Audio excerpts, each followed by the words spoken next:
What's up, cryptid hunters? Welcome back to Midnight Cryptid, where real people share their terrifying encounters with creatures that shouldn't exist. Skinwalkers, Bigfoot, Dogman. These are the stories that will make your blood run cold. Before we begin, I need you to tell me, which encounter scared you the most? Drop it in the comments. And listen, YouTube's algorithm only amplifies videos when you engage, so please, like this video, subscribe to Midnight Cryptid for more spine-tingling cryptid encounters, and comment below. Your support helps us reach more believers. Now, let's hear these chilling tales.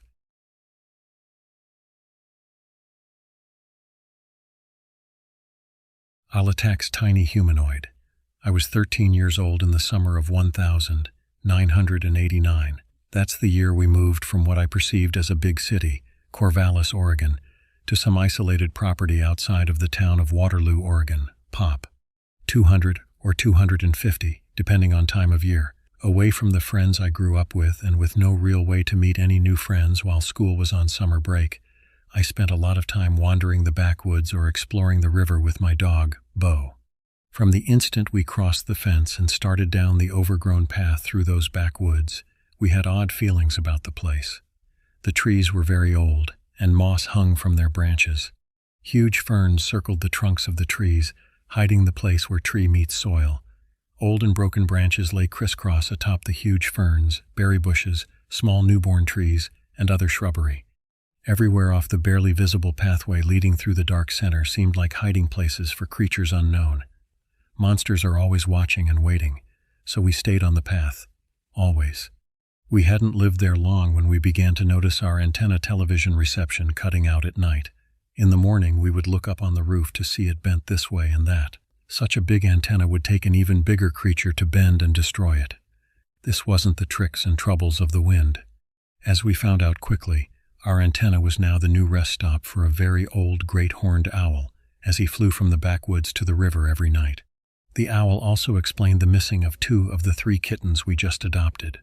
One late afternoon, and I went exploring further back in the woods than previously.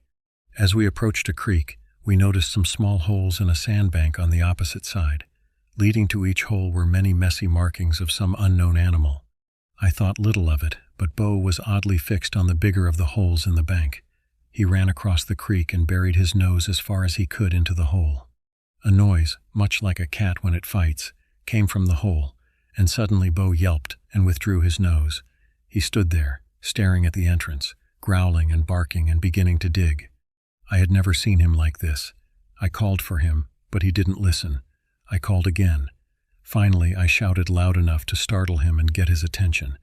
We headed home, but the whole way Bo kept looking behind him at something growling, hair standing up on his back. He seemed both frightened and worried. I saw nothing behind us.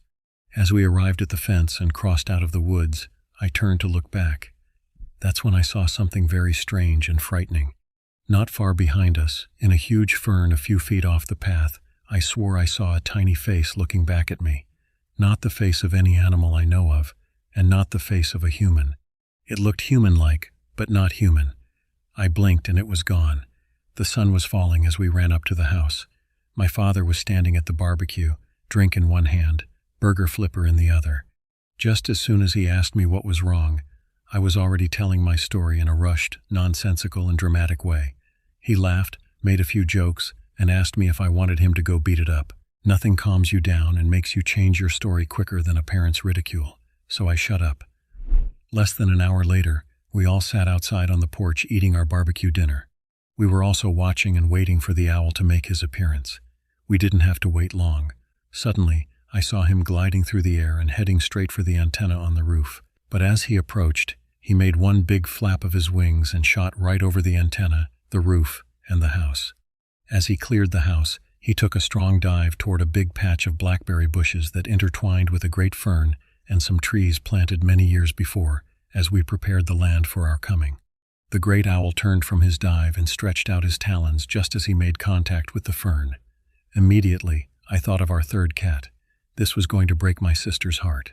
A loud noise, one like a cat screaming, came from the fern. The owl faltered in his fluid flying motion and stumbled to the ground. Within the fern, we could hear the sounds of 2 animals fighting for their lives. I ran toward the fern.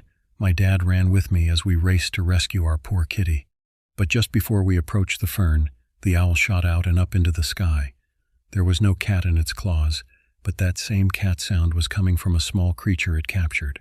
Suddenly, just as the owl reached the edge of the forest, we saw it drop the struggling creature. A silhouette of a tiny person, no taller than a foot, fell to the ground. I was frozen. My dad began to run toward the woods.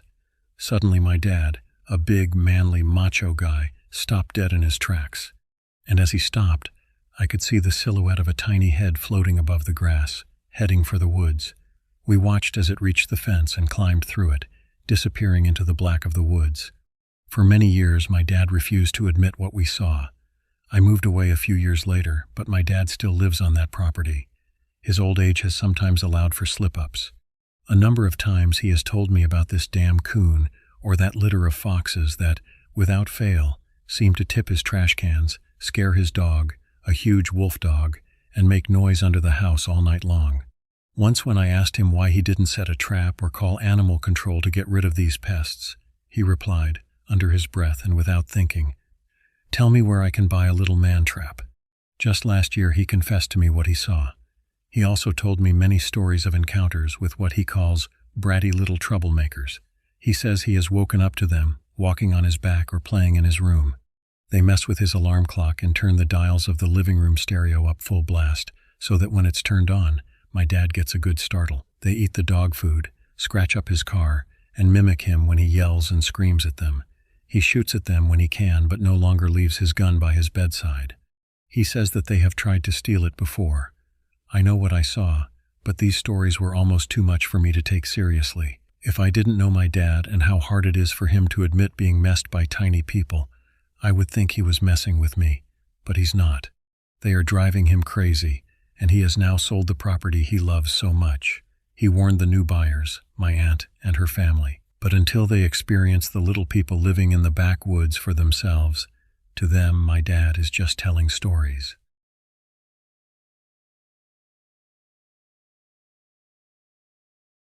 I've been hearing weird noises around my house lately. I currently live with my wife, and my sister is our roommate so we can afford the mortgage and she has somewhere to stay. Either way, I like to go for walks at night. It's cooler, there's no one else out, and I can just vibe and walk for however long I want, up and down the street running into our suburb. Usually I walk with headphones in, jamming to music, but I'm not really doing that lately. This is all going to sound crazy, so please bear with me. I'm being serious. I've been hearing weird noises coming from the woods around our suburb for a few nights now. It started one night, maybe 5 nights ago, when I was finishing up a walk and sitting on a bench on our front porch, recouping. I heard like chittering or laughter. It sounded like it was coming from above me and nearby. It sounded like a series of high hee-hee laughs, each accompanied by a clicking sound. I'm pretty not dumb, so I was like, duck no, and went inside. And that was my night. Then the next night I went for another walk. I don't know what kind of demons were out the previous night, but I was so sure I'd be fine.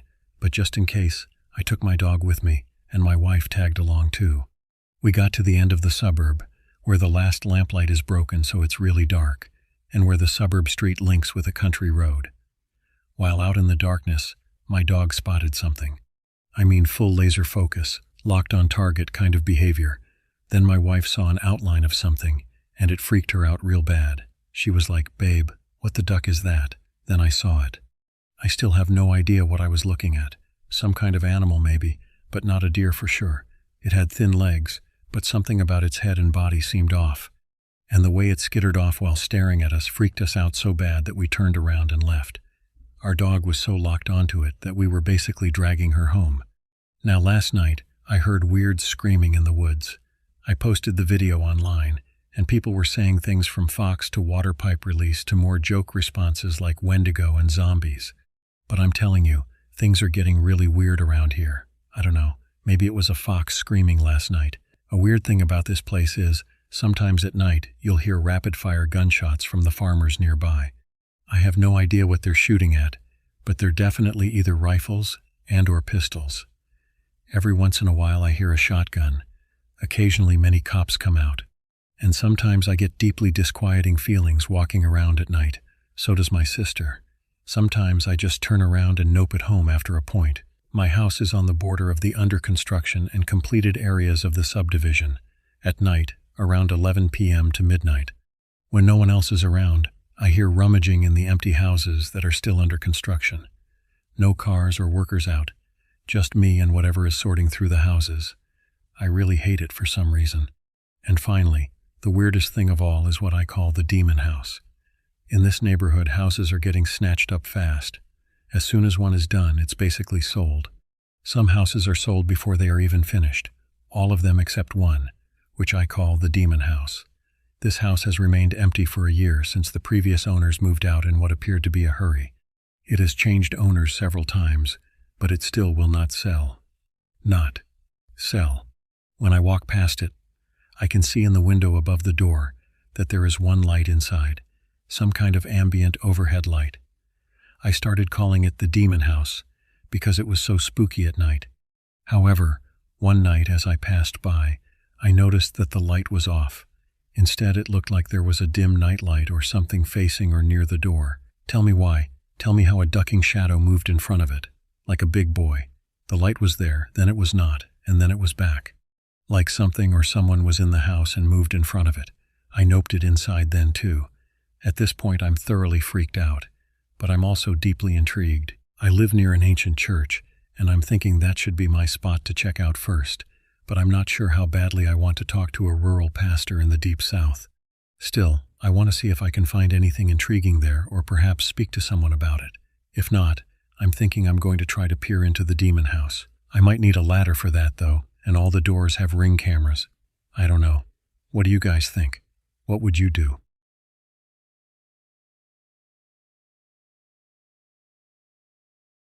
I've had a number of strange encounters over the years. One, encountered a weird woman. She was telling me about demons and the sort. That night, I fell asleep all right but woke up to hearing howling in the distance. It wasn't one of our dogs or any nearby dogs, and it didn't sound like an animal either. Instead, it had a somewhat human quality. I fell asleep without thinking much of it, but when I woke up, the room was dark even though the lights were still on. It felt as if someone had placed a sheet of black plastic over my eyes, yet I could still barely see through it. My eyes were fully opened, and I could sit up and move about all right, as I needed the restroom. Went back asleep and woke up at about twilight. The heaviest thing felt like it was pressing down on my chest, like an elephant calf was sitting on it. I closed my eyes and heard that howling noise again, but felt like it was coming from on top of me. It was loud and sent me into a panic. I saw the woman again a week later, and the first thing she said was, "Did you hear the howling too?" and told me she went through something similar.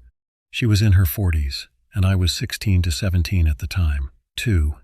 During a trip to the forest with my primary school, I saw a goatman, humanoid figure. It wasn't Halloween either, and his body proportions looked too good to be cosplay. His legs were bent in that natural deer/goat-looking way, and I know this illusion can be pulled off decently well if you look at fursuits. But this was bent so much that it couldn't have been a cosplay suit. His arms looked overly hairy, and he had little stubs as horns. He was in the forest, sitting on a rock with a cloak on.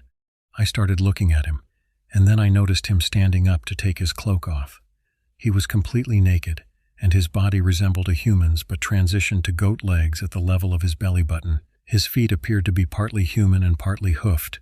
His face looked more diamond-shaped, akin to a goat, but still had human-esque features like normal eyes, mouth, and nose, from what I could tell. The sight was not a part of the experience of the trip, as we went to do birdwatching and to collect leaves and acorns for a school project. Nobody else, as far as I'm aware, saw it, and I'm not in contact with anybody from primary school to even ask. 3.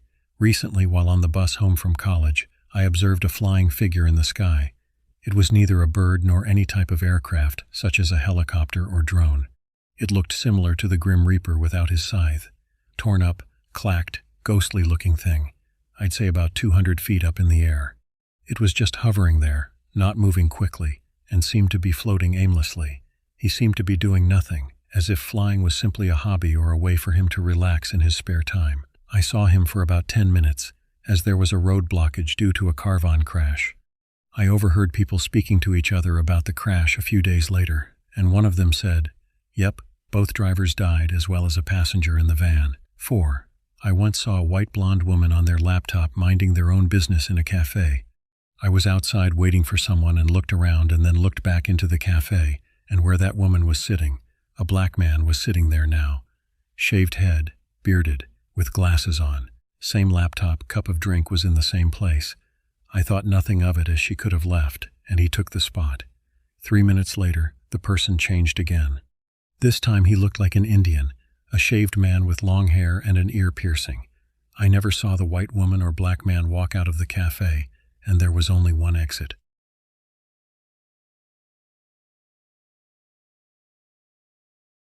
My strange experience. So I had something weird happen when I was walking over a bridge in my town that goes through a state park in Northern California. At like 2.3 to 3, the area is known to be haunted, as there used to be a lot of cult, satanic and otherwise, activity and animal sacrifices, possibly people too, in the 70s, 80s. I'm basically a 15-minute drive from Bohemian Grove as well, so this area has a long history of weirdness. Furthermore, the creek this bridge goes over had a heinous murder by the sheriffs, who killed a tweaker that was selling meth for them and threw him in the creek, I think off the same bridge possibly. So the place has a history of weird shit. The bridge would always creep me the duck out at night, and I would need to smoke a cig to even have the courage to cross it at night. I'm not spooked easily either. I used to do some bad stuff, and have been jumped and robbed at gunpoint and knife point before, and nothing was as terrifying as going through this area at night. The trees also grow around the streetlights, so it is dark. Even though it's beautiful and has a completely different vibe during the day, I always felt as though someone was watching me when I went through there at night. This was also around 2012 or so. In this same park/forest, there are homeless people who camp sometimes, and they would tell me stories about how large things would move around their tents, often sounding bipedal, sometimes messing with stuff, or sometimes making lots of noise. And when they would run off, the things would cover distance fast in rough terrain.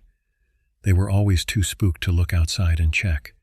Also lots of reports of demons/creatures, those I chalk up to the meth, etc., and don't really hold water. That night, I was crossing the bridge while smoking a cigarette to calm my nerves, as there is always a sense of dread in that area after dark.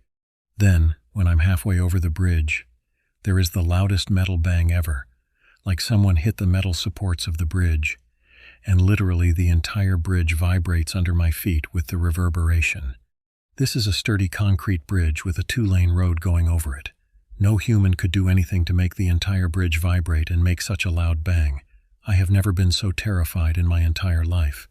I sprinted back to my house, covering a distance of about 2 miles, and spent the rest of the night in complete awe. To this day, there is no good explanation for what happened. It's just not possible. I went and looked under the bridge in the morning, and everything was totally normal, nothing fell off, and there were no visual clues to what caused it. I'd love for there to be a rational explanation, but what is strong enough to make an entire bridge/road vibrate from hitting it? Anyway, that's my story. I don't even know if a squash is strong enough to do that to a bridge, but I'd prefer that versus some eldritch horror lingering around after being summoned in the 70s with the intent of terrifying people.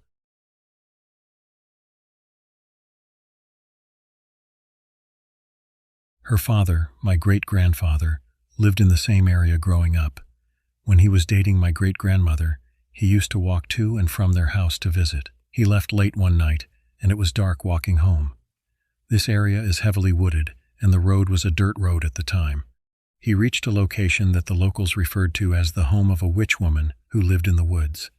As he passed by the house, something followed him out of the woods and onto the road. He described it as crawling, slinking along the ground, and following in his footsteps. When he would stop, it would stop. He said he'd turn around fully to look at it, and it would stand on 2 legs and walk and follow him. He said it wasn't a bear, and it wasn't a mountain lion. He described it as having light-colored fur or skin. It was taller than him, at least 7 feet. He said he felt as if he couldn't run or he knew it would get him. He finally made it to their driveway and got into the house.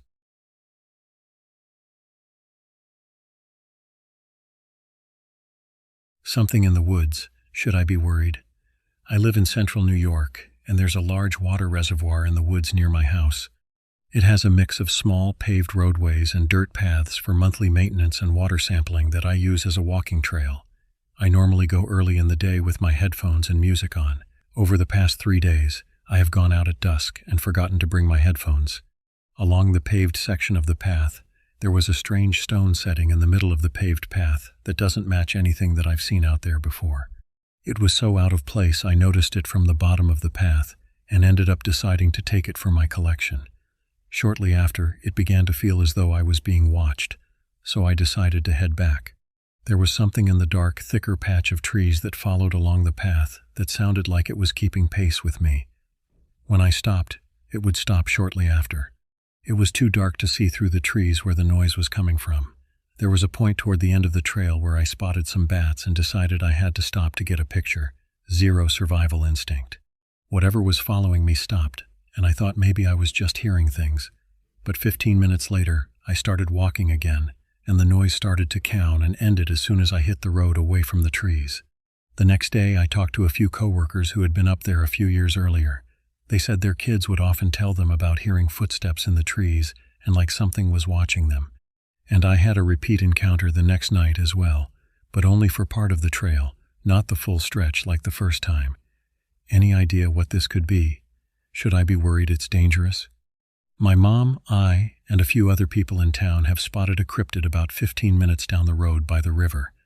This area is separated from the woods by a major county road and a small cul-de-sac. People speculate about lives in the caves along the river. It was a strange, extremely tall white creature with strange bent legs like a dog would have, and an almost canine-looking face. I'm not sure if it's related or not.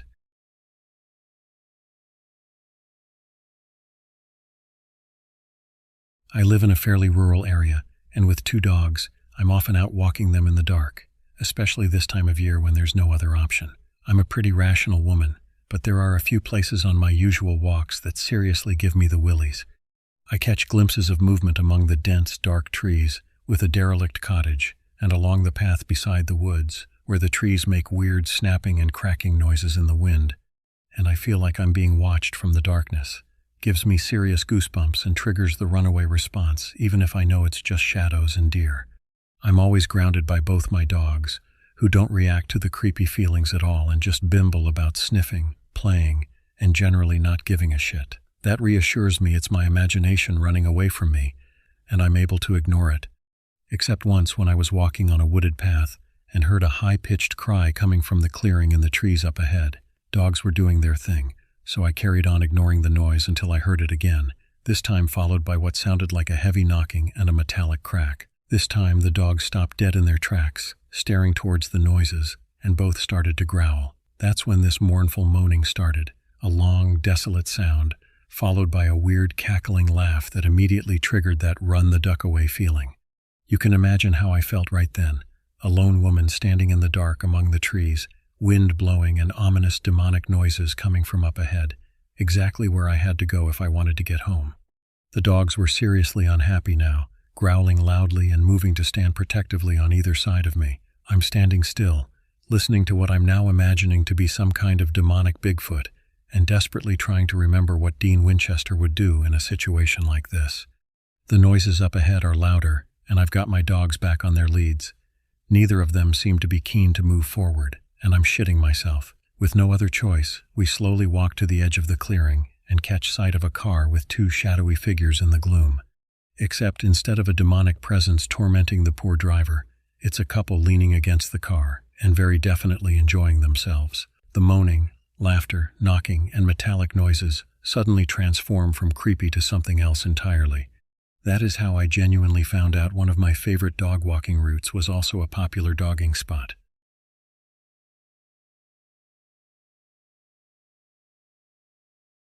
Odd Christmas Day encounter. I am uncertain about the nature of the encounter I had, but it involved another being. When I was about 7, I was spending Christmas Day at my auntie and uncle's house in an area of Victoria, Australia, called Spring Gully. My cousins had brought their little dog Bud with them for the day, and in the arvo after lunch, I decided to take him for a walk to the pony club that was nearby.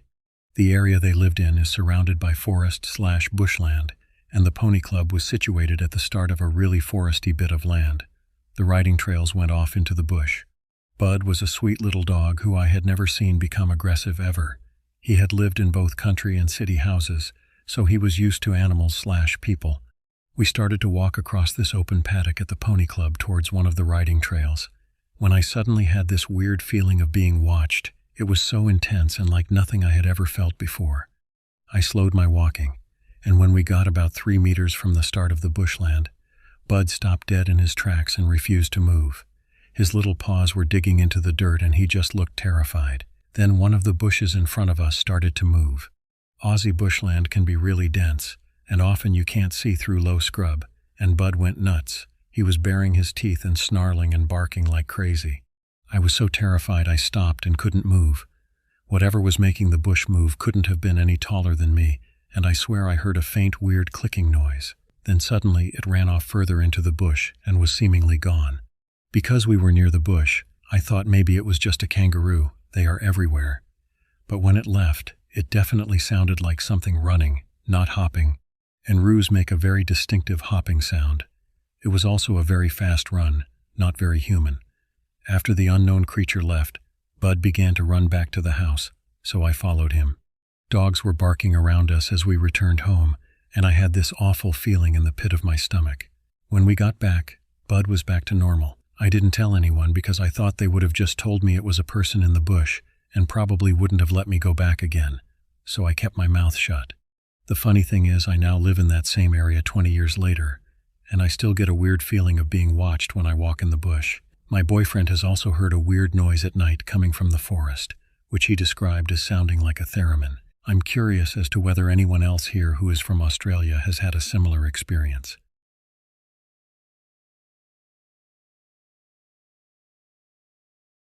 I think there's something in my house's forest. For context, I recently moved to a new place with my family. The house is in the countryside, and the property is very close to an abandoned forest, which I used to visit almost daily in my spare time until 1 month ago, when I had to stop going for some time. 3 days ago, I was finally able to go out again, and unusual phenomena began to occur. On the first day, after being some time in there, I decided to go, and on my way to the exit, I heard my dad's voice coming from the forest, calling my name. At first, I thought it was extremely weird because there was no reason for him to be there. And then 2 minutes after he called me and told me to go back to the house since dinner was ready, I freaked out, but I thought I might just have hallucinated that and forgot about it for the day. On the second day, when I returned to that location and stood at a specific stop, I heard the sound of a flute nearby. Like the previous day, I assumed it was just a coincidence and that someone might have been playing the flute there. However, after walking for several minutes, I couldn't find anyone around, even though I felt as if I could see someone's shadow out of the corner of my left eye. Today, while walking around, I accidentally stepped on a thorny branch, which pierced one of my fingers and caused it to bleed nonstop. I couldn't sit there and take care of it properly, so I did the best I could to get out of there and go to my house. It hurt a lot, but strangely when I got home, my finger was completely fine and didn't hurt at all anymore. Every time I go there, I feel a strange aura, like I shouldn't be there or like something doesn't want me in there. I even got weird dreams about the place and some sleep paralysis lately. Maybe it's just paranoia, but do you think there's actually something weird in there?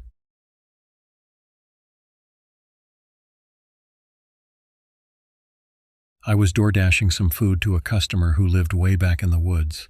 I might add that I live in East Tennessee, so I'm in the Appalachia area. It was around 7 p.m. when I passed this small trailer on the left side of the road. Nothing fancy, a heavy-set woman on the porch, a tall man in a long-sleeved white shirt and some blue overalls, and a child in a diaper walking around the end of the driveway by the street. The trailer was white with red shutters and a red-covered porch. I passed and waved, then got to the customer's house and delivered the food. On my way back, I wanted to see if the man was still in the driveway.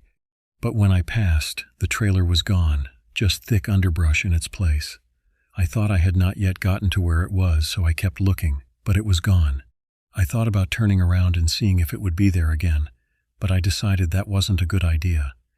As I passed the area where the trailer should have been, everything went quiet. I had my window down and heard nothing. I felt a strange sense that something weird was happening. Thoughts?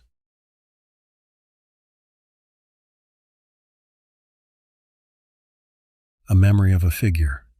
I've spent much of my life, as many do, trying to face down certain fears. I can bravely say that I have always been an afraid person.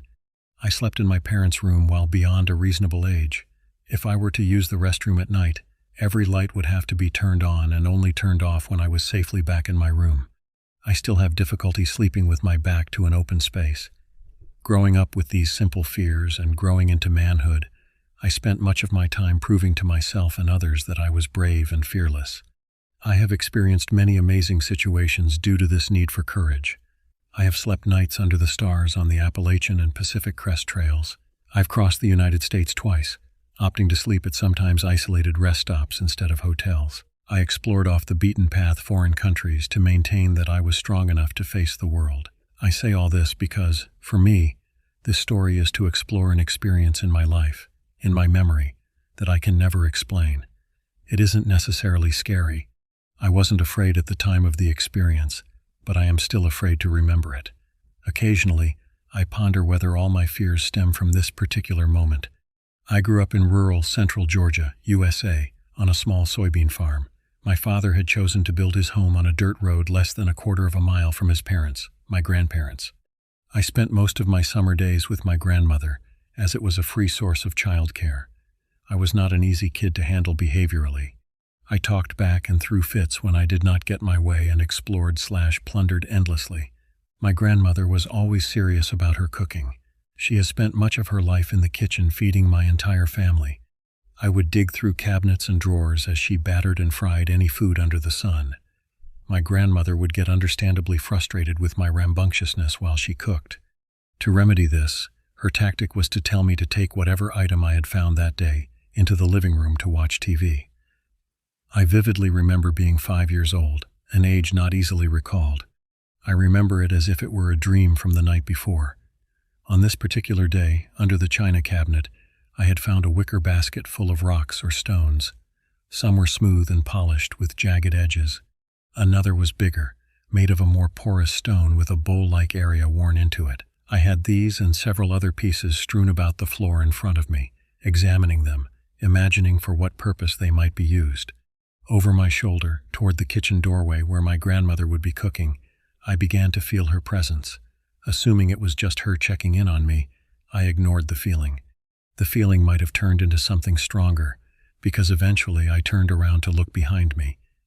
In the doorway stood a man. The exposed skin of his body looked red, a deeper, more copper skin than I had ever seen before or have seen since this day.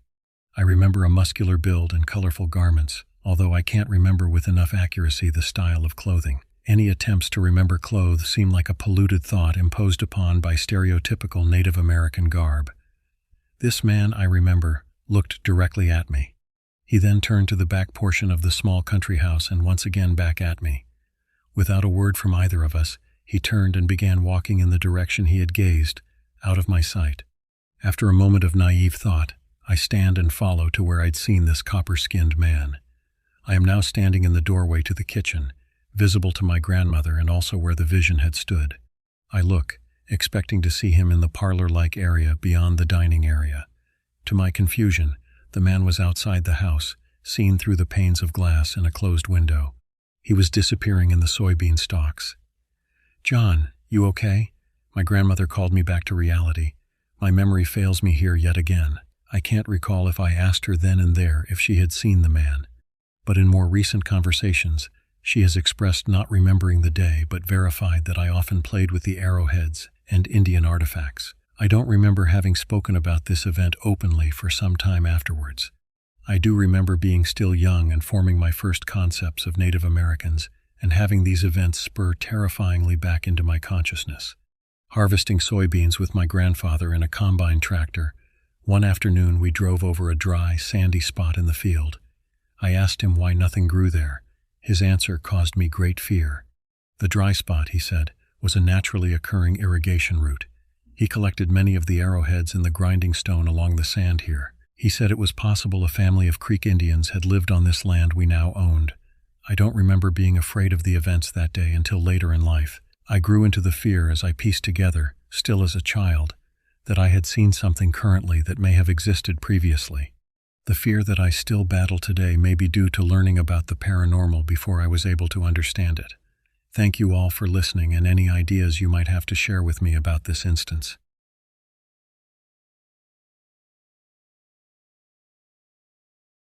I was having a party with my friends in a small cabin when we were 17.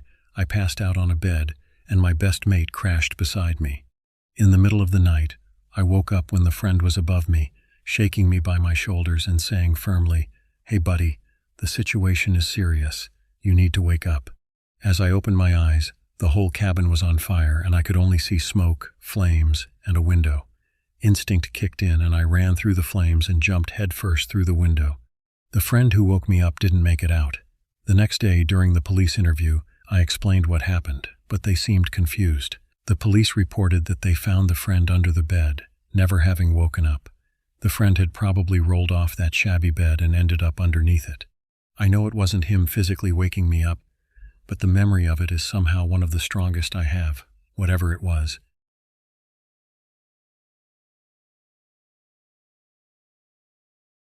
I saw a floating ball of light in the distance while camping in the forest at night. It floated towards me, bobbing in between the trees, and then it hovered in front of me for a moment. I felt the greatest fear of my life, real terror. I said, "Hello?" And then my vision of the world sort of unfurled, or I saw the mathematics of it all. I can't quite describe it. I definitely wasn't dreaming, as I was sitting smoking a cigarette when it happened, and immediately packed up camp and ran home afterwards. What most troubles me about this situation is that I can't adequately describe it or feel certain about it. I am constantly questioning what actually happened that night, what my now fuzzy memory of it was, and whether it was an acid flashback or a moment of madness. I believe it was meant to be that way. I went camping often, just wanting to stargaze and think about the unknown, hoping there was something more to this life.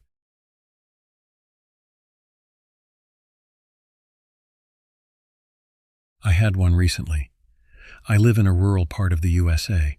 There is an abundance of farmland scattered between the houses. I have 3 neighbors in a 5-mile radius. We all own land. It's very spread out. The land in front of mine has this massive steel-barred fence post and chicken wire-style fence that gets smaller the further down you go. They sit on about 500 acres. Might be more, but that's a ballpark. Now a normal fence has 1 metal pole and anywhere from 3 to 5 barbed wires going across it. This normal fencing alone would cost more than $500,000 to install. Then you think about the type of fence my neighbor has. It's likely almost a $500,000 fence. Maybe more. It has no cattle, it's not farmland, and there are about 5 houses on the property. People live there. I've asked other neighbors, but no one seems to know what happens over there. All my years living here, I've never run into anyone on that land to chat with. I've lived in my current house 11 years. Every year I'm here, I swear there is something more and more strange going on over that land. Anytime a storm comes through and a part of the fence is damaged, there is a person on site, in a gator with all the tools, there to fix the fence immediately. I'm talking within an hour of the storm passing, day or night. This was the first red flag. Since there are no cattle, how are they able to fix the fence so quickly? How do you get the info to fix it? After working late and driving through a storm, I came home around 2 a.m. and saw people repairing the downed fence on the dirt road where I live. It's ducking 2 a.m. Most responsible farmers wouldn't even realize their fence was damaged until a few days later, unless a cow escapes or a neighbor informs them. It's like they have a keen eye to keep the fence in tip-top shape. To set this up, the left neighbor's house is to the left of me on the road. The land in question, which is located in front of my property, will be on the right side of me as I face the road. A few weeks ago, I was going on my normal walk to get some exercise down the road I live on. A mile or so down the road, a dually truck passes me and for some reason is just going slow. They are ahead of me by approximately half a football field, yet they are essentially maintaining the same pace as I walk. I couldn't tell what they were doing. I just kept walking. Could be on a phone call for all I know. It's the middle of nowhere, so I keep walking. A few minutes later, I see the brake lights light up and the door swings open. A guy gets out and is staring off onto my left neighbor's land. I know he isn't supposed to be there. I know my left neighbor really well. The guy from the truck picks up a rock and throws it at something on the land. I'm thinking, what the fuck are you doing? He picks up a few more rocks and is throwing them at something on the left neighbor's land with intent and precision. He was trying to hit something. Then he just stops, looks up at me, and gets back in his truck and takes off. I brushed it off honestly. This is the country. Maybe he saw one of the many animals and was seeing how they acted. Maybe even a poacher. I keep walking. As I walk, I can see that the land in front of me is on my right side. I can see through this ginormous fence. Trees, land, animals. But it was strange. I saw a group of 10 deer, but they were all young deer. In all my years of hunting and living out in the country, I've never seen a group of young deer like that without any older parental or protective deer around it in some way. They were running around on their own. This was very strange to see. The further I walk, the more I start noticing the sounds of trucks and motor vehicles off to the right side of me, notably the four-wheeler. Where I'm walking now, I can't see past the fence. It's blocked by overgrowth, trees, and just general bush. But I can hear things perfectly fine. Out here in the country, sound travels really well. So as I'm walking, I hear doors closing, people shouting positions, and people running. And then I hear this crazy scream I've never heard before in my life. It was a scream of an animal of some kind. It wasn't a death gurgle either. It was the sound of something being captured. I'll never forget the scream. The best way I could describe it was an ape-like scream. It filled the air and triggered a sense of unease just hearing it. Then everyone gets back into their vehicles and drives off. All of this combined made me come to the conclusion they were looking for something. The guy in the truck must have been checking outside their land to ensure that whatever it was didn't get out. But I don't know what it was. I tell real-life friends that if I ever go missing suddenly, the land in front of me has something to do with it.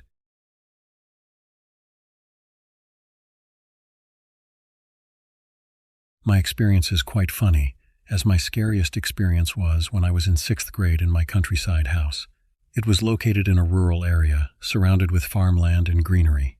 Something that was like gold for an urban kid like me. I was the one who would like to explore around forests or abandoned city buildings, something that's called urbex these days. My dad would share creepy stories from his childhood, including tales of the Wendigo. One night after dinner, I went out for a walk, and I spotted something whitish below a giant tree. The source of light was the moonlight. I went ahead to inspect what that white thing was. It was actually a dog skull. I instantly thought of a Wendigo, as they were deer skulls. I was scared more when I noticed the dog's entire skeleton lying on the ground. As soon as I noticed it, I heard a dog bark at me, which made my heart skip a beat, especially in a place with a lack of light. I sprinted my way home, crying. After I took some time to calm down and explain my story to my parents and relatives, I thought it might be paranormal, or that I had spotted a Wendigo. They laughed at me and said that it was a dead dog and I had interfered with their personal space.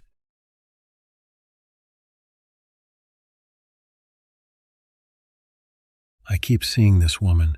Weird stuff keeps happening, and there are more spooky and possibly unrelated occurrences. It all started a few years ago when I was 9 or 10, around that age. My family had just finished looking at stars outside, and while they were taking the telescope, I had forgotten something in the yard, so I ran out to get it. I didn't feel uneasy at all, which was kind of weird for me at that age. I was scared of the dark. Everything was fine. I picked up the item and looked across the street into my friend's yard. I saw something. It was kind of blurry at first. I peered at it for a while, until suddenly my blood went cold. About 30 feet away, in the middle of the house's lawn, was a woman with long black hair and pale skin. She was looking at her feet. She kind of looked like one of those Japanese horror movie ghosts. Now I know that sounds really, really cliché, but I think that's just what my young mind made out of it, because I had seen a scary ghost with those features when playing a computer game with my sister, Nancy Drew Shadow at the water's edge. It was also pretty dark out, and my view might have been messed up because when your eyes are adjusted to the dark, your vision gets grainy. So I'm not completely sure after seeing this. I sprinted into my house and slammed the door. Last year I had moved into a new house so I could easily access a nearby junior high school. It was the end of summer, and was going downstairs to get pencils for school. They're located at a desk, to the left of which is a long hallway containing 3 doorways and a bathroom at the end. Although that in itself sounds like a recipe for a spooky disaster, that's not where I saw it. When grabbing the pencils, I turned to the left to sharpen them. Then, in the music room, I saw it again. I saw the woman. She wasn't looking at her feet anymore. Without hesitation, I scrambled up the stairs in panic, gripping the unsharpened pencils in my trembling hands. My heart was pounding. I grabbed my tiny dog and ran to my room, where I locked the door and prayed on my bed. I'm not a very religious person. I was terrified, but I don't remember how scared I felt in those minutes. I remember being scared, but I don't remember the feeling. I'm not sure if that's important to put in here. But egg, oh well. I didn't go down there for at least 2 weeks. Pretty recently, like a week ago, I was cleaning my room, which is very strange and uncommon to begin with. I was taking stuff to the basement, into the storage room. The last room to the right of the long hallway. I gathered up courage and tried to lighten the mood by saying dumb things like, "Ooh, this is spoopy. Hope I don't get a spook." When I was done putting stuff away, I went back in the hallway and closed the door. I was picking up the empty box when all of a sudden, crash. The 10 pounds glass ceiling light fell and hit my head. Again, I ran upstairs out of breath. My sister was home, and I told her about it. It could have been that I closed the door too hard and made it fall down. I had also walked under a ladder a day or two earlier, just because. I'm not very superstitious, though, and finally, I could have angered the spooky ghost lady. Also, my sleep recorder keeps picking up doors closing early in the morning. Anyways, those are my spooky encounters with the paranormal or something. Thanks for getting this far.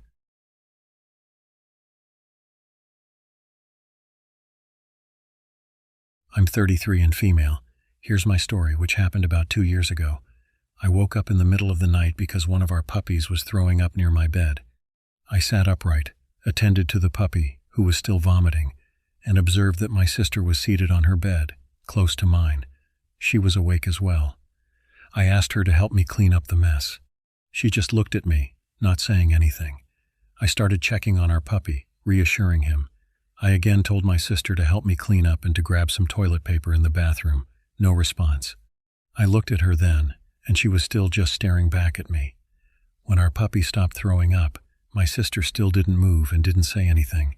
Irritated, I snapped at her and said, "Never mind, I'll do it." I headed for the bathroom, walking past her as I did. I got the toilet paper and started cleaning up the mess. The puppy went back to sleeping. My sister was no longer there. I wondered where she went. I stepped out of our room, thinking she was probably in the small area just outside our room, a space where we usually hang out. I went there to check and saw that it was empty. I figured she probably went somewhere outside but will be back soon, so I returned to our room and went back to bed. I was drifting off to sleep when I remembered something. My sister worked today, and she was on the night shift. This meant she was in the office this whole time. Panicking, I grabbed my mobile phone and called her. No answer. I sent her a text message and told her to call me ASAP. I needed to know if she really was in the office. A minute or two later, she called. Yes, she was in the office. She was there since 9:03 p.m. It was nearing 3 a.m. when that strange incident happened. I really thought that the being I saw sitting on my sister's bed was her. I can even recall the clothes she was wearing. When I called her attention, she even turned her head and looked at me. The only weird thing that I could register at that moment was the blank expression on her face.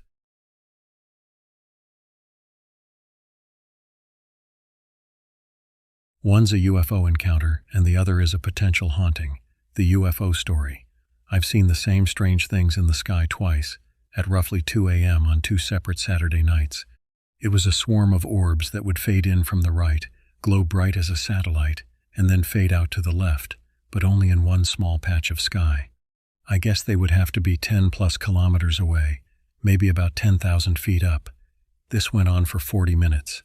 I observed them through my night vision binoculars and could see so many more. Not drones, not Starlink, not birds. The second time I saw them, I was just as shocked as the first time. But now the orbs were coming in from the left, the right, above, and below. All directions, sometimes crisscrossing each other's paths. There were countless orbs. They just seemed to keep fading in and fading out. And I'm sure they would have been going all night long if I stayed out there to watch them long enough. Once again, it was about 2 a.m. I still don't have an explanation, and it freaks me out a little too. I live in a small, remote mining town in outback New South Wales, where I can see lots of stars on a moonless night. And the haunting story. I once stayed at an antiquated hotel, in a peculiar room featuring a single small window located in the corner that could not be opened, a compact television positioned at the far end of the spacious, empty hotel room, and a bed situated at the opposite end. The only other room was the bathroom, the most claustrophobic room I've ever stayed in, LOL. And it was also the one very rare time where something weird happened to me, similar to this. Maybe about 2 hours after I went to bed, the blanket that I had half draped over my shoulder suddenly lifted up with force, like someone just grabbed the corner of the blanket and flicked it up, and it landed further over my shoulder than where it was. I know what you're thinking. Why didn't I run the duck out of there? Well, I was tired and comfortable in bed, and I'd be gone in the morning, so unless something weirder than that happened, then I'd be concerned, but nothing did. I was like, okay, that was strange. I remained in place and tried to drift off to sleep before hitting the road the next day, but that was the weirdest thing that happened to me. I never turned over to look when it happened, just in case.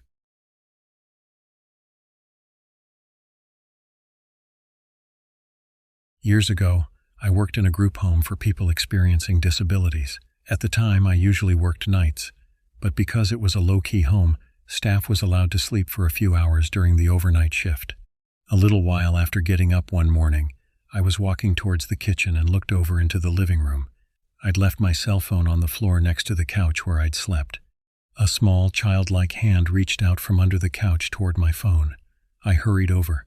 The other hand grabbed my phone and started to pull it under the couch. It was a flip phone, and the mystery hand was wrapped around half of it. I grabbed the other half, and we had a brief tug-of-war over it. But after a couple of seconds, I was able to pull my phone out of the grasp of the other hand. Once the mystery hand lost my phone, it quickly went back onto the couch. My hand didn't touch the other hand, so I can't tell you what it felt like. I can imagine, though, it had wrinkly, dry-looking gray skin. The fingers had long nails that came to a point and were yellowed. I don't know what it was or why it wanted my phone. I can only assume it was some sort of gremlin or goblin. None of my coworkers ever had an experience like it when I asked, or really had any experiences other than maybe an occasional unexplained noise. It was one of the creepiest things I have ever experienced, and it still creeps me out thinking about it.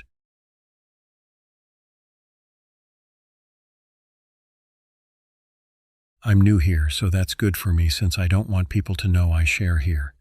I will not give a full picture of the town, but it's in southeastern Europe. Weekend, cloudy, and I'm on the regular bus with a girl. Suddenly, a very loud bang rocks the bus, and a very intense flash fills it. The noise was like those buses that have metal rods on wires, trolley buses, I think they're called. Except this was in the late afternoon, around 5 to 6 p.m. local time. We were scared shitless. But the absurd part is the following. The flash lasted for like a second or two, but when it ended, the bus continued regularly like nothing happened. The passengers seemed unfazed, like they didn't even notice. In fact, I know they didn't because my girl and I were commenting like, "What the fuck happened? Is everyone okay?" And the people were looking at us like we fell on our heads. It's almost like something glitched in the Matrix and we had a reality reboot. No time was lost, I think. We were too dumbfounded to check, but the rest of the ride was okay. This was in broad daylight, both of us sober, no drugs of any kind, etc., not worn out, dehydrated, or any other disorder one can think of. We do not have epilepsy or anything similar. It's a situation straight out of the X-Files, I suppose.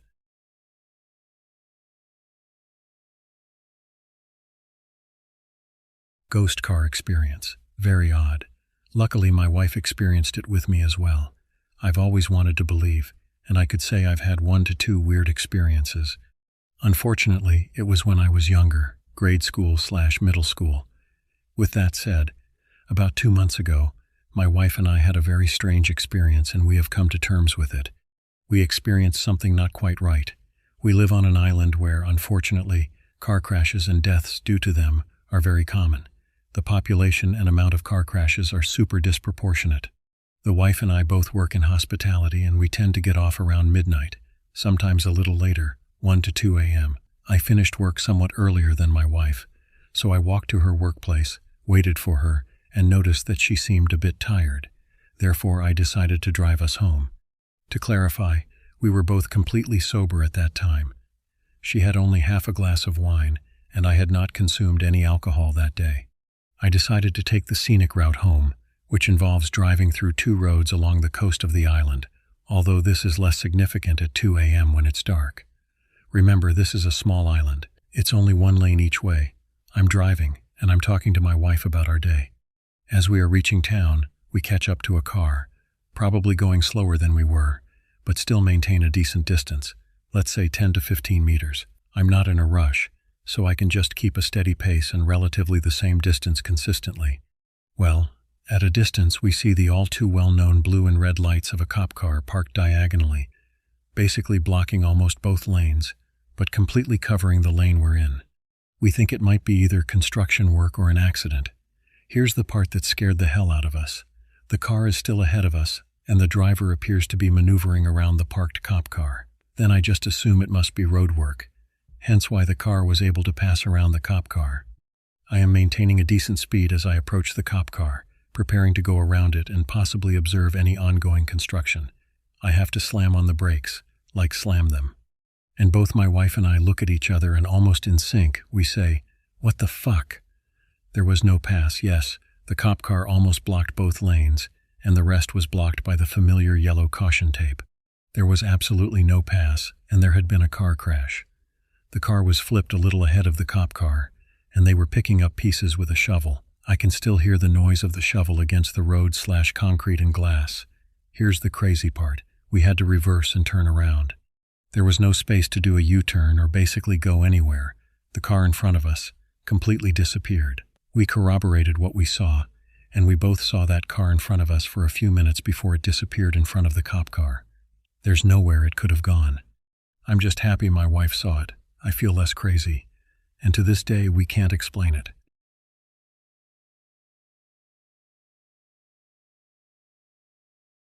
I went through a period of time about 15 years ago when I saw/felt/heard supernatural things frequently. I'll try and describe them. I was in my bedroom, sitting on my bed with one of my cats on my lap and the other on the floor at the opposite end of the room. I glanced up and saw a thing, an apparition or smudge of light reflected on my television screen, and both of my cats were looking toward the center of the room, where that reflection would have been, if that makes sense.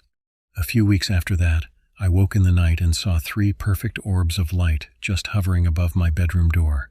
I was awake quite late. Everybody else was asleep. My dogs were all downstairs and my cats were both in my bedroom. I heard our loose floorboard on the stairs creak, and a few seconds later, a hand waved through the gap between my open door and the wall. I woke up one night and I could feel somebody pushing my body against the bed. They let go eventually. Then I walked to the bathroom, and I was just aware of something watching me from above my door. Like I couldn't see it, but I could feel it. The next day, my mom told me she had felt and experienced the exact same thing before I had told her about my experience. I woke up in the night and heard a voice whispering in my ear.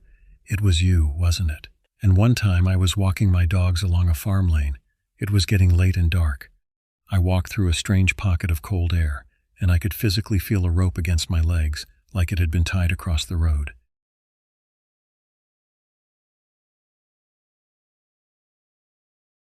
My aunt used to work nights at a nursing home.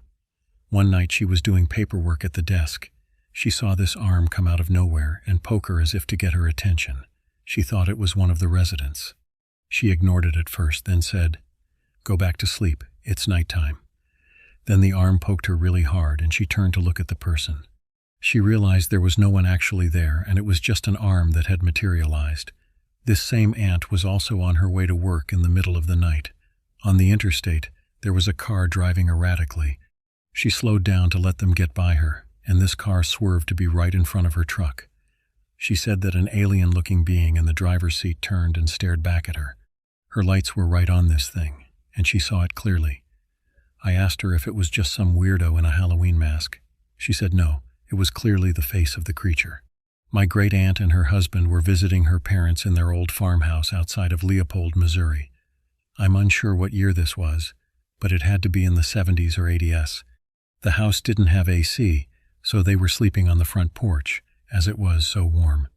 The dog kept barking and barking, so she went out to look and see. She saw a craft beaming light down onto a large oak tree that used to stand at the end of the neighbor's drive.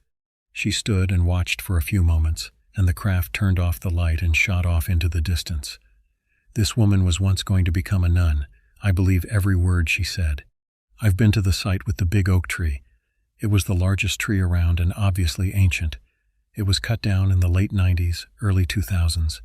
My dad and my grandfather saw silver flying saucers working their farm in S.E., Missouri in the 80s. They'd dance around in the sunset and shoot off as fast as you can imagine. Not far from this area, the first UFO crash in the nation happened in 1941 in Cape Girardeau, before Roswell. It isn't well known. Around 2010, I was near Piedmont, Missouri on a camping trip. Went to a place called Graves Mountain to look at the stars. There was a group of creatures cackling in the night. My uncle, who hunts the area, said he's never heard that sound before and doesn't know what it was. For years, I looked for the same animal sound and found a video of a supposed Sasquatch sighting.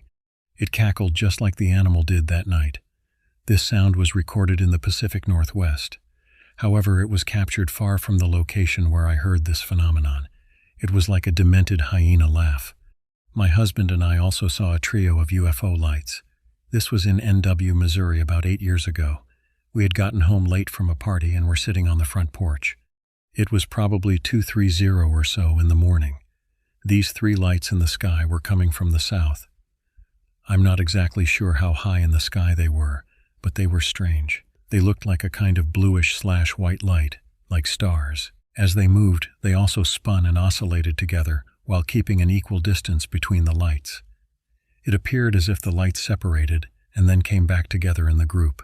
There were 3 separate lights and stars were visible between them, suggesting that they were not part of a solid object or craft. We attempted to follow the lights around the corner of the house as they moved north, but we lost sight of them while navigating our uneven yard, which required us to look down for footing. We have observed stealth bombers, Starlink satellites, and the International Space Station, ISS. We know what normal things look like in the sky and had never seen this creature before. My sister used to see a hooded, cloaked figure at the foot of her bed. We shared a room for 10 years. I never saw it. She said I'd sleep talk about scary things when the ghost was present. I've had several spooky ghost stories happen. Strange occurrences seem to follow my family and me. I'm not sure why this is happening.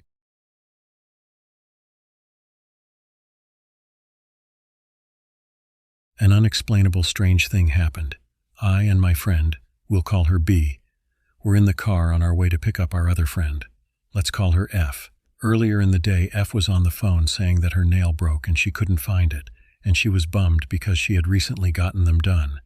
I get into the car with B to go pick up F, and we find on the passenger seat the nail she had lost. We knew it was hers because it had a very specific design she came up with, and she was in my passenger seat the day earlier. We thought, cool, we'll pick her up and we'll give her the nail back. She'll be pleased. We arrive at her house and she enters the car. She says all happy, "Look guys, I found my missing nail under the bed," and proceeds to show her nail fully intact. I and B look at each other extremely puzzled. We told her the whole thing and she was freaked out. She had never gotten this design before, so it couldn't be a nail she had lost another time, and it was a very specific flower composition with specific colors she had gotten for her birthday that is coming up. To make the thing even worse, both nails, the one we found and the one under the bed, had the same exact dent that's usually caused by a nail falling off, in the same place. The thing is, my friend is very nervous right now. It seems to me she's experiencing derealization, which is horrible, and M and F are also a bit weirded out by it. F did indeed suggest it was the simulation glitching, but I don't know. I'm a spiritual person, but I've never pondered the idea of the world being a simulation. We even told our moms, and they're freaked out. They couldn't believe it. We have given F the other nail, but I think it was a bad idea, as she keeps analyzing it and spiraling. Anyway, we thought of sharing this here to hear if this happened to someone else too, and if someone has any thoughts on this.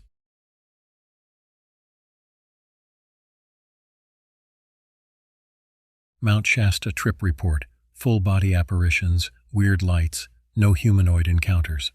The place is a high strangeness gold mine. We recently returned from Mount Shasta, a breathtakingly beautiful place. It is steeped in mystery, and the sky is just next level amazing for stargazing. This is what we ran into on this adventure. Bright light orbs that look like part of constellations, except that stars don't move and blink out. Daytime apparitions are as solid as humans, but not. The mountainside was illuminated by strange lights. I haven't been able to capture any of the night shots of the weird lights. I saw so many that I don't know where to start. There were lights like stars, which seemed to move and blink out. It was pointless to capture such images on a cell phone, so I didn't even try. I watched object-like things disappear behind the mountain, but they moved so quickly that there was no way to identify what they were. The mountain on the side had lights we all saw, and they were so bright they reflected on Lake Siskiyou with their brightness. They were in an area that should have been void of humans.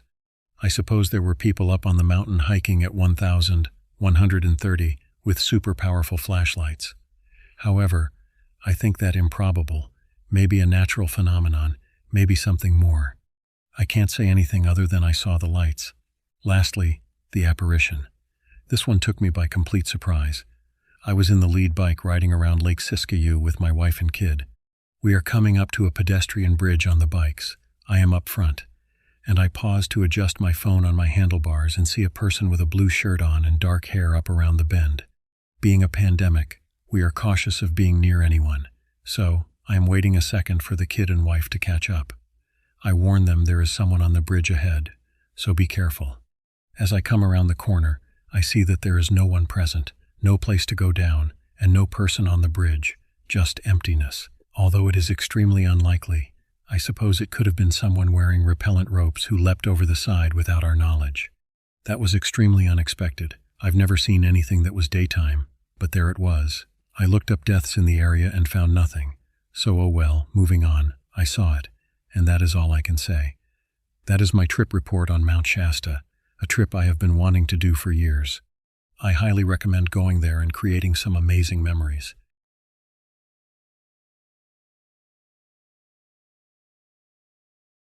Possible alien encounter? This actually happened to me back in 2004, but I still dream about it every so often. I had another dream last night, so I decided to share here, hoping that maybe someone else has had a similar encounter, or maybe someone can convince me that I was actually dreaming the encounter itself. I was pregnant with my son in the winter of 2003 to 2004, and this happened when I was around 8 months, just weeks away from my due date. His dad and I were sleeping in our bed, and the room setup was that he was sleeping on my right, and on my left was our closet door and a large picture window looking out onto an empty field.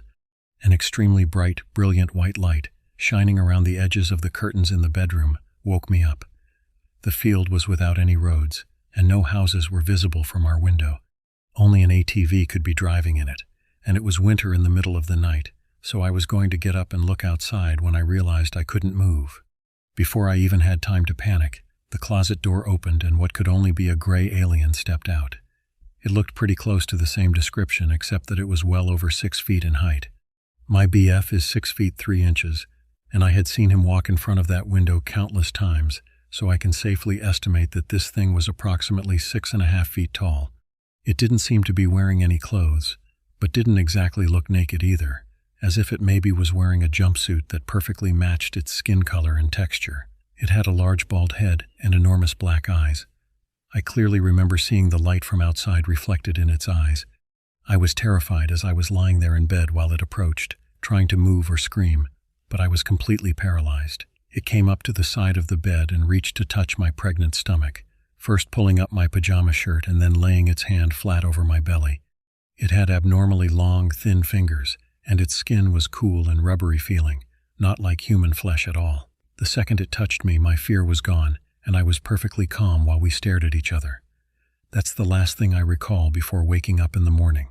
I immediately remembered what happened as soon as I opened my eyes, and my fear came back, but I was prepared to believe it was a vivid dream. This changed when I spoke to my boyfriend that morning.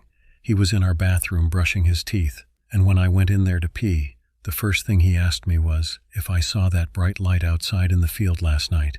My blood ran cold and I couldn't say anything for a minute before I freaked out a little and told him about what I thought was a dream. He said he briefly woke up to see the light, but never saw anything else unusual. But when he went to open the closet, he stopped and sniffed and then asked me to come smell. I went over there, and the air in the closet had a weird ozone-like smell, kind of similar to the way the air smells right before a summer thunderstorm, but much stronger. He ended up shrugging it off, but I wondered again about my dream. I'm still unsure whether or not the incident actually happened. I can't really explain the light that we both saw or the strange odor that we both smelled. Maybe for some reason there were people out in the field with a bright light and my half-asleep mind just created a scary dream. But that still doesn't explain the strong smell in the closet. It went away soon after and never smelled like that again in the entire time we lived there. I'm not prepared to swear that the experience was an actual encounter, but I can't quite convince myself that it wasn't either. I can still clearly recall everything from that night. It's never again happened to me though, thankfully. I'll probably never know if it was an extremely vivid dream or something else.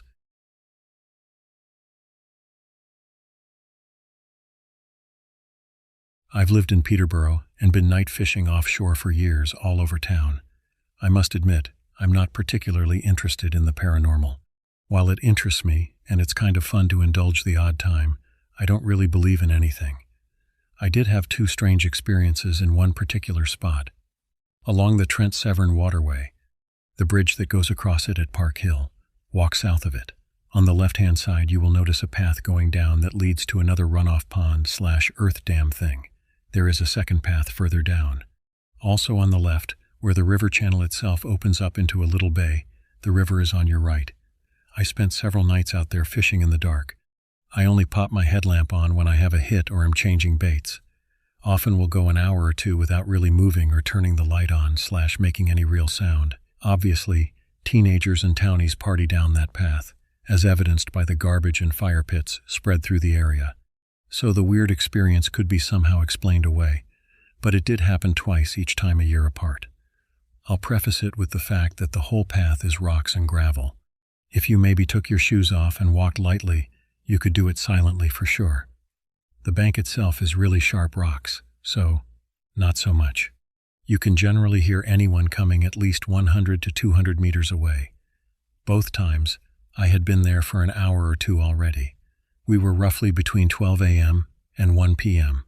First time, people had been walking by through the night, usually solo or with 1 or 2 other people coming back from bars or what have you, giggling and making noise, generally walking by without seeing me as it's pitch black and I'm off the bank of the path. 2 drunk guys noticed me and started a conversation about whether I had caught anything. Friendly chat, and they were on their way. About an hour later, I'd been feeling like someone was watching me for a while. Maybe the previous guys who walked by had nefarious plans, or maybe a house nearby had someone looking off their stoop, or maybe just nothing. But all of a sudden, over my shoulder, and quite loudly I hear, "Catch anything?" in a booming but friendly-sounding voice. I swung around as it startled me, but nothing. Nobody. There were no sounds to be heard anywhere. No people anywhere, especially not within a few feet of me. I heard no sounds from the woods indicating the presence of partiers or other people, as my first instinct was that a random guy had wandered up the dirt path instead of the gravel one and might have snuck up on me. But nothing. I froze for about 5 minutes, just scanning the darkness with my eyes and ears, but nothing happened. Just nothing. Shook it off, stayed a while longer, and headed out. Nothing else strange, apart from some eerie feelings, and a few of those. Why does the broken streetlight suddenly start working as I get close moments on the way back to my car? Always hated that. The second one was almost the same, with the exception that nobody had walked by that night, as it was midweek. And the voice, again, over my shoulder and not the same but similar sounding, said something that this time I couldn't make out. I remember the voice being vaguely aggressive, despite not making it out. I just had the feeling to leave and did so pretty much immediately. Nope it out, if you will. I felt chills from the strange streetlights, and then I was back at my car, driving home again unscathed. Never really had any other strange experiences like that. I would have been 28 or 29 and sober at the time as well. I have no history of mental health issues, aside from the occasional anxious day. There was nothing noteworthy to report in that regard. I don't attribute it to anything specific. I prefer to attribute it to my mind's ability to deceive me in the dark.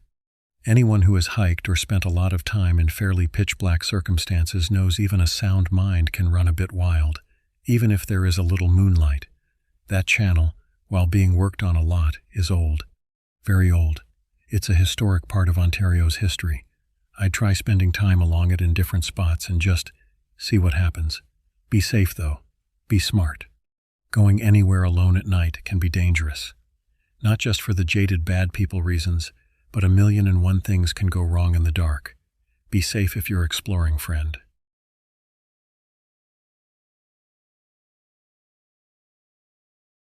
My lifetime night terror. This is an incredibly infrequent but terrifying thing that I have experienced since I was around 2nd grade. I am a junior in high school now. I used to live in a house built during the turn of the century, around 1900, and it was incredibly creaky and old. In the middle of my sister's room and mine was a bathroom with doors on either side leading to the 2 rooms. It was essentially a shared ensuite. This will be relevant later around 2nd grade, but I am not sure exactly when. I have an incredibly vivid memory that my parents have backed up. I woke up in the dead of night, somehow sitting up in my bed with no blankets on. This is clearly unusual, but I guess possible. I then felt an extremely strong force push down on my chest, putting me back lying down in my bed. Being a 2nd grader, I did the only thing I knew to do and ran down to my parents' bedroom. This was a 2-story house, and my parents slept in the basement while I was on the ground floor. As I ran through our living room, something violently hit my shin, causing me to trip. It felt like a solid, hard, perhaps wooden or metal object. I got back up and ran back down to my parents' room, now screaming. I got there and was comforted and put back to sleep in the guest bedroom. The next morning, I told my parents everything that had happened to me, and they did not believe me until they saw the now visible bruise on my shin from when I hit, or was hit by, something in the living room. However, upon looking in the living room, there was nothing there that could have tripped me. Sure, we had couches, a table, and a TV, but they were all on the side and vastly different from what I had felt.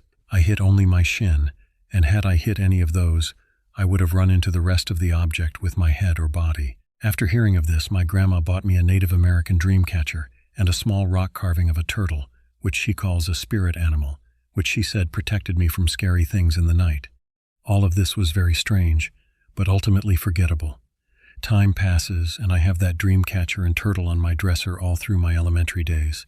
That is until, at the beginning of middle school, my family begins the process of moving to Australia. The university that my dad taught at had a sister relationship with this Australian university, and as his contract at the current one was coming to an end, we decided to make the move. During the process of moving, I was spending a lot of time with my grandparents, who lived about an hour away. One night, my grandma and I get to talking about ghosts after watching a TV show about them together. Keep in mind, my grandma has a Native American background. She tells me some information that I could never expect. She says that she believes in spirits, which at the time was not something I was familiar with, and that she believes that there is a spirit living in my house. She said that my mom doesn't want me to know this, but a woman died via natural causes in the bathroom next to my room sometime around 1935. My grandma claims that she can feel her presence there, but roughly 11-year-old me thinks she is just trying to scare me. A few days later, I asked my mom if it is true, if someone did die in the room next to mine, and she confirms this and says that she didn't really want me to find it so I wouldn't be scared, but she is comfortable telling me now that we are moving soon. Now, I was convinced it was the ghost of this woman that did whatever happened to me that night in 2nd grade, but little did I know my real paranormal experiences had yet to begin. After moving to Australia, my family settled into a nice-sized beachside rental for 3 months while we awaited the arrival of our shipping container with all of our furniture. Keep in mind, I no longer have the dream catcher or rock turtle as they were left back in the States. A few nights in, I am woken up in the middle of the night by an incredibly loud bang. Frozen with fear, I suddenly feel pressure pulling me up to a sitting position, an unmistakable, terrible feeling, the same one that came into contact with me twice on that fateful night in 2nd grade. It feels as though the devil is touching you himself, with such force and anger, yet it remains remarkably painless. Again, I run to my parents' room, and I am calmly put back to sleep. A few months pass, and we finally move into our brand new house in Australia. It is small, cozy, and modern, a good step forward from our creaky old house in the States. A few weeks after we have moved in with all our stuff, I am sound asleep in my new bedroom, feeling better than ever. I have made new friends in my neighborhood. I finally live in a house built after 2000. We just got a new dog and life seems good. That is when I wake to find myself standing upright right next to my bed. The next thing that happened will haunt me forever. I hear my name, same, whispered into my left ear by the voice of a youngish yet tired-sounding woman. Not only that, but I could feel the breath on my neck as if she were right there. The voice was relaxed and not in the usual horror style, as if someone was trying to get my attention in a library. Cut to me crying violently, incoherently trying to explain to my parents what had happened. Again I am put to sleep, but now I am scared. Like, very scared. I beg my mom to buy me another dream catcher, and she orders a cheap one off of the internet. I am satisfied, but I still want my old one back, or at least one from my grandma. Just 2 months later, my grandma passed from a long battle with kidney cancer. Of course I am devastated, but on top of that, I feel more unsafe than ever. I felt as though her knowledge of spirits was the only thing that could protect me from this evil thing, and I was now alone and vulnerable. Cut to 8th grade, and this cheap dream catcher has done nothing for me. I had one mild midnight terror where I was awakened and sat up, but I was able to get back to sleep on my own. I have also had terrible nightmares over the past few months, and I knew I needed my genuine Native American spirit protectors back. In late 8th and 9th grade, I had 2 more experiences. However, now, I had a phone, and I looked at it after both. The time that I found myself being awoken sitting up was 2.27 a.m. Both freaking times. I leave this to mere coincidence, and the next month we are going on a huge trip home to the U.S. So I'm looking forward to finding my original dream catcher. Once home, I find not only my dream catcher, but also a massive collection of spirit animals. My grandma had planned to give to me all in all there are about 25. I am over the moon and very confident I will be safe now, and that I was. I never experienced anything for over 3 years with the spirit animals and dream catcher in my room at all times. That was until last month. I was sleeping at a friend's house and I woke up to myself standing in the middle of his room. Then I feel the same breath and hear the same voice say Sam again in my left ear. I freeze in pure terror, and then it says what will haunt me forever. Sam, why are you shutting me out? That was my breaking point. I, a 17-year-old boy, broke down crying and had to call my mom to come get me. I now take my dream catcher and no less than 3 spirit animals wherever I am sleeping. P.S. If you've listened to this far, you are awesome, and I would love to hear if anyone has experiences similar to mine. I promise this story is 100% real.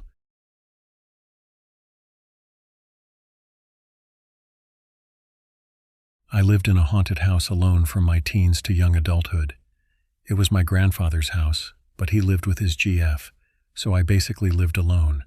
I had many strange things happen there, which all stemmed from what I thought was just sleep paralysis. Initially, the only weird thing was that I go to sleep but wake up to that sensation. Each time I woke up paralyzed, I was gradually able to move a little more and muster the strength to shift my gaze toward what was standing at the foot of my bed, where there was always a dark shadow.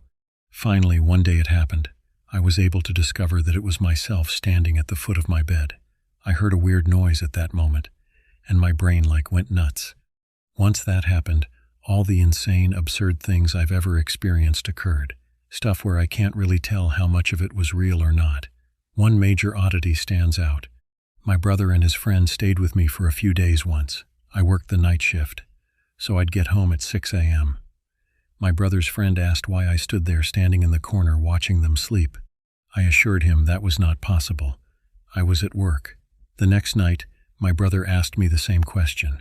Why was I standing across from him at night? I also told him it wasn't me. I was at work. I physically couldn't have done that. Both of them swear it was me. They insisted it was me because of the size. I'm not very tall, and they said it was my silhouette, exactly my height. Eventually I moved out. Gramps died, and the house got sold because the grandson who inherited it couldn't live in it. Too much shit went on. He couldn't ever sleep. He also told me he thought I had the key to the place still. Woke up and thought I broke in. We aren't on good terms. I almost started a fist fight over the accusation, until he realized how dumb it would be for me to break in just to watch him sleep. One old neighbor from there that I still talk to did say they see me in that house once in a while. except it's me from over 20 years ago, or so I'm told. I have no idea what to make of being told that other than, man, that is pretty ducking weird. I've not experienced anything of the level of high strangeness after moving out of that place. It will always remain a mystery to me why that house had such weird shit going on in it. I live with this sensation of wanting to be back in that house, though it almost feels as though I need to visit that place before I die. It's this weird feeling of, I left my keys, my wallet, my phone, whatever you could think of. That item that you leave behind that gives an uncomfortable feeling. Like, damn it. I left it at the house. I need to pick it up. Well, that's how I feel and how I've felt for over 20 years, and I've never been able to go back and get whatever it is that I left behind. I can't investigate any of this. As a result, I am always left wondering, I don't know what that was. I probably won't ever know.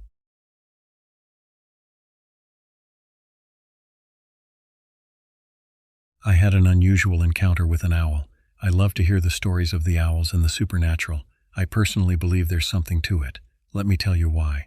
I was raised to believe that the owl is a harbinger of death coming and should be noted and respected as such. I, in turn, convinced my husband and children of the same. One night my husband came home from the shooting range where he competes with a number of other old men with guns. He said it was the strangest thing that in a lull of the shooting a large owl flew right over the heads of all the men. He said that if anything, all wildlife would be miles away from that area with all that noise. I immediately said somebody there is going to die. He didn't laugh, but thought it was indeed strange. The next week he goes and comes back early. One of the men, in taking his gun out of the back of his pickup truck, got it snagged on a piece of junk and pulled. The gun went off, taking most of the man's head off. I said, "See one more quickie. I have a cousin who lives in Columbia, Missouri, right in the almost center of town. Once some years ago, their street was visited by an owl hooting every night and sitting in a tree at the dead end where there was a little bit of woods. She told me everyone came to see and hear it because it was so beautiful and rare, and their kids had never heard or seen one. Well, it visited for about 5 days, I think, and then one Sunday morning they woke up to find a young woman ended herself from that same tree. She was not known by anyone and was thought to be a student at Columbia University. Since that Sunday, the owl has never returned. Yep, there's something to it."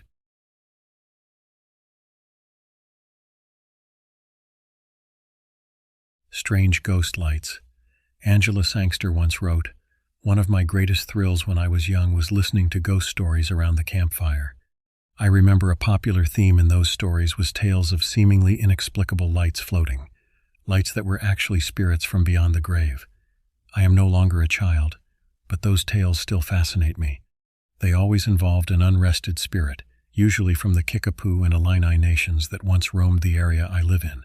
In these accounts, the spirit was angry and vengeful, seeking retribution for their burial ground being desecrated. Many of these stories simply recount the sighting of something strange, giving rise to a growing legend over time. However, there are documented cases all over the world of these bizarre light forms. Scientifically, these lights have been shown to be gases coming from the ground, or the rarer phenomenon of Earth lights that show up around fault lines. Does this explain all of the sightings? It's quite likely they do, and yet the interest and speculations continue. Ghost lights, origins, and legends. Accounts of these strange lights go back to before biblical times, when people felt they were getting a message from God or higher beings. These weren't generally attributed to ghosts. Rather, it was believed that something celestial or divine was at work. In the 10th century AD, his stepmother possibly murdered one of the first English kings known as Edward the Martyr. A year after his death, a strange orange light, almost resembling a ball of fire, lit up the sky over the area where the body was supposed to be hidden. More recorded sightings appeared throughout the 11th and 12th centuries, especially in Europe. These strange balls of light have come to be known by such phrases as will-o'-the-wisp or corpse candles. Legends of these lights even inspired the creation of the jack-o'-lantern we all enjoy during Halloween. Often, these lights appear as a single entity, but many incidents have been reported where multiple lights are observed. These lights gave rise to speculation not only of ghosts, but of extraterrestrials as well. Ghost lights, well-known sightings. Many local legends all over the world have stories about the lights. Some involve a railroad worker who was tragically killed by an oncoming train and now walks the tracks, represented as a bobbing light. Others speak of vengeful spirits from the nations indigenous to the United States. Many reputedly haunted cemeteries and abandoned wastelands also have accounts of these floating orbs. Along with these legends are well-known documented cases of what have come to be known as ghost lights. Nuremberg Incident woodcut. The Nuremberg Incident of 1561 led many to speculate about the possibility of these lights having an extraterrestrial nature. It is said that in early April, spheres of light shot across the atmosphere, along with shapes of cylinders and crosses. As depicted in a woodcut, before photography, a way to record an image by carving it on a block of wood, it appeared there was a celestial battle going on right before the shocked townspeople's eyes. Another early documentation of such a phenomenon occurred in Cardenshire, Wales, in 1656. These lights appeared to have been more of a ghostly nature, as they were round spheres of light that circled in the area of the town and sometimes even inside the homes themselves. A man named John Davis wrote these incidents down as they happened, and there were many superstitions that the balls of light appeared before someone in the town died. Throughout the next several hundred years, accounts of seeing these lights would continue. There were variations, of course. Some were small globes of white seen floating in almost a bobbing fashion, and others were bright orange spheres that appeared ominously in the sky or near the ground. Many of these incidents have gained national attention in the last century. One of the most famous of these would be the Marfa lights in Texas. The Marfa lights. If you travel down U.S. Route 67 in the state of Texas, pay special attention when you are close to Mitchell Flat.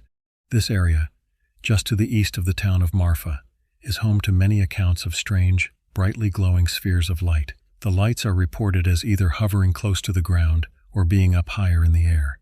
While there are no documented cases of such phenomena before an article in 1957, it is said that the stories of the lights had been passed down since the late 19th century. The article, called The Mystery of the Texas Ghost Light, was written by Paul Moran and was featured in Coronet magazine. However, it's important to note one fact about this specific case.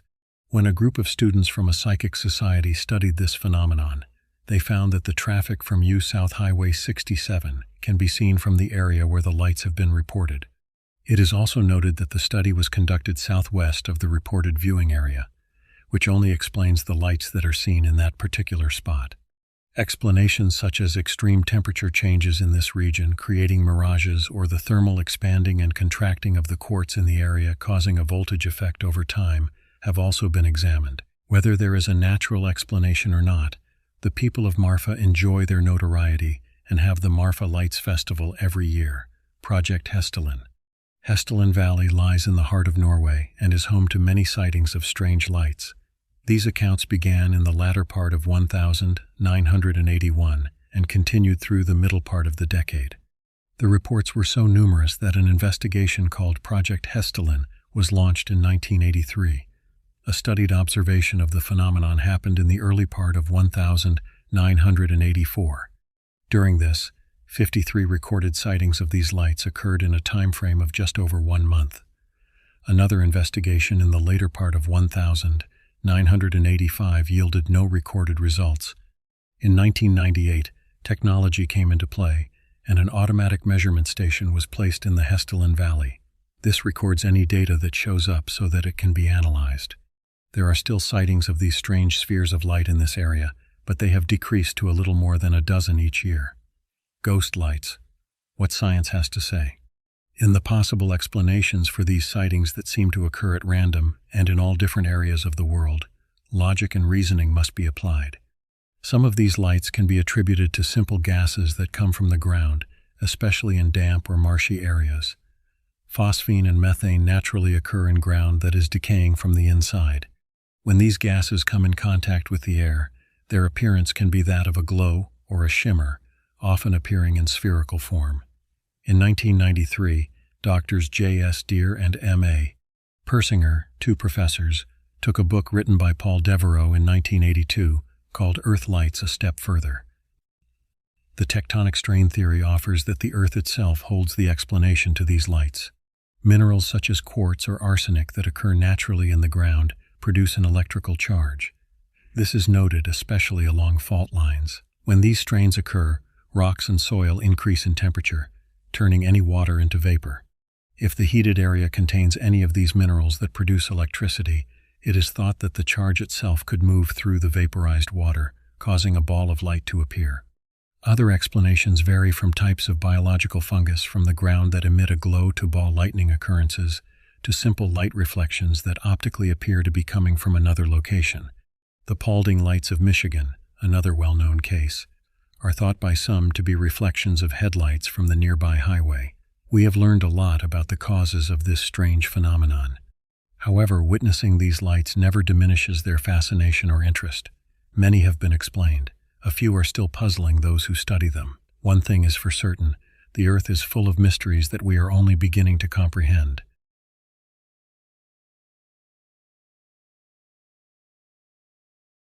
I have a few, but this one is the one that I cannot explain away. I was in the shower at 6 a.m., getting ready for work. I shampooed my hair and went to put the bottle back on the corner shelf thingy in the shower, and it wouldn't go. You know that feeling when you try and push two magnets together, the force that pushes back and, if you're not careful, to the side. It was like that. I paused and looked at the bottle on the shelf. Felt it. Feel the shelf. Try it again. No go. I tried another shelf, and it went easy peasy. I tried the original spot again. Nope. So I started pushing as hard as I could. I braced myself with my foot, and it gave way enough that I could place it on the shelf. I let go, and it flew across the bathroom and hit the wall so hard it broke the cap on the bottle. That's when I decided I was freaked out. Until that moment, I'd just been thinking, hey, it's just something catching on. I ran out of the bathroom screaming for my husband, who then went into the bathroom to try and see if he could get it to happen for him. But it didn't. He was disappointed since he really wants to experience something and won't believe until he does. Anyways, it shook me up a lot. I went to work sort of in shock. I almost told my boss several times during the day, but couldn't get the words to come out of my mouth. I thought, he'll just think I'm a nut. And it was so weird to be so freaked out and have to keep it all inside. I recall thinking that this is the reason why individuals hesitate to come forward when strange occurrences take place.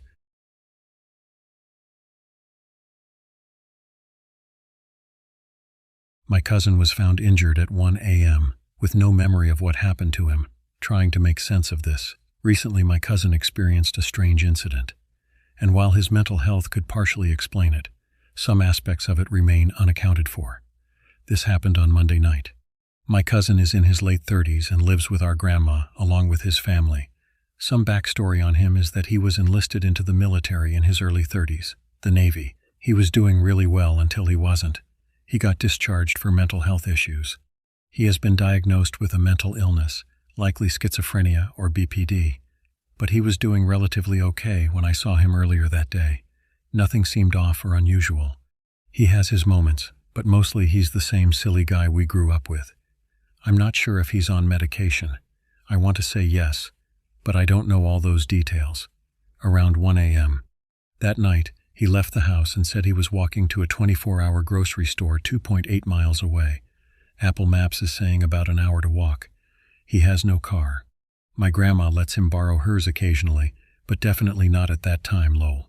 The store is just a couple of miles away, on a main street. The town we live in is mostly suburban with some ranch-style homes with dirt roads, but mainly suburbs.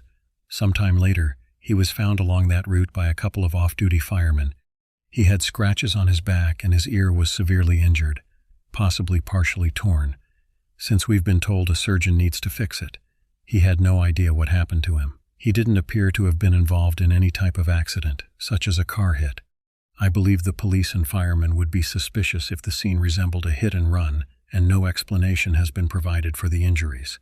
He says he doesn't remember anything between leaving the house and being found. I assume there is just a total blank space in his memory regarding the time when the accident occurred. I know schizophrenia can cause dissociation or confusion, but this situation feels different. It's not like he wandered into the woods or had a history of disappearing. And the fact that he got hurt this badly, but with no memory and in a short, familiar distance, it's got all of us wondering what really happened. We've considered everything from a possible assault to some kind of accident, but nothing fits perfectly. And honestly, there's a weird part of me that wonders if it was something else, something harder to explain. If anyone has heard of anything similar, missing time, unexplained injuries, memory loss during night walks, especially in town areas. I'd love to hear your thoughts. I'm not claiming anything paranormal for sure, but I'm not ruling it out either. I experienced paranormal encounters when I was a kid, not seeing but physically feeling and hearing things and experiencing vivid dreams. So I am very open to possibilities, but I'm also very logical, as are most of my family.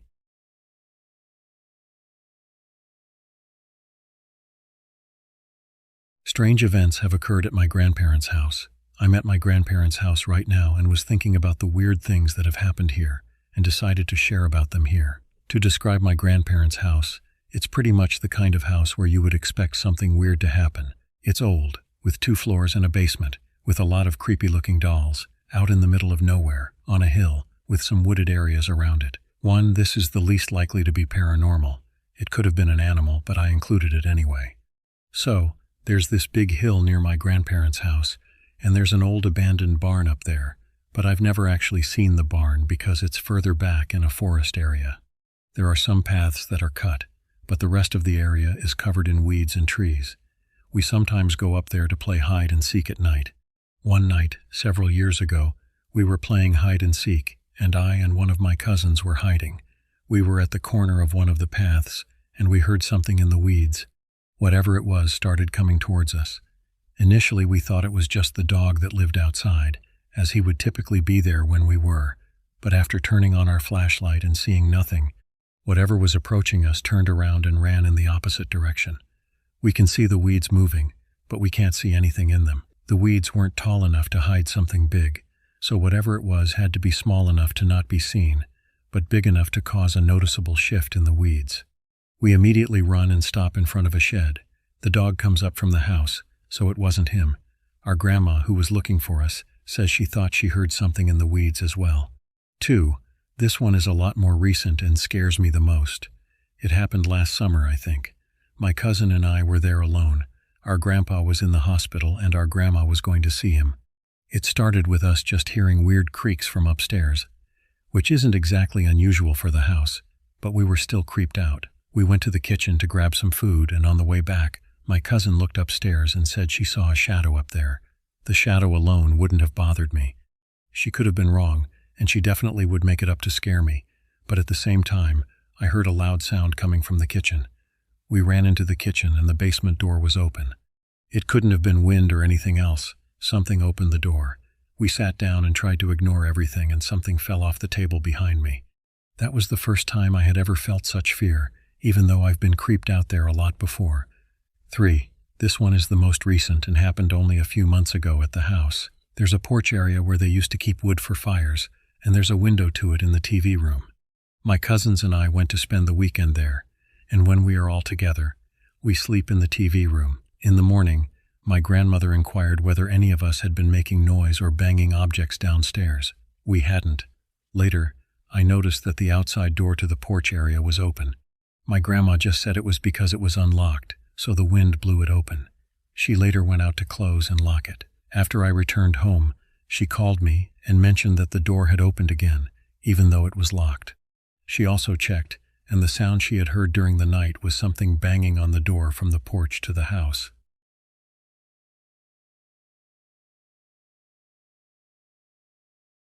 Before this experience, I didn't believe in ghosts, apparitions, or anything like that. In 1996, I worked for a produce delivery company, and one particular morning I was delivering to a retirement home. I entered through the back door into the kitchen looking for anyone who looked like they worked there, but nobody was home. I entered a big dining/game room with a giant wall window that overlooked the golf course and outdoor area. I saw one man in this big hall standing in front of the window, seeming to enjoy the foggy morning view. He was much older, bald, and wearing a tweed jacket and dress pants with black loafers, which led me to assume he was a resident. I called out to him but guessed he may have had his hearing aid off or whatever. I called out even louder, saying, "Excuse me, where can I find an employee?" This time he turned his head but not all the way around, like maybe he heard something but was otherwise unaware of anyone behind him. Finally, the kitchen manager from the back office of the kitchen heard me yelling, and he came out. I turned to greet him. I announced myself, shook his hand, and gave him the paper to sign the order, which took maybe 5 seconds max, turned around, and the old man was gone. Weird, no old man could move that fast out of that big hall. He'd have to run 50 feet in 5 seconds flat to the door, something most people couldn't do silently, especially not an oldster. I turned back to the manager and jokingly said something along the lines of, "You got some fast old folks around here," assuming the manager had seen the old guy run away, like maybe he wasn't supposed to be out of bed or something. The manager was really taken aback by what I said and was like, "What the heck are you talking about, buddy?" And I looked back to where I'd seen him and explained that the old guy must have run like a cheetah to get to the exit across the room to get away from the manager's detection. I remember these words crystal clear. "Oh, Ed, you saw Ed, he's our ghost." I got a weird feeling and didn't really ask for an explanation. My reaction at the time was kind of like, "Ha, good one, a ghost, ooh." The guy explains that Ed likes the view of the golf course and likes to mess with people sometimes by calling out to them asking for help. I still think it's a joke until the manager tells me what Ed is wearing. A tweed jacket with dress pants and black loafers. After that, I just kind of accepted what had just happened to me. After reanalyzing the situation, there's no way a hunched-over old man could get away in the time it took me to lose him, especially completely silenced. He just seemed so real, not transparent or floating, just a dude standing there in his own world. I've ever seen or had any paranormal experiences outside of that one, but man, it was very weird. It's very confusing to me. The idea of a ghost is a person who no longer exists, but is still here somehow.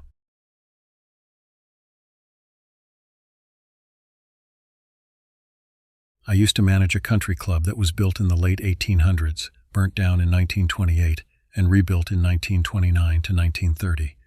There were a ton of weird things that happened there, ranging from lights flickering when we talked about ghosts to my boss seeing an apparition completely dressed in 1800s, clothing and wooden shoes, to shadowy people moving incredibly fast through the hallways. Also, I was touched on the back of the neck in the basement once. One time I went down in the basement to use the employee restroom. We had a locker room attached to it as well. There were 2 stalls straight ahead when you walked in. I walked into the left stall and stood there to take a leak. Mind you, the restroom is entirely empty. I was the only one in there. There was also only 1 or 2 other employees left, as it was just after closing time. Now, about halfway through urinating, I noticed something move out of my peripheral vision. I turned my head to look, and as I gazed under the stall, I saw a pair of pale, corpse-like feet standing in the stall next to me, facing my direction. Then they immediately faded away. I got the most intense, spine-shivering chill, and all the hair on my body stood up at once. I booked it out of there, grabbed the other employees and my keys from the office, locked the doors, and ran the duck out of that place. The scariest supernatural experience of my life.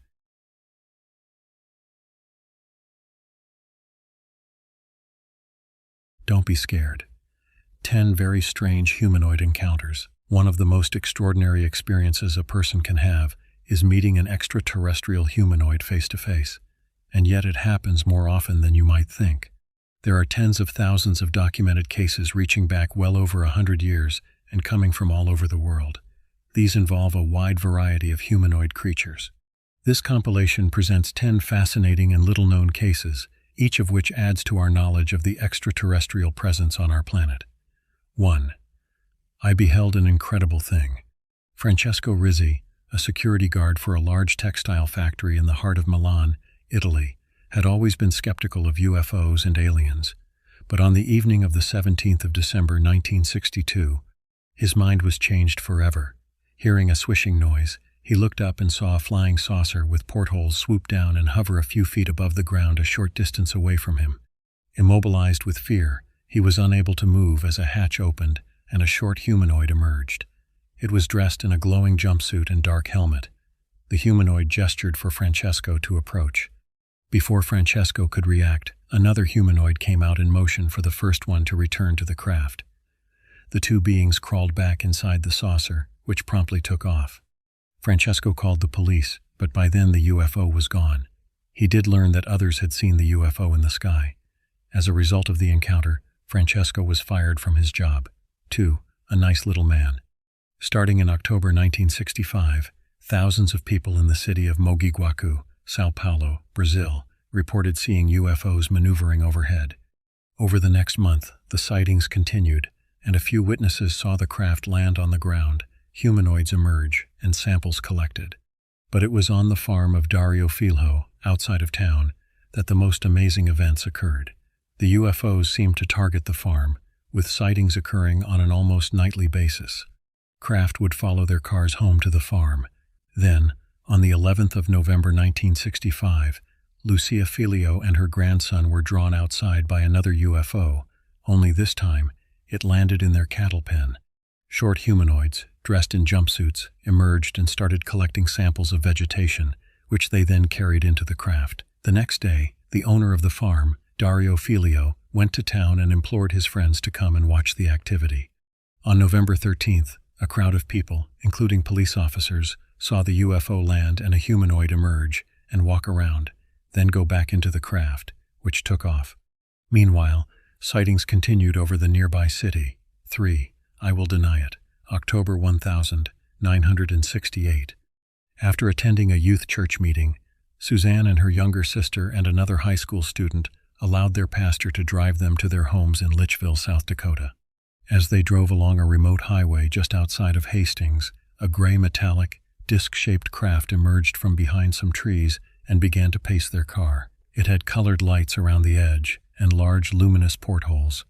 Through the portholes, Suzanne and her sister were amazed to see skinny, gray-skinned figures with dark eyes and large heads staring down at them. They told the pastor and the girl in the front seat, but both refused to look or acknowledge the existence of the craft. The UFO followed the car for several miles before darting away. The girl in the front refused to discuss it, and the pastor ordered the sisters not to talk about it in his presence, or he would deny it. 4. No satisfactory explanation. On the night of the 1st of October 1975, Takeshi Furuyo and Michio Hikawa decided to drive up to a parking lot in the foothills of the beautiful Southern Alps near their home in Hakushu, Osaka, Japan. Shortly after they parked the car, one of the young men saw 3-foot-tall, strange-looking humanoids dressed in white outside the car.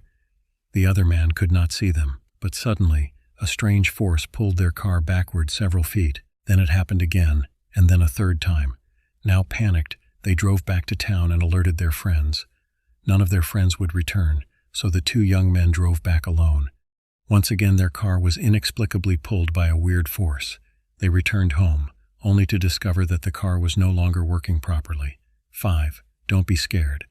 David was only 7 years old when, one night in winter 1975, he had an encounter in the bedroom of his home in Plattsmouth, Nebraska, that would haunt him for the rest of his life. He woke up to sense a presence, and turning around in his top bunk bed, he saw a strange, shadowed face looking at him. He'd never heard of gray aliens and wondered if it might be a vampire like Dracula. After it left, David jumped down to the lower bunk and woke his brother, and moments later, both of them saw the same creature peer around the open doorway into the bedroom. Years later, David saw images of gray aliens and recognized them as the creature he had observed in his bedroom as a child. 6. Did you see what I just saw? It was a bright, sunny morning in May 1976 as two men from Valdez, Alaska, decided to take a short drive out of town. Almost immediately upon reaching the edge of the town, they saw an incredible sight.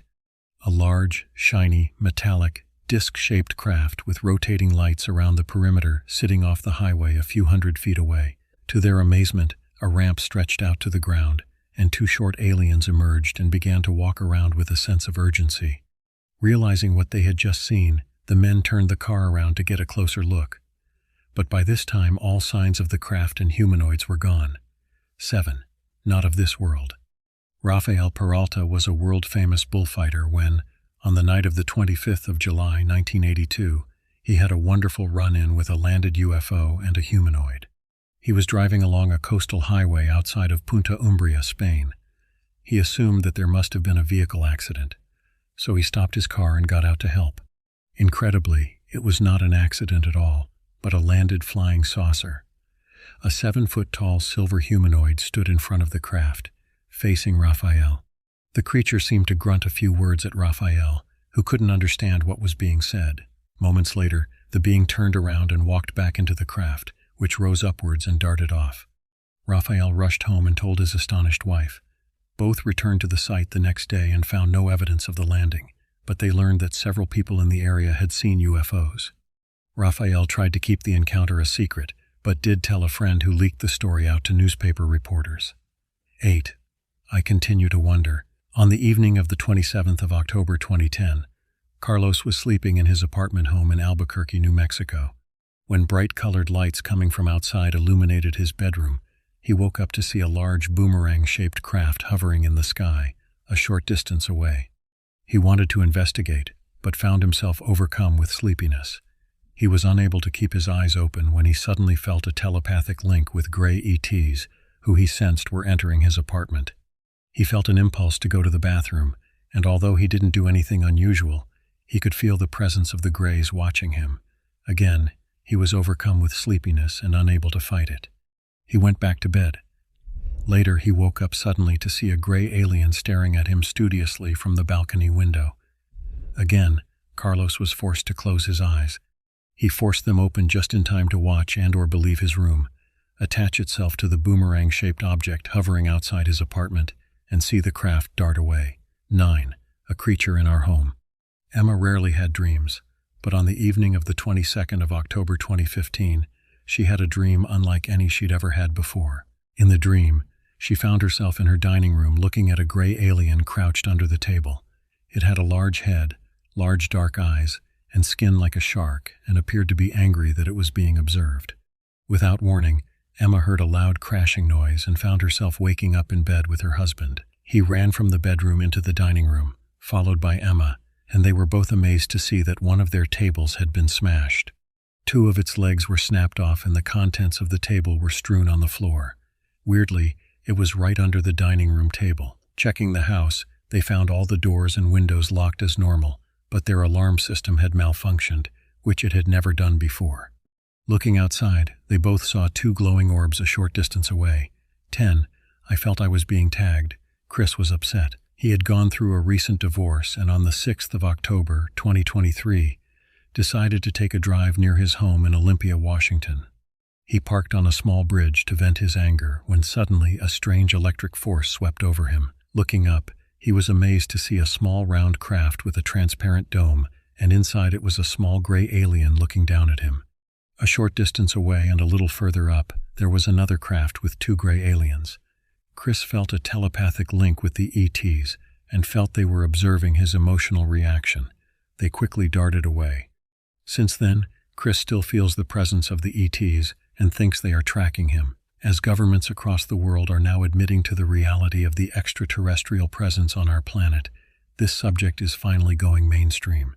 The worldwide UFO cover-up is collapsing under the weight of its lies. There are too many cases to explain away as hoaxes, hallucinations, misperceptions, or mental illness. This subject has the potential to change the way humanity views itself in the universe and teach us volumes about life beyond Earth and life on our own planet. It is time for the truth to come out. We are being visited by extraterrestrials.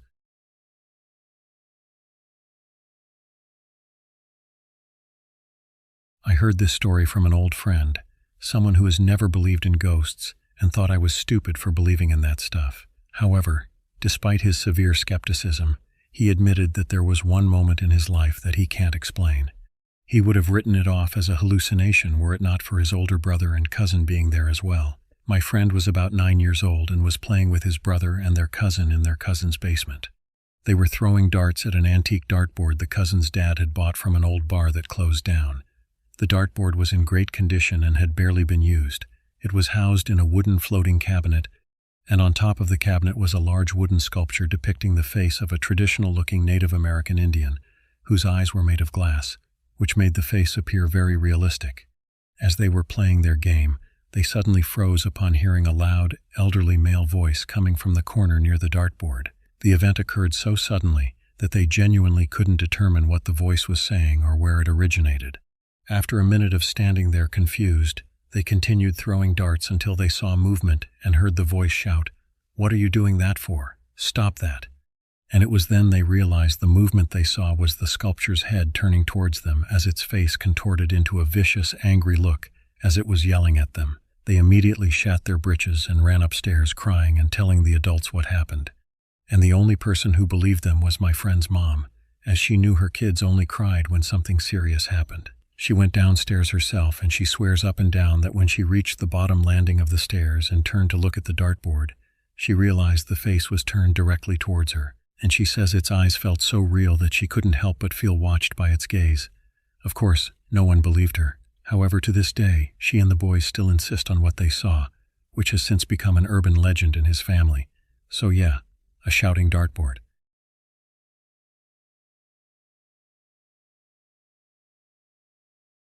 Strange anomalies.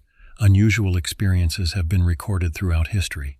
Many are recorded through subjective experience and may even account for religious experiences. A few of my favorites range from disembodied voices of strange entities and unexplained phenomena such as the hairy hands of Dartmoor, watergeists, the miracle of the sun, and even cryptid sightings. There are so many well-documented accounts that they can't all be false, but they seem so strange that they can't be true. I'll share my own and first paranormal experience that's haunted my memories for years. My father was driving me and my mother home late after visiting my grandparents. We got held up in traffic before taking a quicker route through a massive area of wilderness. There were miles upon miles of nothing but sheep and road, with no lights, houses, or even trees, just a vast expanse of barren land. I remember incredibly clearly looking out of the rearview window and seeing the road barely illuminated by the moon. Then something absolutely baffling happened. I saw what I described as a little man emerge from the side of the road, then another from the opposite side. It was so dark I couldn't make out facial details, clothing, or anything of significance, only that they had bulbous heads and were of a smaller frame. I absolutely apologize to any beings I insulted with that description. It seems throughout my life I've had weird experiences such as that. I remember vividly seeing a droid from Star Wars. I was in my kitchen when I was a child, and it scared the shit out of me. Maybe our brains hallucinate more than we think. On top of that, I've seen other entities, such as a shadow person, orbs, a ghost hand, and other weird stuff. I've always experienced some of these events with other people. It makes me wonder how many people genuinely have seen something, but it was a hallucination? Have you guys experienced anything spooky?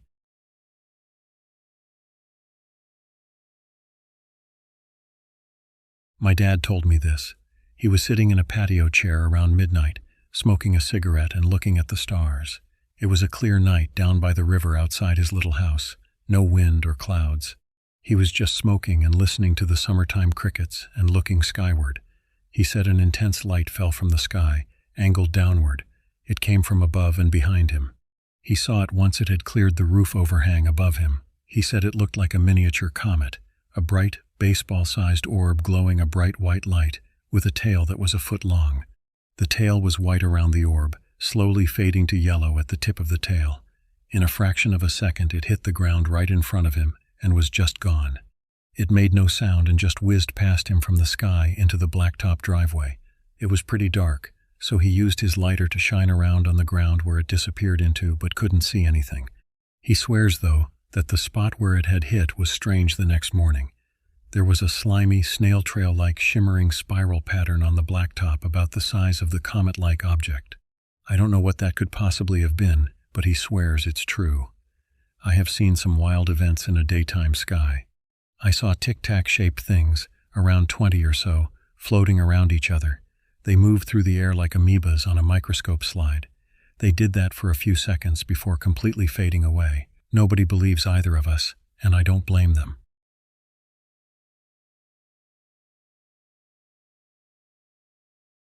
Well, here's one.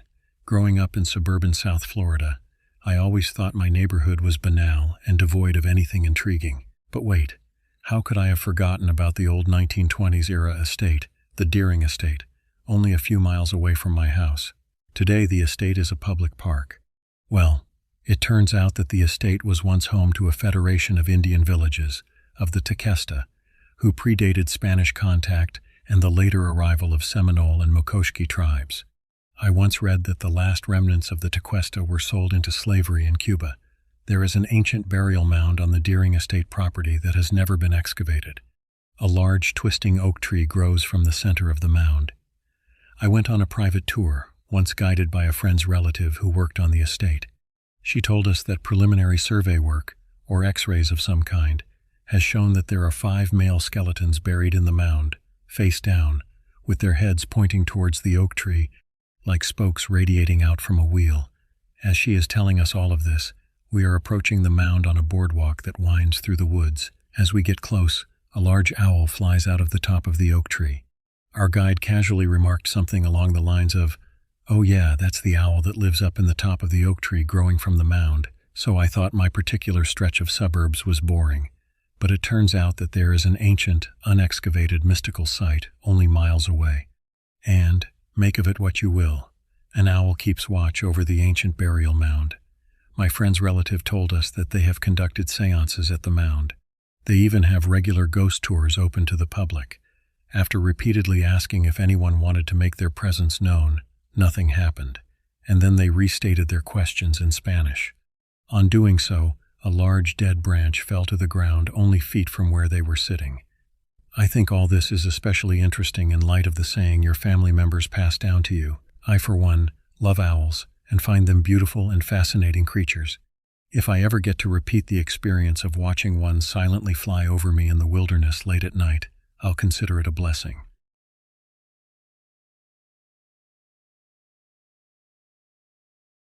Paranormal encounters in one day or a sign from the universe? I swear I saw my 1 to 2-year-old niece in her bed. It was 5:04 am, and I was going to shower before work, and I noticed the kid's door wide open. It is usually left closed or barely open. I felt drawn to check on my niece, but I know if one of the kids, there are 2 of them, is sleeping at their grandparents or cousins. The other one left behind with us usually sleeps with my sister and her boyfriend.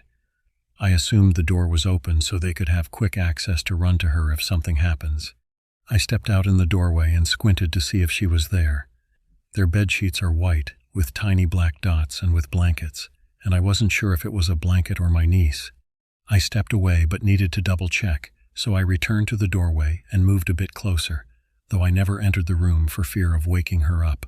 They have one of those sensor nightlights that is dim, and then I saw my niece lying there, blinking. And then she just sat up, was lying on her belly facing me. But the way she sat up wasn't the usual lifting herself up with her arm. She literally swung her body to sit up, which was kind of weird. I think she blinked a few times to wake up fully, and she has done this thing rarely where she lies in bed awake from sleep, just waiting for someone, and then cries when someone is present. But she just stared at me. She was wearing her white long-sleeved PJ top with the black flowers and was in diapers. She didn't cry and didn't reach her arms out to me. It could be because of the lighting and my terrible eyesight and imagination, but her face looked distorted or weird. When I saw her, I exclaimed, "Oh shit," and quickly went to the shower because I was scared, but I also didn't want to wake her up and face her scolding. I showered for about 10 minutes or so and heard thumps and a door close and maybe a baby voice. So I assumed my sister or her boyfriend saw her on the baby monitor and took her in their room. After I showered, I checked again, and I literally only saw the blanket the same way it was when I saw her, and nothing else. Maybe she moved to a position that was out of view, but I distinctly remember not seeing her at all. I got ready and left for work. I had a great Monday, and then suddenly, on the drive home, my engine just died at a red stoplight as I braked. Mind you, this happened 3 times as I was leaving work. The lights and everything in the car were working fine. The car literally won't budge. The people behind me honked and cursed at me, so I fiddled with the car until it finally moved again.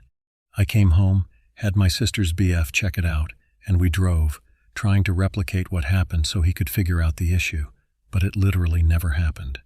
I also called him when I got stuck, but it went to voicemail with him babbling like blue-blue-blay after the beep.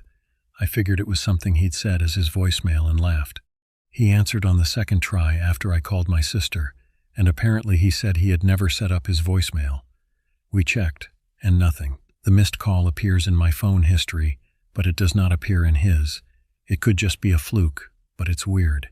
Anyway, I asked them about my niece, and they said my sister was awake from 5 a.m., and she never saw my niece sit up or wake up on the baby monitor, and she never made a sound either, and that she was right in her bed the entire time until she tried to go to their room around 7 a.m. when they were both awake. I asked if they had changed her to PJs, and they said she was still wearing her same clothes from yesterday, which were a strawberry dress and blue denim overalls. Their eyes widened when I told them about her long-sleeved white outfit with flowers that I saw her wearing, and they never came out to check on her when I heard the thump while showering and never heard her talk or cry. All these things happened in a single day and I can't wrap my head around it. They think I'm crazy, lol, because the car doesn't replicate what happened to me. I saw my niece in the voicemail. We immediately smudged the house, though. My niece has been known to wave hi randomly to the air, but I assumed it's just her saying hi. Occasionally, she'll look in the hallway. Their room is at the end, or she'll cry about being in the room. Sometimes, she looks in that direction and repeatedly says no, which she only does when someone is actually speaking to her, not at random. Her 5-year-old brother is the same. He gets scared in the room. I get off vibes from their room too. The nightlight suddenly turned red. It changes color if touched while I was in their room at night with the 2 kids, and nothing else nearby could have triggered it. I have also heard a baby crying as if waking up from sleep when I was alone with my niece. She was napping, so I quickly ran to her. She didn't appear to have cried in her sleep at all. I was only a few steps away and would have seen her pout, rub her eyes, or move. Their room literally makes me feel so uneasy, and there was even a time that a ball had bounced. Stereotypical, I know, but when I went to check the room, it hadn't moved from the shelf it was on. I do encounter stuff like hearing my sister call my name loudly and clearly, but she never did. Sometimes I'm hella afraid to answer my nephew's voice when I'm in the bathroom or room in case it's not really him. I now believe that my car stalling was a sign from the universe or something similar. Either that or I pissed some spirit off.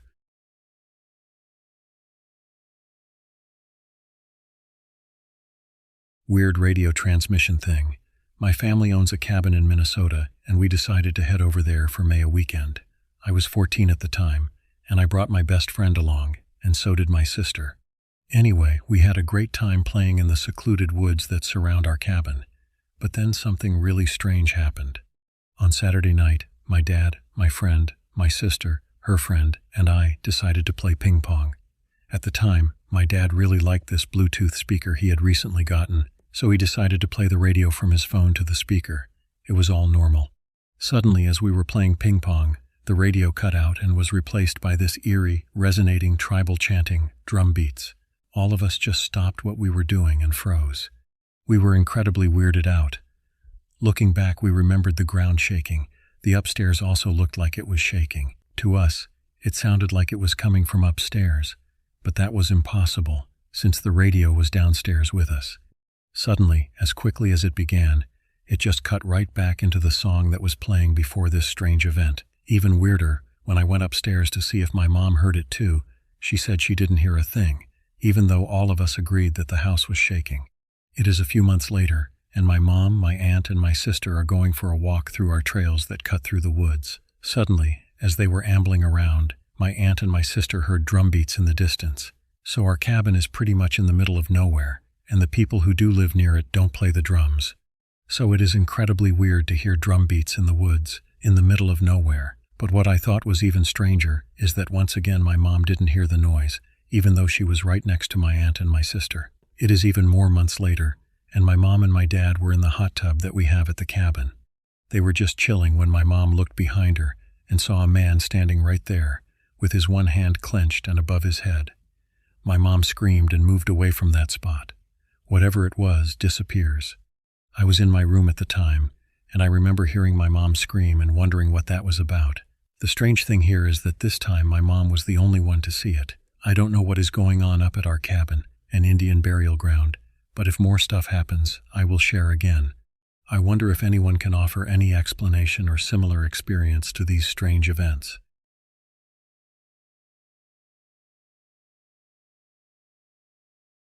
A terrifying incident occurred on an isolated road. Happened to me in 1991, when I was 16. At the time, neither cell phones nor GPS was available. I'm 50 years old now, and it still sticks with me today. I had just gotten my first car, and I was only allowed to drive around my city. I was inexperienced and somewhat sheltered.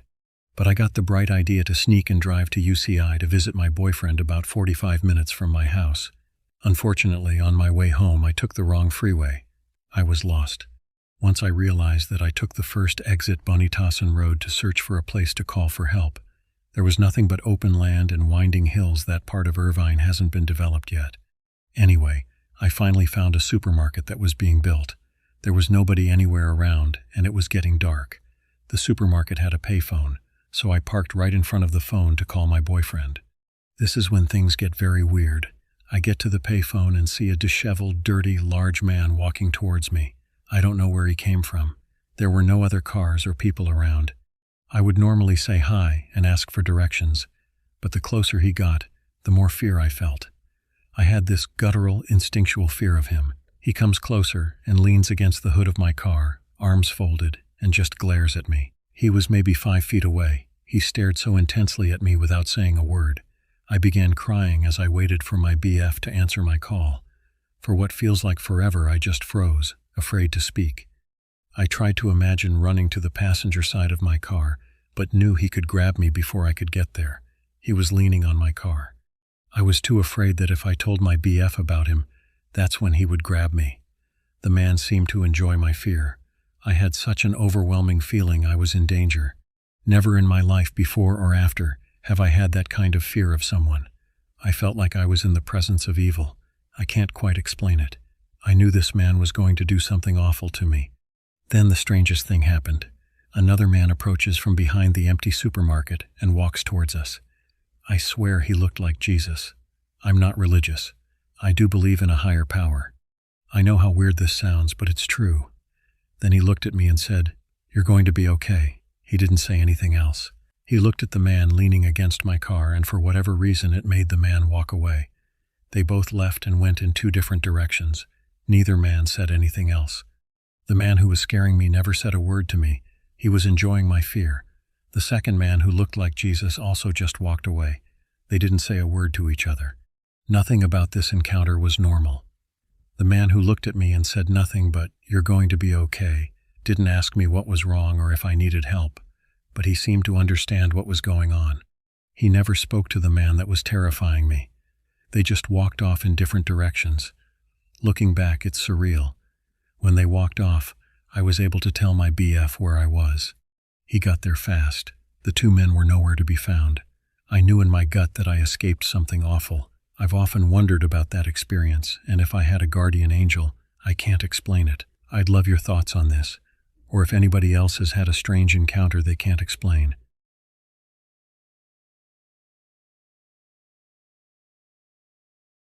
About a month ago, I was visiting a friend in Indianapolis. One day, I was riding in a car with her and her husband.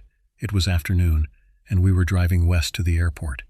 On the way there, her husband suggested we play a silly game where we have to guess the type of person driving the vehicle ahead of us. We were making fun of our stereotypes of others. We came up behind an older blue Versa, and we all made our assumptions about what the driver looks like.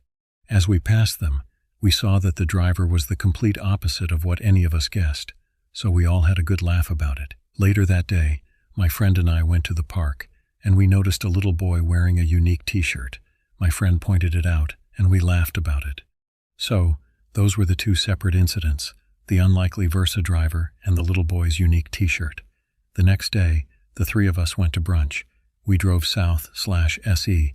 On the way there, I noticed a car in front of us that looked really familiar. I asked, "Is that the Versa we saw yesterday?" My friend's husband was like, "Nah, surely not," I said. "Let's pass it and see," because I could see the driver's hair, and it looked really similar to the driver from the day before. We also noticed the license plate was similar because of its repeating numbers. So he sped up, past the Versa, and lo and behold, it was the same damn person as the day before. We were all quite shocked by the unlikely coincidence. It was a different highway, a different direction, and a different time of day in a large city. We all felt like we experienced a bit of a glitch. Also, as we continued driving, my friend mentioned to her husband a little kid we had seen the day before who was wearing the unique t-shirt. When we arrived at our brunch destination, we had to wait for our table, so we sat outside for a while. There was a family hanging out near us, and there was a little boy wearing the exact same t-shirt that the other boy was wearing the day before. It was not the same boy, but he was the same age and similar in appearance. This instance isn't as shocking as the Versa driver, but because we noted it the day before, talked about it on the way to brunch, etc. I thought it was very strange to see it again. especially after the thing that just happened with the Versa. So, we had pretty much the same exact experiences 2 days in a row, in separate locations, times, etc. I just think it's funny and strange because everything had to line up exactly right on the second day for us to run into the same experiences again. Especially that person in the blue Versa. What are the odds that we would see him again, especially since he was so notable to us the day before during our game?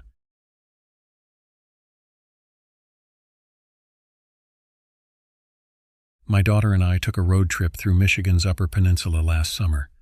We spent a few nights hiking the Porcupine Mountains, spent a couple of days exploring the Kiwanet Peninsula, and were headed from Houghton to Marquette to jump off the Black Rocks into Lake Superior before heading back home.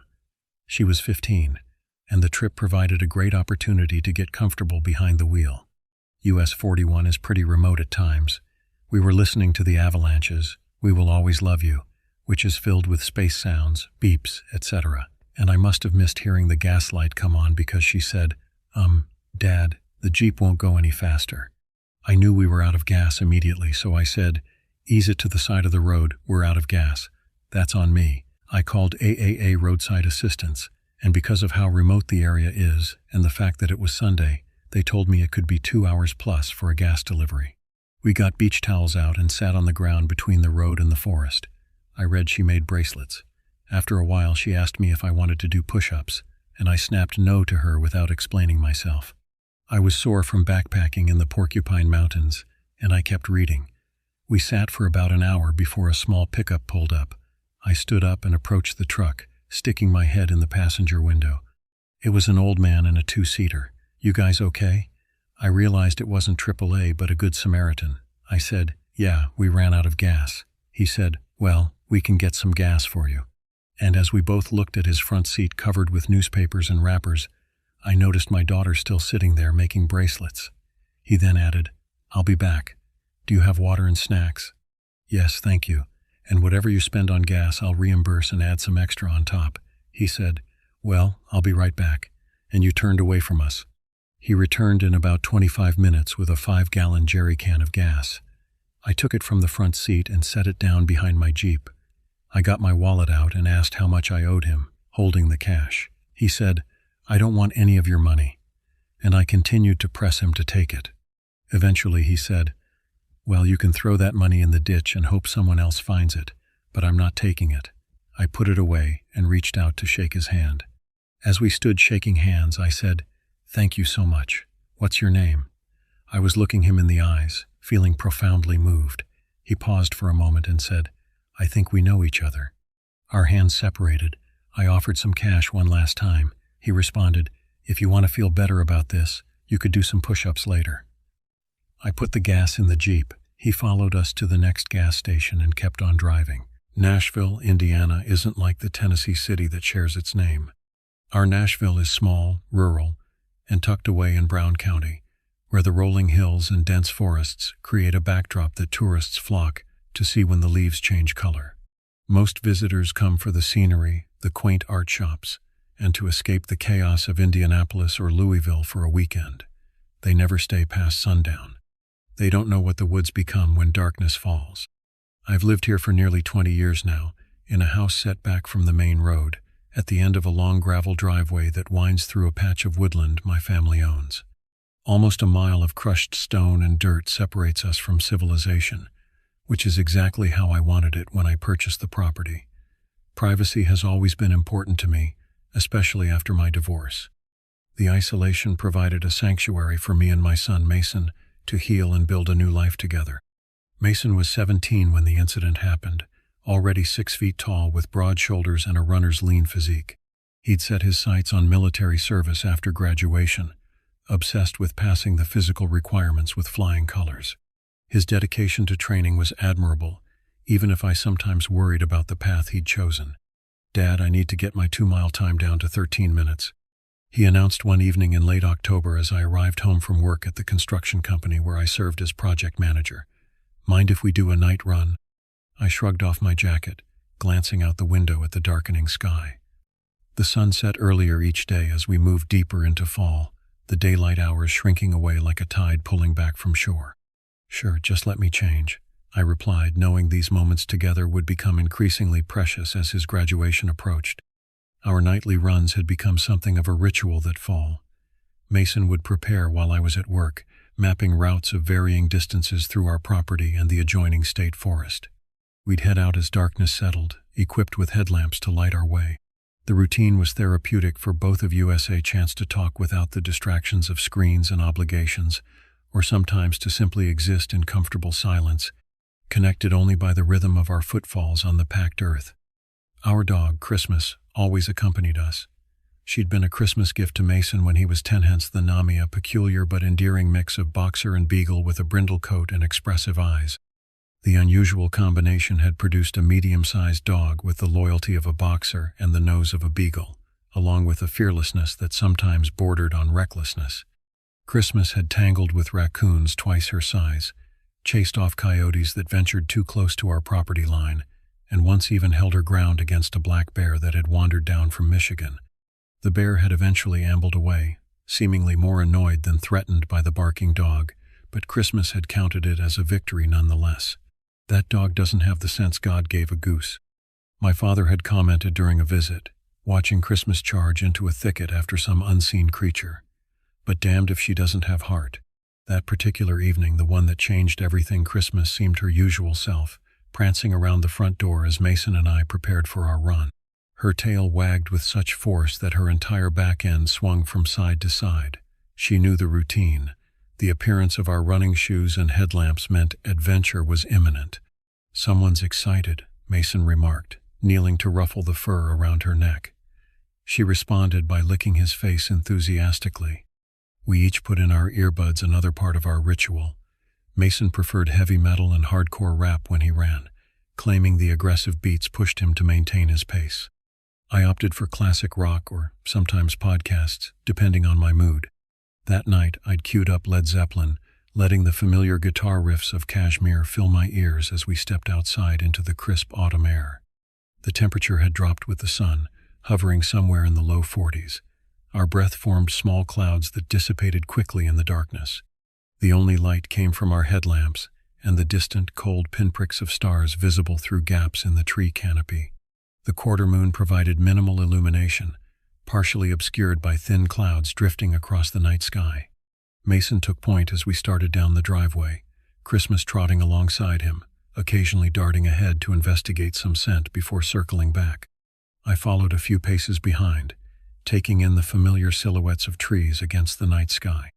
The gravel crunched beneath our running shoes, a sound muffled by the music in my ears but felt through the soles of my feet. We had just passed the old oak that marked roughly 1/8 of a mile from the house, our usual spot to transition from walking to jogging, when Mason's hand appeared in my peripheral vision, tapping my shoulder. I slowed to a stop, pulling out one earbud. "What's up?" I asked, my voice sounding unnaturally loud in the stillness of the night. Mason didn't respond immediately. Instead, he motioned over his shoulder with a slight jerk of his head. "Christmas stopped," he said finally, his voice hushed. I turned, following his gaze back down the driveway. Christmas stood about 20 yards behind us, perfectly still, her attention fixed on something in the woods to the east of the driveway. Even from this distance, I could see that her posture was unusual, rigid and alert, ears perked forward. We exchanged glances, a silent question passing between us. In unison, we turned and jogged back to where she stood. As we approached, I noticed something that sent a chill through me that had nothing to do with the autumn air. Christmas's hackles were raised, the fur along her spine standing at attention like soldiers on parade. I'd seen her alert before, interested in squirrels or deer moving through the underbrush, but this was different. This was a posture of fear, something I'd never witnessed in her before. Mason reached down to pat her reassuringly. At his touch, Christmas startled violently, as though she'd been shocked.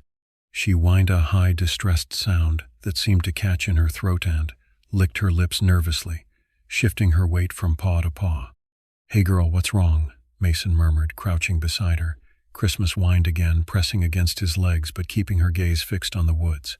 I should mention here that earlier that month, we had expanded the pond on our property. The excavation had left several large piles of uprooted trees and brush at the forest's edge, creating unnatural shadows and potential hiding places. At the time, I'd planned to deal with the debris before winter set in, but work obligations had delayed the cleanup. Something about Christmas's behavior made me reach for the button on my headlamp, switching it from the standard setting to high beam. Mason followed suit, and suddenly the woods were illuminated in stark relief, shadows jumping and shifting as our light swept across the underbrush. That's when we heard Ida growl so deep and resonant that it seemed to vibrate through the ground beneath our feet. It wasn't loud in terms of volume, but it carried a presence that was unmistakable, like the lowest notes of a bass drum felt more than heard. The sound raised the hair on my arms and the back of my neck. Christmas reacted immediately. She released another whine, this one laced with an unmistakable note of terror, and bolted toward the house without a backward glance.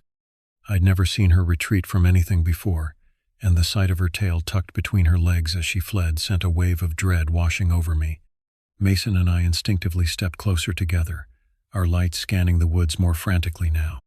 The beams cut through the darkness, illuminating the tangled piles of timber and brush, creating a constantly shifting landscape of light and shadow. And then I saw Ida's shadowy frame partially obscured by a fallen tree. The figure was large, with pointed ears and unusually broad shoulders that suggested power and predatory intent. But what fixed my attention, what burned itself into my memory so deeply that I still see it in my dreams, were the eyes. They caught our light and reflected it back, but not with the typical eye shine of nocturnal animals. These eyes glowed with an unnatural burnt orange to red luminescence, like hot coals embedded in the darkness. Once spotted, they were impossible to unseat when points of fiery light that seemed to stare directly into me, assessing and calculating. The creature held our gaze for what felt like an eternity, but was likely only seconds. Then, with deliberate slowness, it backed into the underbrush, those haunting eyes, the last part of it, to disappear from view.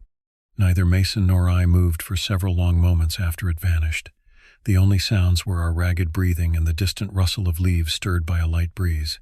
Finally, Mason broke the silence, his voice barely above a whisper. "Dad, what the hell was that?" I had no answer for him. In all my years exploring these woods, in all the hunting trips and hikes and runs, I'd never encountered anything like what we'd just seen. There is no land-based animal native to Indiana that has naturally fluorescent red-orange eyes. "I don't know," I admitted finally, "but I think we should head back to the house." We didn't run back so much as walk very quickly, constantly looking over our shoulders, our headlamps sweeping the woods on either side of the driveway. Neither of us spoke, but I could feel Mason's shoulder occasionally brush against mine, an unconscious seeking of reassurance that I was equally in need of.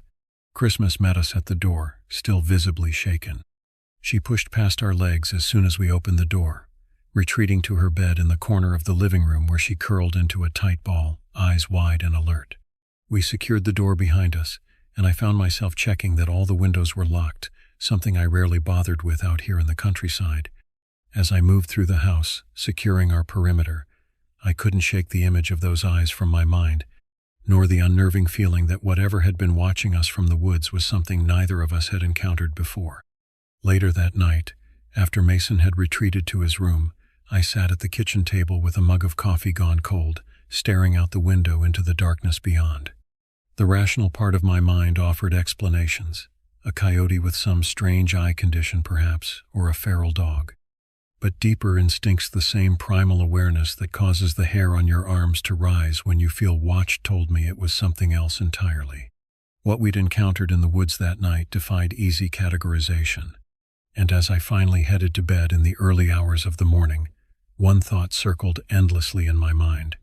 If Christmas, who feared nothing, had run from this creature, what exactly did that say about what lurked in the darkness beyond our door? I slept poorly that night, drifting in and out of consciousness, each small noise from the house's settling or the wind's movement through the trees jerking me awake. Around 3 a.m., I gave up entirely, padding down to the kitchen to brew a fresh pot of coffee. Christmas, normally a sound sleeper, followed at my heels, unwilling to let me out of her sight. The windows, like black mirrors, reflected the kitchen's interior back at me, making it impossible to see what might be lurking beyond the glass. I found myself avoiding looking directly at them, as though making eye contact with my own reflection might somehow summon what we'd seen in the woods. Mason appeared in the doorway around 5:30, bleary-eyed and disheveled. He'd clearly struggled with sleep as well. "You look like I feel," I commented, sliding a mug of coffee across the counter to him. He accepted it with a nod of thanks. "Kept dreaming about those eyes," he admitted after taking a long sip. "What do you think it was?" I considered the question carefully. In the harsh fluorescent light of our kitchen, with dawn beginning to lighten the sky outside, the previous night's encounter seemed almost dreamlike, the product of overlapping shadows and overactive imaginations. "Could have been a coyote," I offered, not believing it myself. "Maybe one with some kind of eye condition." Mason's expression told me he wasn't buying it either. "Coyotes don't grow that big," he said, "and they don't have shoulders like that. It looked, I don't know, wrong somehow." Christmas, who had been lying at my feet, raised her head at his words, ears perking up as though the mere discussion of the creature had put her on alert again. "Well, whatever it was, it's probably long gone by now," I said, trying to convince myself as much as Mason. "Probably just passing through." But a nagging doubt persisted. The creature had appeared near the newly expanded pond, an area where we'd significantly disturbed the natural landscape.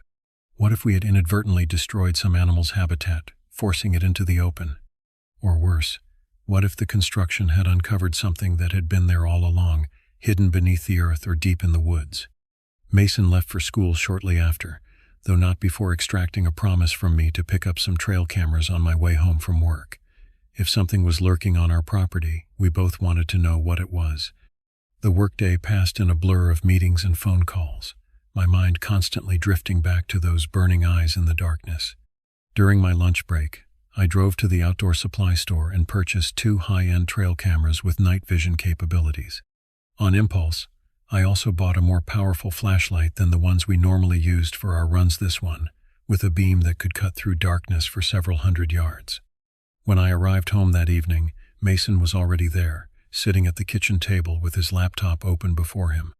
"Find anything interesting?" I asked, setting down the bag containing the trail cameras.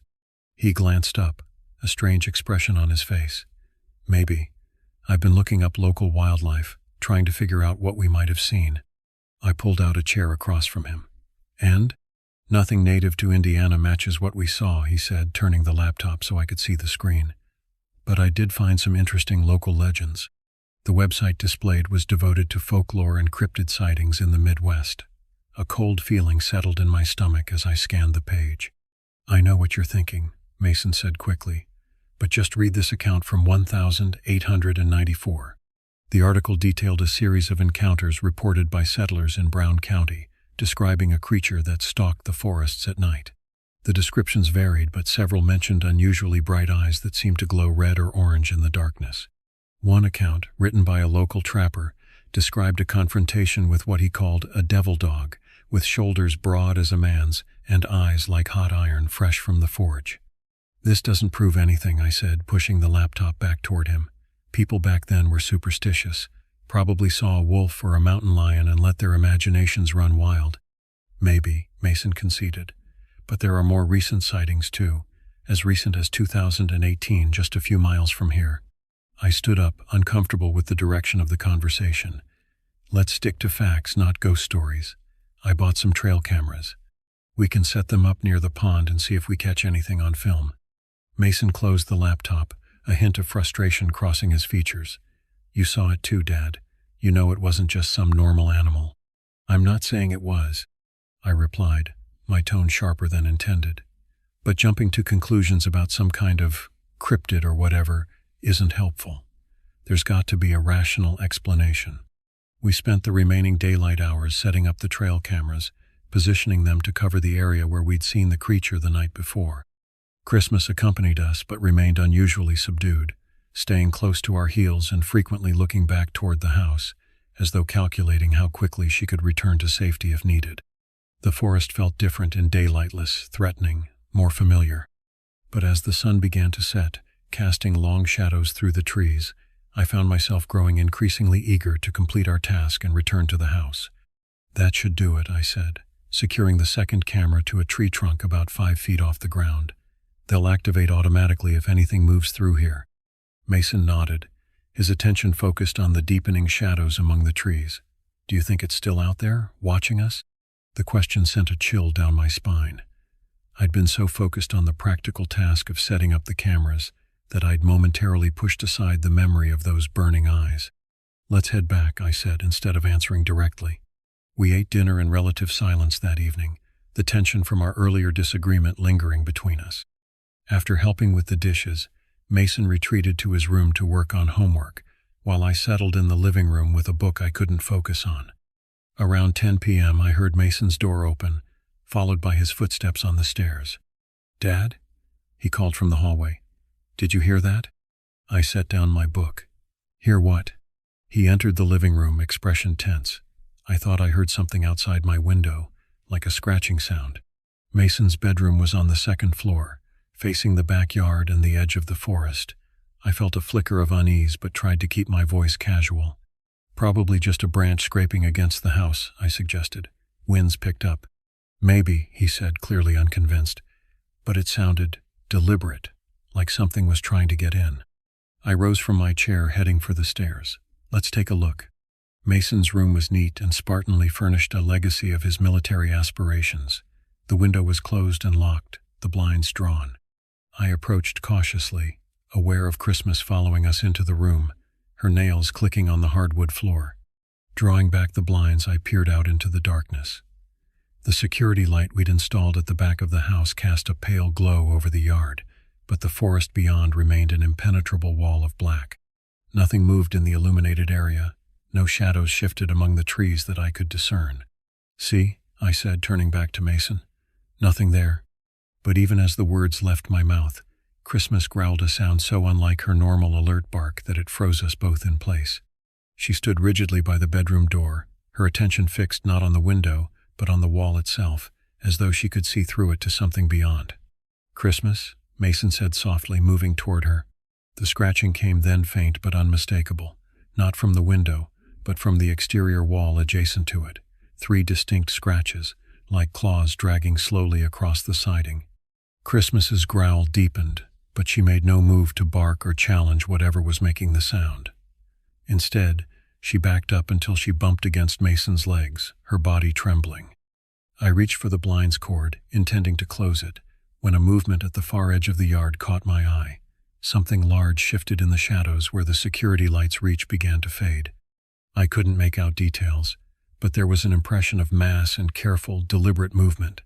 Then came the low growl, the same bass deep vibration we'd heard in the woods the previous night. It seemed to emanate not just from the yard, but from the wall itself, as though whatever made the sound was pressed directly against the house. I let the blinds fall closed with a snap. "Get downstairs," I said, my voice steady despite the fear coursing through me. "Now." We retreated to the living room, Christmas practically glued to Mason's side. I retrieved my shotgun from the locked cabinet in my home office, a precaution that had seemed unnecessary until now. Loading it with buckshot, I positioned myself near the front window, peering out at regular intervals to scan the perimeter of the house. "What do we do?" Mason asked, his voice barely above a whisper. "We wait," I replied, checking that the safety was off on the shotgun. "If it tries to get in, I'll be ready." But the creature, if that's what it was, made no further attempts to approach the house. The scratching did not repeat, nor did we hear the growl again. Eventually, the tension in my shoulders began to ease slightly, though I maintained my vigilance by the window. "I'm calling the sheriff in the morning," I decided aloud. "If there's some kind of predator hanging around, they should know about it." Mason nodded absently, his attention fixed on Christmas, who had finally settled into a restless doze at his feet. "Do you think they'll believe us?" It was a fair question. How would it sound to an outsider? A creature with glowing red eyes stalking our property, scratching at the walls of our house. Even to my ears it seemed far-fetched, the stuff of campfire tales rather than a legitimate threat. "We'll stick to the facts," I said finally. "Something large is on our property. It frightened our dog and approached the house. We're concerned it might be aggressive." No need to mention the eyes or the unnatural growl, I thought. Better to let the authorities draw their own conclusions when they investigated. We spent the remainder of the night in the living room, neither of us willing to return upstairs. I dozed intermittently in the armchair, the shotgun across my lap, while Mason stretched out on the couch, Christmas curled against his side. When dawn finally broke, casting pale light through the windows, I felt a measure of relief. Whatever had visited during the night seemed to be a creature of darkness, retreating with the coming of day. But as I looked out at our property, now peaceful in the morning light, I couldn't shake the feeling that something fundamental had changed. Our home, once a sanctuary, had become something else entirely, a fortress under siege by something we couldn't name or understand. And as I watched Mason finally fall into a deep sleep, exhaustion overcoming his vigilance, I made a silent promise to myself. I would protect my son and our home, no matter what lurked in the darkness beyond our walls. The Brown County Sheriff's Department sent Deputy Hank Lawson to our property around 11 a.m. the next morning. I recognized him immediately. We'd gone to high school together, though we hadn't kept in touch over the years. He'd aged considerably, his once athletic frame now carrying an extra 30 pounds, most of it concentrated around his midsection. "Mark," he greeted me with a nod as he stepped out of his patrol vehicle. "Been a while." "Thanks for coming out, Hank," I replied, shaking his hand. "Appreciate you taking this seriously." He surveyed our property with practiced eyes. "Report said you've got some kind of predator hanging around? Coyote, maybe? Or did a bear wander down from Michigan again?" I hesitated, already second-guessing my decision to call. In the clear light of day, with a county deputy standing in my driveway, the previous night's events seemed somehow less substantial, more like the product of overwrought nerves. "Not sure exactly," I admitted. "It's bigger than a coyote, though, and it was around the house last night, scratching at the walls." Hank raised an eyebrow. "Scratching, huh? Show me where." I led him around to the back of the house, pointing out the area below Mason's window. In daylight, I'd expected to find visible evidence, gouges in the siding perhaps, or tracks in the soil beneath, but there was nothing obvious to see. Hank murmured, crouching to examine the ground. "No tracks that I can make out. Ground's pretty hard, though." He straightened up, brushing dirt from his hands. "You said this thing was big? How big are we talking?" I tried to recall the shadowy figure we'd glimpsed in the woods. Hard to say exactly, but substantial. Broad shoulders, pointed ears. "Sounds like a big cat, maybe," Hank suggested. "We've had a few reported mountain lion sightings over the years, though Fish and Wildlife says they're not supposed to be in this area anymore." I didn't mention the eyes. Didn't mention the unnatural growl that seemed to vibrate through solid matter. Already I could see the skepticism in Hank's expression, the subtle shift that suggested he was humoring me rather than taking my concerns at face value. "Mind if I take a look around the property?" he asked. "Maybe check out those woods where you first saw it?" "Be my guest," I replied. "I set up some trail cameras yesterday. Might have caught something overnight." Hank nodded approvingly. "Smart thinking. Let's check those first." We retrieved the trail cameras, and I felt a surge of anticipation as I connected the first one to my laptop. If we had photographic evidence, the entire conversation would shift. No more doubts, no more questions about what we had or hadn't seen. But the footage revealed nothing unusual: a raccoon around midnight, a pair of deer shortly before dawn, but no sign of our nocturnal visitor. The second camera yielded similar results, though it had captured an odd moment around 2 a.m. when all wildlife suddenly vacated the frame, as though startled by something just out of view. "Something spooked them," I pointed out, replaying the clip. "See how they all bolt at once?" Hank shrugged. "Could be anything. Coyote, fox, even just a gust of wind." He spent another hour walking the property with me, examining the edge of the woods and the area around the pond. I showed him the uprooted trees and brush piles from the excavation, suggesting that perhaps something had been using them as a den or hunting blind.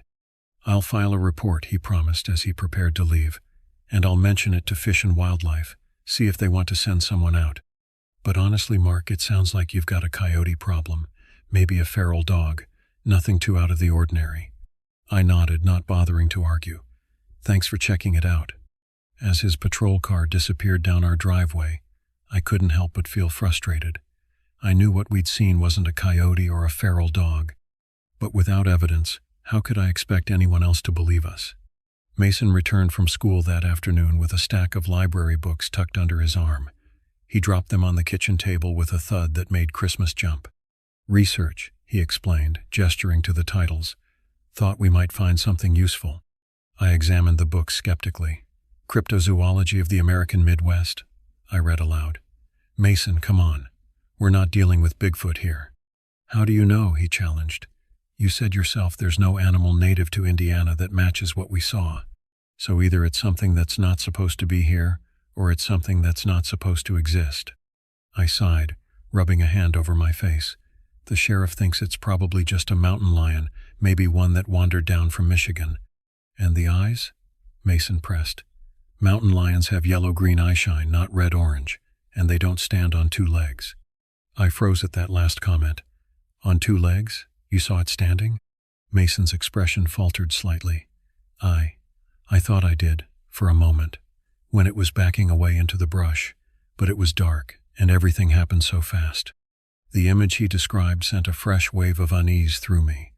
If what we'd encountered was capable of bipedal movement, it narrowed the possibilities considerably, and none of them were comforting. Let's just keep an open mind, I suggested, pushing the books aside.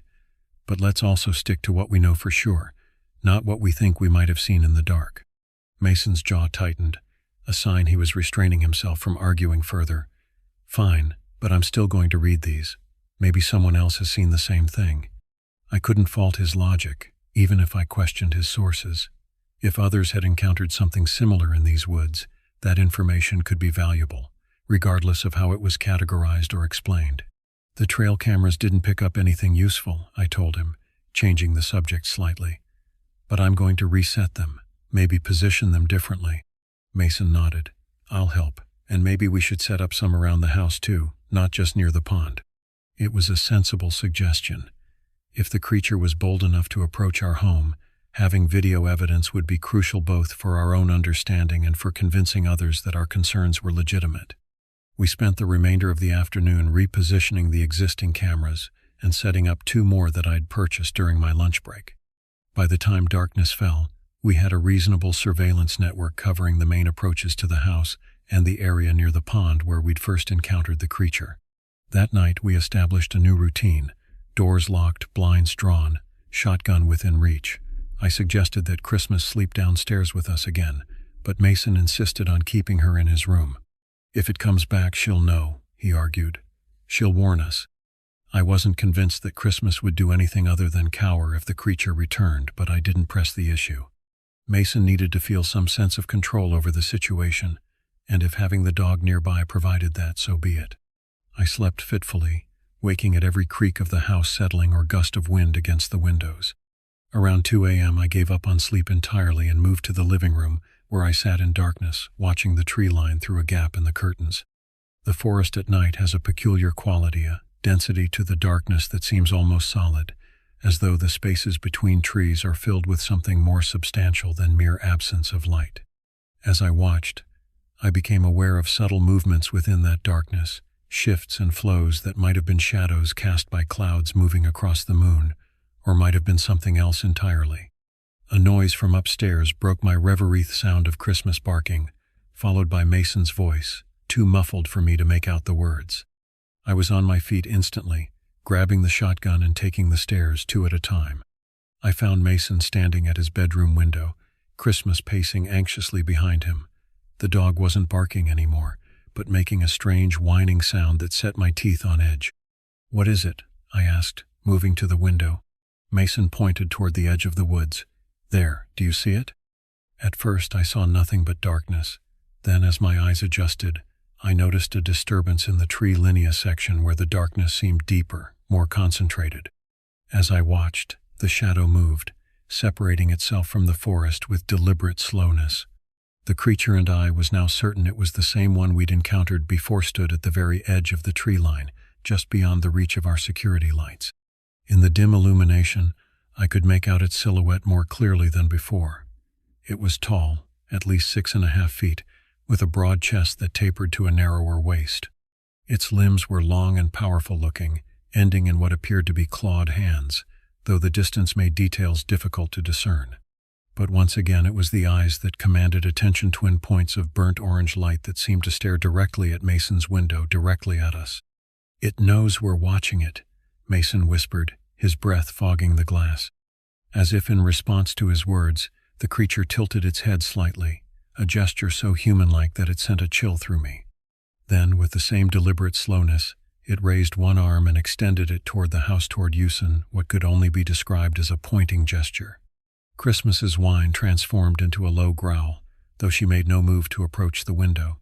If anything, she seemed to be trying to back further away, hindered only by the bed behind her. "I'm calling the police," I decided, reaching for my phone.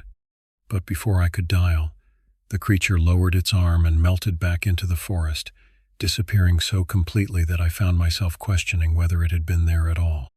Only the continued tension in Christmas's body convinced me that we hadn't imagined the entire encounter. I called the sheriff's department anyway, reporting that the predator had returned. The dispatcher promised to send someone to check the property, but I could hear the skepticism in her voice. By the time Deputy Lawson arrived 40 minutes later, there was nothing to see, no evidence to offer except our increasingly frantic testimony. "Look, Mark," Hank said after a perfunctory search of the perimeter, "I'm not saying you didn't see something, but without tracks, without photos, there's not much I can do here."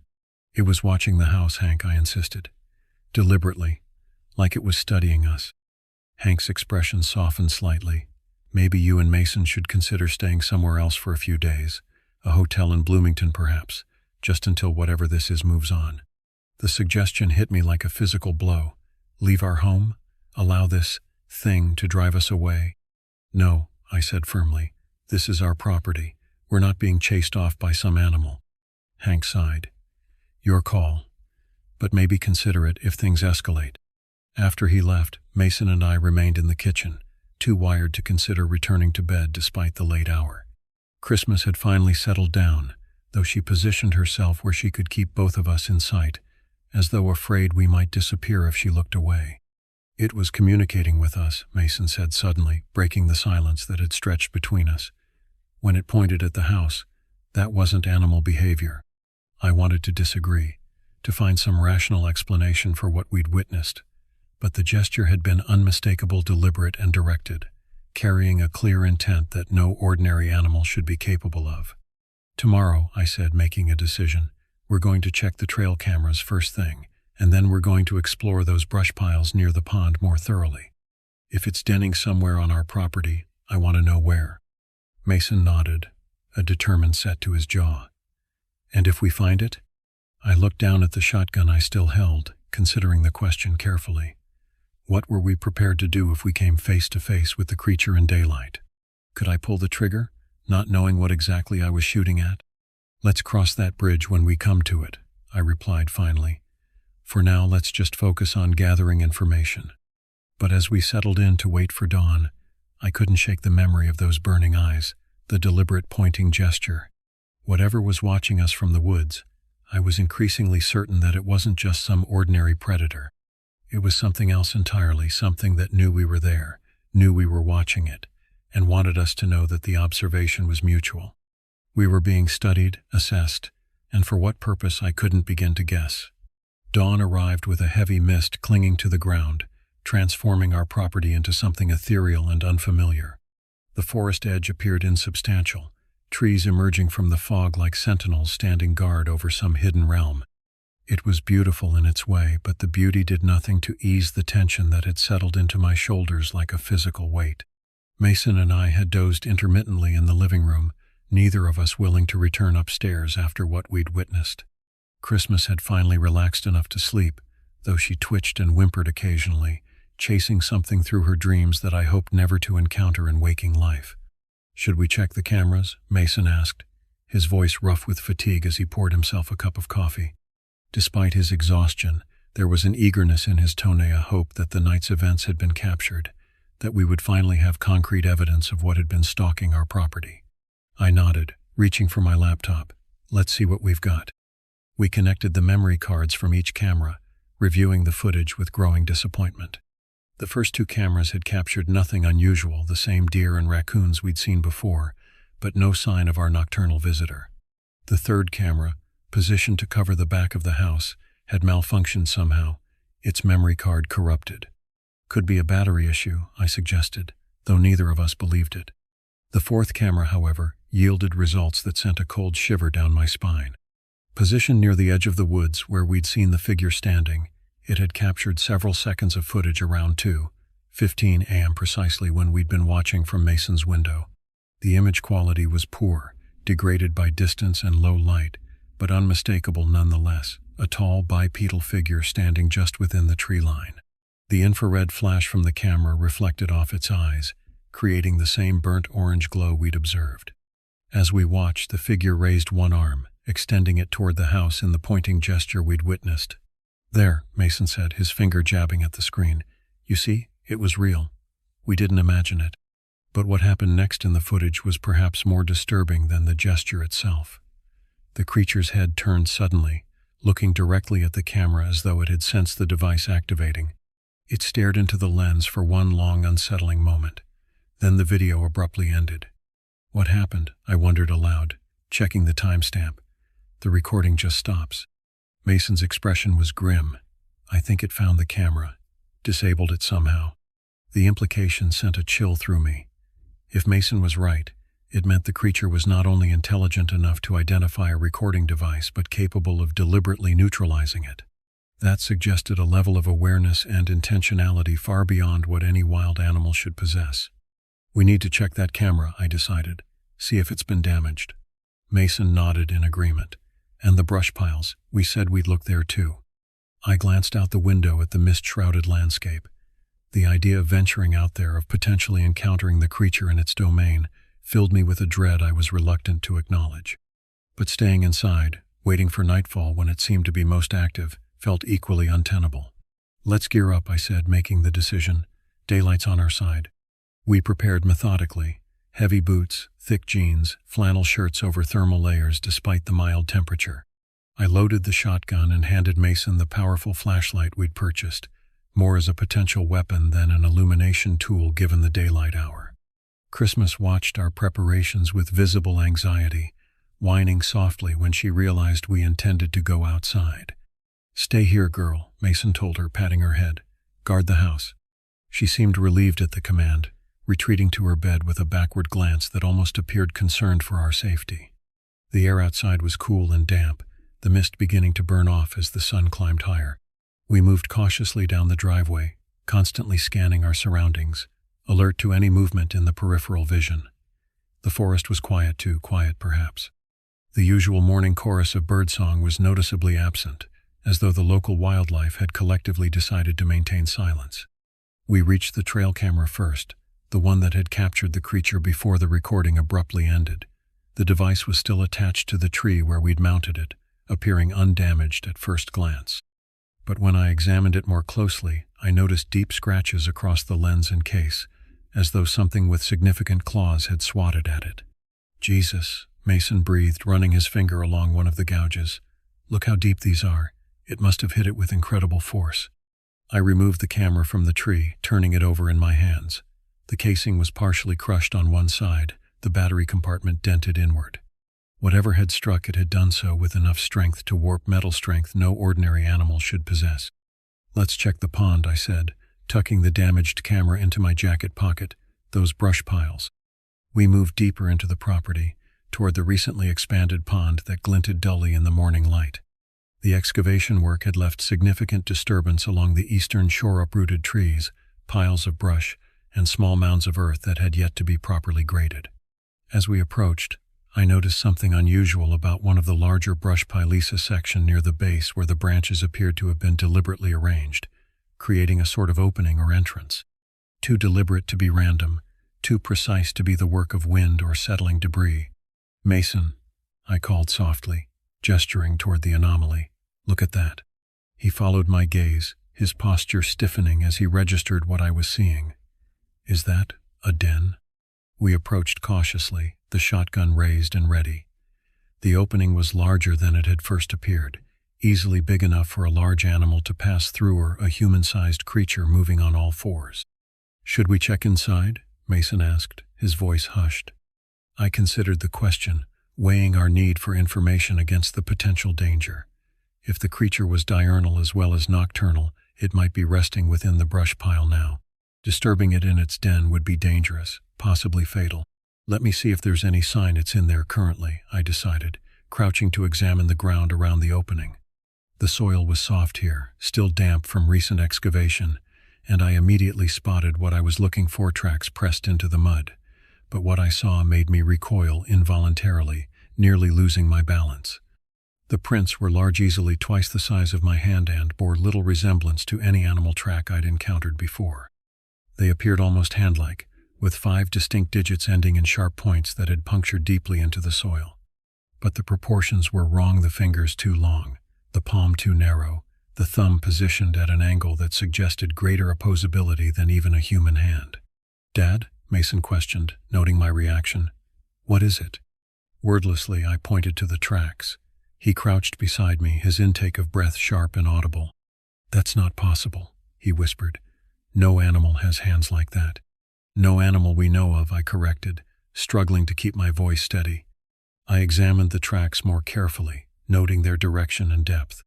They led both into and out of the den, suggesting regular use, but the outward-facing tracks appeared fresher, the edges more sharply defined.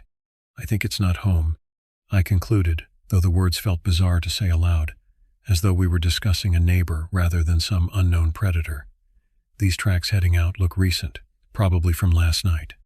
Mason nodded, relief and disappointment warring in his expression. "So we're not going to see what's inside?" I considered our options. The smarter choice would be to retreat, to contact authorities with what we'd found, to let professionals handle the investigation. But I knew how that would cause skepticism, delays, perhaps eventually a cursory examination that would likely yield nothing conclusive. "We'll take a quick look," I decided, "but we stay alert, and if we hear anything approaching, we leave immediately. Understood?" Mason nodded, his face set in determination. "Understood." I handed him the shotgun, taking the flashlight in exchange. "Keep that pointed away from the den until we know it's empty," I instructed, "and keep your finger off the trigger unless you're absolutely certain you need to shoot." With those precautions established, I approached the opening, playing the flashlight beam into the darkness beyond. The entrance opened into a larger space than I'd anticipated, where the brush pile had been hollowed out to create a roughly circular chamber about 8 feet in diameter. The ground within had been cleared of debris and partially lined with what appeared to be dried grasses and leveza, crude but effective bedding. But it was what lay scattered around the perimeter of this nest that caused my blood to run cold. Bones, dozens of them, ranging from small rabbit and squirrel skeletons to larger remains that might have belonged to deer or even cattle. Some were fresh, with tissue still clinging to them, while others were bleached white with age. "Mason," I called, my voice steady despite the hammering of my heart, "take a look at this." He joined me at the entrance, his sharp intake of breath indicating he'd registered the grisly collection. "It's been here a while," he observed, playing his gaze over the accumulated remains. "This isn't some animal passing through, it's established a territory." The realization shifted something in my understanding of our situation. We weren't dealing with a random encounter, a curious predator investigating human habitation before moving on. Whatever this creature was, it had claimed our land as its hunting ground, perhaps long before we'd even arrived. My flashlight beam caught something reflective near the back of the den, something that didn't belong among the natural materials. I directed the light more deliberately, illuminating what appeared to be a small metal object half buried in the crude bedding. "There's something there," I murmured, leaning further into the opening to get a better look. The object was a watchman's wristwatch with a battered leather band and a cracked face. I recognized it immediately, and the recognition sent a wave of nausea through me. "That's Jim Coulter's watch," I said, my voice barely audible. Mason stared at me. "Mr. Coulter, your friend from the construction company?" I nodded, unable to tear my gaze from the timepiece. Jim Coulter had gone missing 3 months ago while hiking in Brown County State Park, not 5 miles from our property.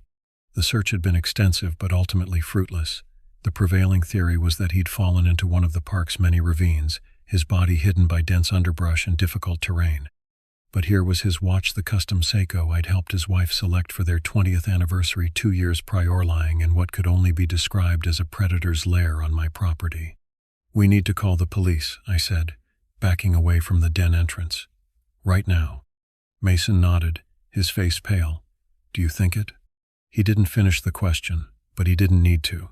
The implication hung in the air between us, too terrible to voice aloud. If Jim's watch was here, what did that suggest about Jim himself? We retreated from the brush pile in silence, both of us scanning the surrounding forest with newfound dread. The creature that had built this den, that had collected these trophies, was no ordinary animal. And if it had taken Jim, a man I knew to be capable and experienced in the outdoors, what chance did anyone have against it? As we neared the house, Christmas began barking frantically from inside, her voice carrying a note of warning I'd never heard before. We quickened our pace, nearly breaking into a run as we covered the final stretch to the back door. Once inside, I locked the door behind us, a gesture that suddenly seemed inadequate against the threat we now understood lurked in our woods. Christmas paced anxiously, whining and looking between us as though asking what we'd discovered. I reached for my phone, dialing the sheriff's department with shaking fingers. This time I wouldn't downplay what we'd found or soften the urgency in my voice. This wasn't just about strange sightings or unusual tracks anymore. This was about Jim Coulter, and the growing certainty that whatever had taken his watch had taken his life as well. As the phone rang, I looked at Mason, seeing the same grim realization in his eyes that I felt myself. We had crossed a threshold in our understanding of what we were facing. No longer could we pretend this was some misidentified natural predator, some explainable if unusual phenomenon. Something was hunting in our woods, something intelligent, deliberate, and lethal, and somehow I suspected it had already marked us as its next targets. Sheriff Daniel Reeves arrived personally within the hour, accompanied by Deputy Lawson and 2 additional officers.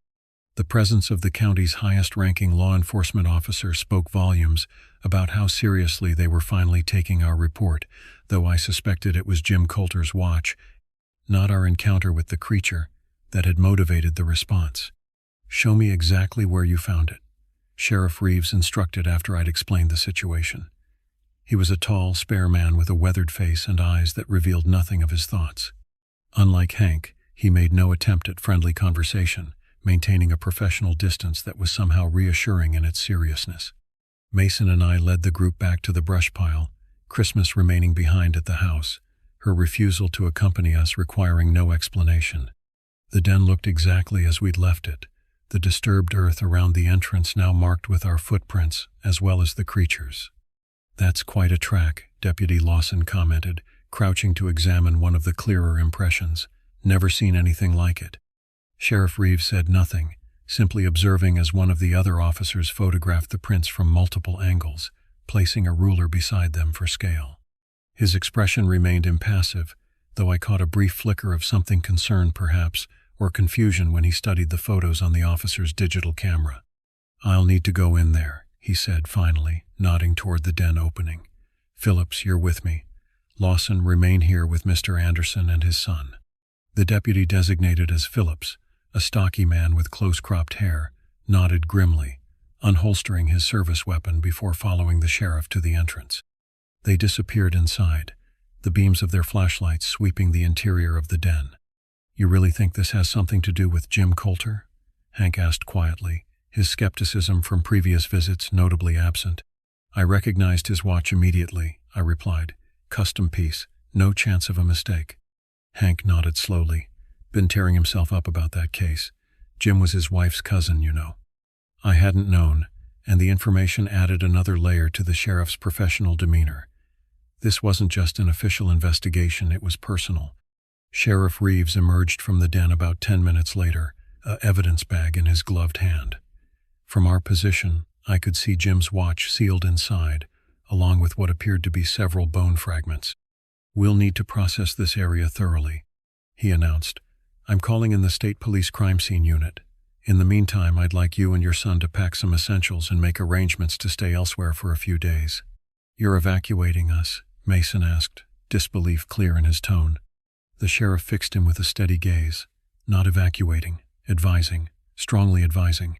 Until we determine exactly what we're dealing with here, I'd prefer to minimize potential civilian encounters." "You believe us then?" I asked. "About what we saw?" Sheriff Reeves was silent for a moment, weighing his words carefully. "I believe you encountered something unusual," he said finally, "and I believe that something may be connected to Jim Coulter's disappearance. Beyond that, I'm reserving judgment until we have more evidence." It wasn't a full endorsement of our account, but it was more than I'd expected. The discovery of Jim's watch had shifted the dynamic, transforming our strange sightings from curiosity to potential criminal investigation. "We'll go to my sister's in Bloomington," I decided, seeing the wisdom in the sheriff's advice, "at least for a few days." The sheriff nodded approvingly. "We'll maintain a presence on your property until the scene has been processed. If there is something out there, we'll find it."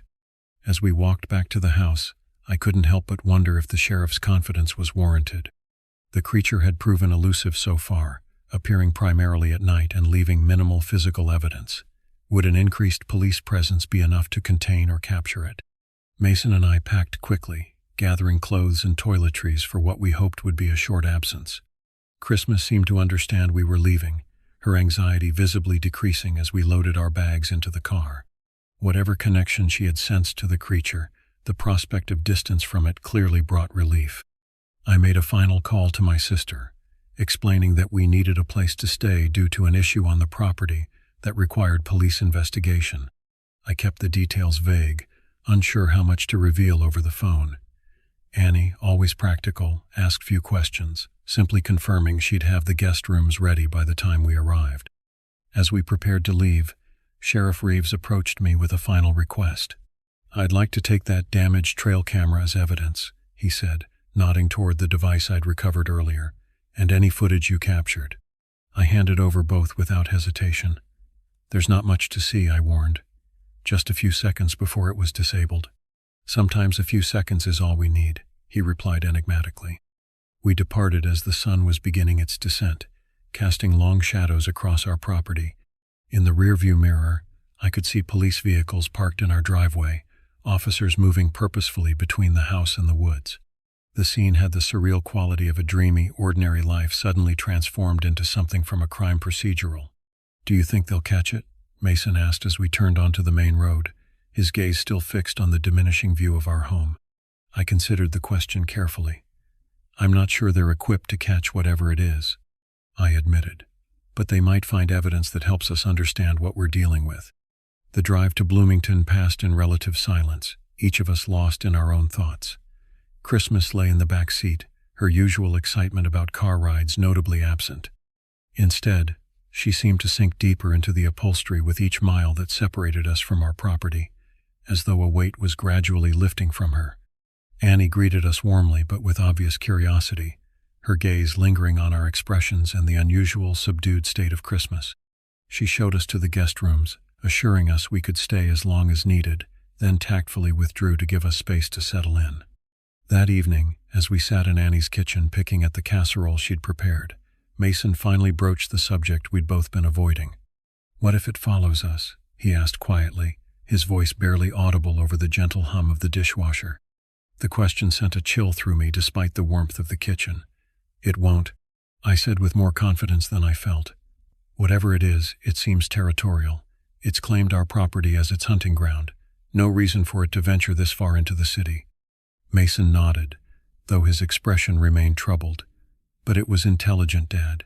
You saw how it disabled the camera, how it pointed at us.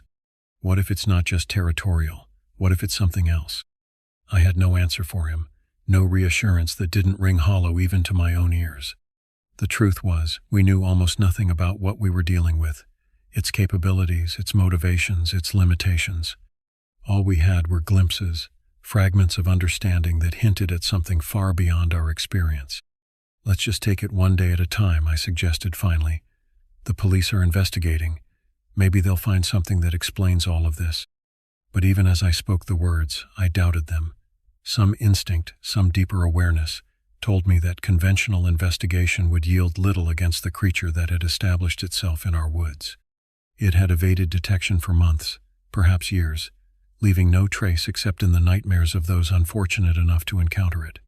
That night, in the unfamiliar comfort of Annie's guest room, I dreamed of burning eyes watching from darkness, of pointed gestures directed at windows, and of tracks in mud that seemed to shift and change each time I looked away. I woke several times, sweating despite the cool air flowing from the ceiling vent, certain I'd heard a low, bass-deep growl echoing through the house. But each time, there was only silence, the distant sounds of suburban night occasional cars passing on the street, the hum of the refrigerator, the gentle snoring of Christmas, who had insisted on sleeping at the foot of my bed, rather than with Mason as she usually did. Morning brought a call from Sheriff Reeves. His voice was carefully neutral as he informed me that the State Police Crime Scene Unit had completed their initial processing of the den site. They've collected numerous bone fragments for analysis, he reported, and several additional personal items that we're working to identify. Additional items? I repeated. You mean from other people, besides Jim? There was a pause on the line. We can't confirm that yet, he said finally. But yes, that's the working theory. We may be looking at multiple missing persons cases. The implication hit me like a physical blow. The creature hadn't just taken Jim. There were others, many we couldn't know yet, but enough to leave multiple personal items in its den. There's something else, Sheriff Reeves continued. The tracks we photographed, Fish and Wildlife can't identify them. They've sent the images to some specialists at Purdue University, but the preliminary assessment is that they don't match any known species native to Indiana. So what happens now? I asked, struggling to process this new information. We're maintaining a presence on your property for the time being, he replied. 2 deputies on rotation, round the clock. If this thing returns, we'll be ready for it. I wanted to share his confidence, to believe that conventional law enforcement was equipped to handle the threat. But the memory of those burning eyes, of the deliberate pointing gesture, suggested otherwise. Be careful, I found myself saying. It's not what you think it is.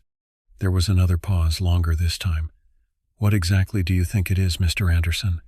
The sheriff asked, a new note in his voice, a note skepticism, exactly, but a careful neutrality that suggested he was weighing my mental stability along with my words. How could I answer that question? I didn't know what it was, only that it was something beyond the ordinary, something that defied easy categorization. To voice such thoughts aloud would only undermine my credibility. Just be careful, I repeated instead. It's intelligent, more than an animal should be. Sheriff Reeves promised to keep me updated on any developments and ended the call.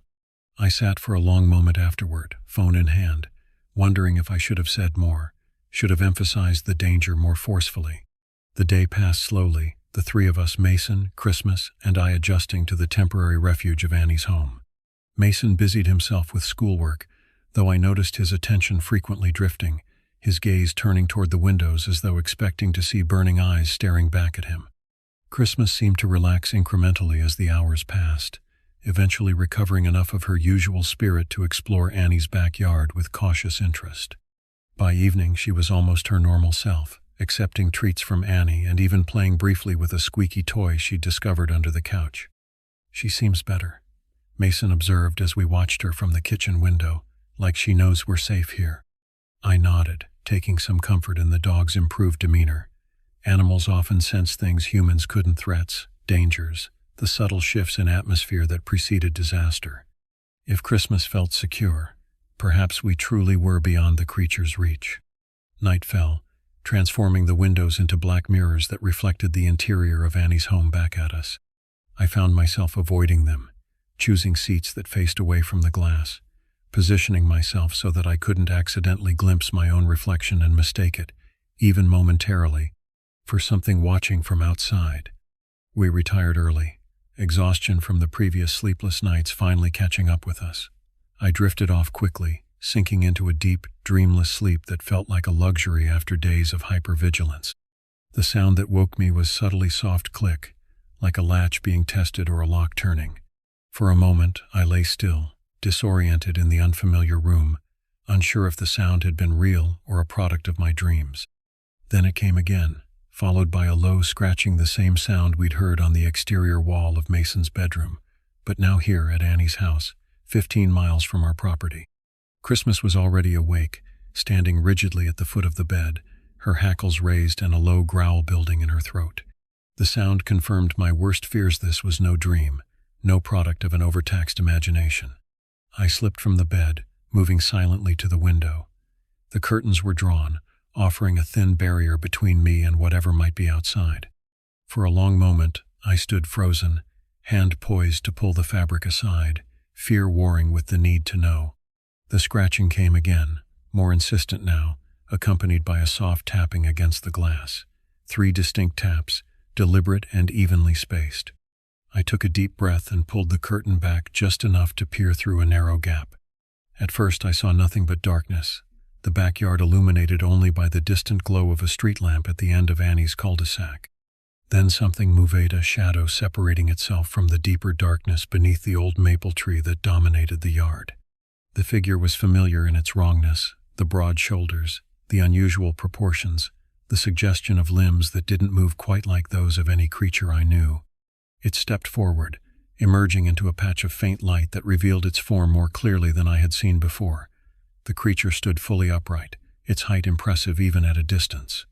Its body was covered in what appeared to be short, dark fur or hair, matted in places and missing in others to reveal pale skin beneath. Its limbs were long and powerful, ending in those hand-like appendages with elongated fingers and prominent claws. But it was the face that held me transfixed, unable to look away despite the primal fear coursing through me. The features were a disturbing amalgamation of human and animal characteristics: a broad, flat nose, a mouth that seemed too wide for its face, ears that tapered to pronounced points, and the eyes, those burning, orange-red eyes that now stared directly at my window, directly at me, with an awareness that no animal should possess. As I watched, frozen in horror and fascination, the creature raised one arm and extended it toward the house, the same pointing gesture we'd witnessed before. But this time, it added something new. It raised its other hand to its face, pressed one elongated finger to its lips in the universal gesture for silence. The implication was unmistakable and terrifying in its complexity. The creature wasn't just aware of us. It understood human gestures, could communicate through them, and was deliberately invoking them to send a message. I let the curtain fall closed and backed away from the window, my heart hammering in my chest. Christmas's growl had deepened, though she made no move to bark or challenge the entity outside.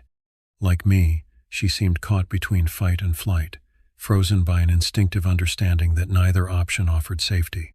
I needed to wake Mason, to alert Annie, to call the sheriff, but movement seemed impossible, my limbs leaden with a fear more profound than any I'd experienced before.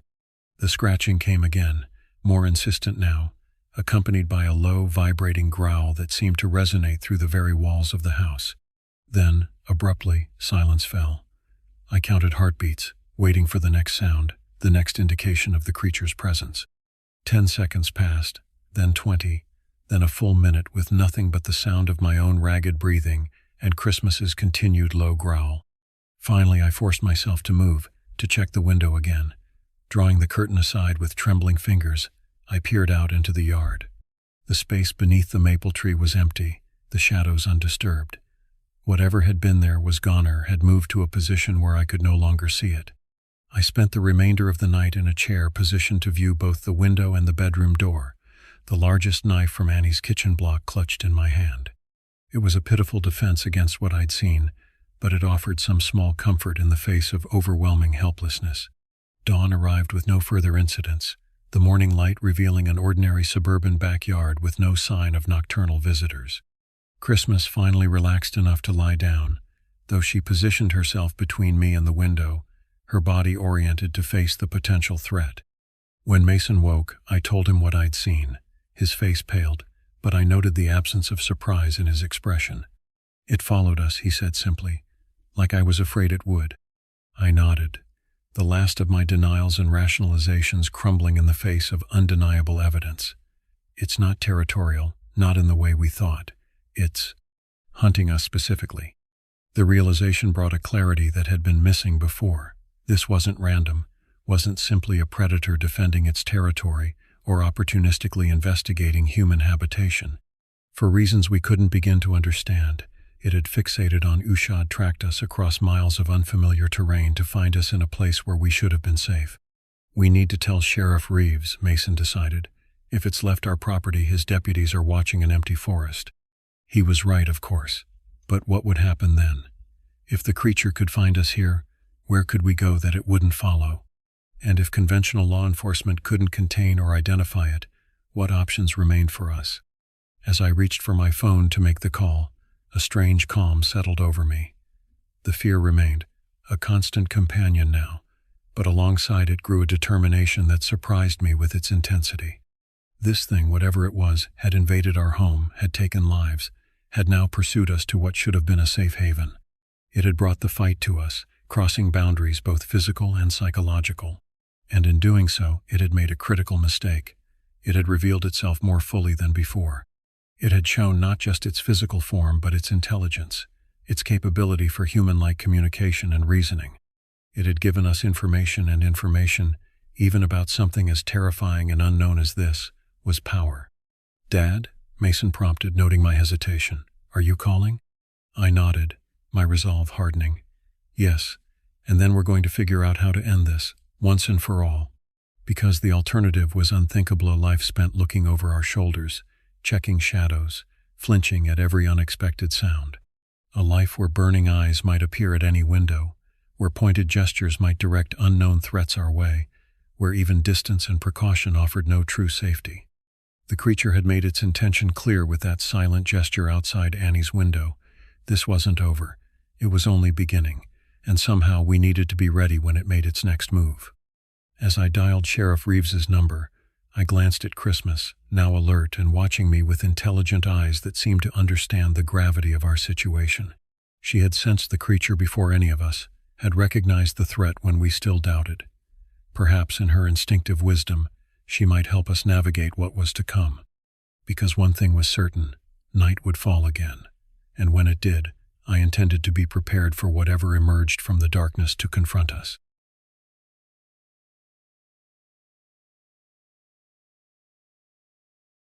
I've spent most of my life in the woods, 57 years on this earth, and I'd wager a good third of that time was spent with my boots on forest floors, my lungs filled with the scent of pine and decaying leaves, my eyes scanning the spaces between trees. I'm not a superstitious man, never have been.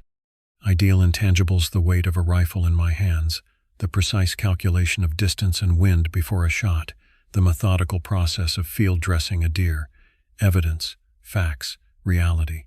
What I'm about to tell you is real. My name is Daniel Connor. I've been a hunter since I was 12 years old, when my father first put a .22 in my hands and taught me how to respect both the weapon and the animals we pursued. I've hunted across 17 states, taken down everything from squirrels to elk, and I've seen things in the wilderness that most people only experience through nature documentaries. I've watched wolf packs coordinate their hunts, witnessed a mountain lion bring down a deer with terrifying efficiency, and once spent 3 hours perfectly still as a black bear and her cubs foraged less than 20 yards from my position. But nothing prepared me for what I encountered in the forests of northern Michigan in the autumn of 2015. I had a week of vacation time saved up and decided to spend it at my cousin's cabin about 18 miles outside of Alpena. The property backed up against thousands of acres of state forest land, making it perfect for deer hunting.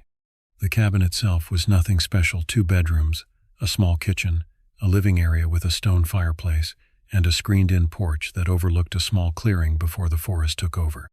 What made it valuable was its isolation. The nearest neighbor was 3 miles away, and the dirt road leading to it was barely maintained, keeping the weekend warriors and casual visitors at bay. I arrived on a Tuesday afternoon in late October. The fall colors were past their peak, many of the trees already stripped bare by the wind and rain, their leaves carpeting the forest floor in shades of brown and gold. The temperature had been dropping steadily for the past week, and the forecast called for clear, cold days, perfect deer hunting weather. After unloading my gear and getting settled, I spent the remaining daylight hours scouting the area, looking for deer sign tracks, droppings, bedding areas, and feeding patterns. I found a promising location about a mile from the cabin, where a natural funnel created by a steep ridge and a small creek forced deer to travel through a relatively narrow corridor. There was a large oak dropping acorns, and the ground below it was torn up with hoofprints and droppings. This would be my primary hunting spot. That night I cleaned my rifle Remington 736 that had been with me for over 20 years and prepared my gear for an early start the next morning. I went to bed early, the kind of deep silence that only exists miles from civilization settling around the cabin like a blanket. I woke before my alarm, when the world outside was still wrapped in darkness. The thermometer on the porch read 28 degrees, cold enough to see my breath cloud in front of my face as I made my way through the woods with the help of a small red-filtered headlamp. Red light preserves your night vision and is less likely to spook wildlife. By the time I reached my chosen spot, the faintest hint of gray was beginning to lighten the eastern sky. I climbed into a tree stand I'd set up the previous evening, secured my safety harness, and settled in to wait. This is the part of hunting that many don't understand or appreciate: the waiting. Hours of perfect stillness, of heightened awareness, of becoming so attuned to your surroundings that the smallest disruption stands out like a shout in a library. The forest came alive as the light grew stronger. A pair of blue jays announced my presence, though they soon moved on when I remained motionless. Chickadees and nuthatches flitted through the branches. A red squirrel chattered angrily from a nearby pine. These were the expected sounds of a forest waking up. Then, at around 9:30, everything went quiet. If you've spent any time in the woods, you know that sudden silence is significant. It usually means one of two things: either a predator is moving through the area, or something has disturbed the natural order. Every instinct I developed over decades of hunting went on high alert. Something was wrong. I scanned the forest slowly, methodically, my rifle ready but not raised. Movement catches the eye, so I focused on detecting any disruption in the pattern of trees and underbrush. Nothing. The silence stretched on, broken only by the soft whisper of wind through bare branches. Then I heard a sound I couldn't immediately identify. A heavy, rhythmic crunching of leaves and breaking of small branches, too deliberate to be a deer, too heavy to be a coyote or fox. A bear, perhaps? They weren't uncommon in northern Michigan, though most would be denning up soon for winter. The sound stopped. I remained frozen, barely breathing, straining my ears. Minutes passed 5, maybe 10. Then I caught a flash of movement in my peripheral vision, far off to my right, near the edge of a power line clearing that cut through the forest about 150 yards from my position. I slowly turned my head and saw something that, even now, years later, sends a chill down my spine when I recall it. At first, I thought it was a bear standing on its hind legs, but as I focused, I realized the proportions were all wrong. The creature was tall, much taller than any black bear, with long arms that hung down past its knees. Its entire body was covered in dark reddish-brown hair or fur, matted in some places, particularly around what I assumed was its head. I didn't move. I didn't breathe. I felt a primal fear rise up from somewhere deep in my gut, a feeling I hadn't experienced since I was a child afraid of the dark. This wasn't a bear. This wasn't anything I recognized from my decades in the wilderness. With hands that trembled slightly, something that hadn't happened to me while holding a rifle since I was a teenager, I slowly raised my binoculars. Through the magnified lenses of my Nikon Monarchs, the creature came into sharp focus, and any lingering doubt I had vanished like morning mist. What I saw was unmistakably bipedal, unmistakably massive, and unmistakably not human. Its body was proportioned similarly to a man's but much larger, with exceptionally broad shoulders and a conical head that seemed to sit directly on those shoulders with little or no neck visible beneath the thick fur. The face, I hesitate to call it that, though it was certainly the front of the head, was dark, with deep-set features I couldn't quite make out clearly. The fur or hair that covered its body was not uniform in color, appearing darker in some areas and lighter in others, giving it a mottled appearance that would provide remarkable camouflage in the dappled light of the forest. As I watched, frozen in equal parts fascination and terror, the creature moved with surprising grace for its size, stepping from the power line clearing into the edge of the forest, then back again, as though patrolling a boundary. Its gait was fluid but strange, a sort of rolling motion that seemed to minimize the movement of its upper body, while its long legs covered ground with deceptive speed. I realized I was holding my breath and forced myself to inhale slowly through my nose. My heart was hammering against my ribs so loudly I was certain the creature would hear it, even at this distance. I had my rifle. I was in a secured position 20 feet up a sturdy oak. I was, theoretically, safe. Yet every instinct screamed danger in a way I'd never experienced in all my years in the wilderness. The creature stopped at the edge of the clearing and seemed to scan the forest. I swear, for one heart-stopping moment it looked directly toward my position. I remained perfectly still, not even blinking, my binoculars fixed on it. After what felt like an eternity but was probably only seconds, it turned away, apparently satisfied that nothing warranted its attention. For the next 45 minutes, I observed its behavior through my binoculars.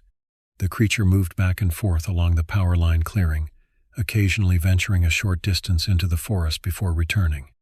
At one point it knelt down and appeared to be examining something on the ground, its massive hands, not paw sifting through the forest debris.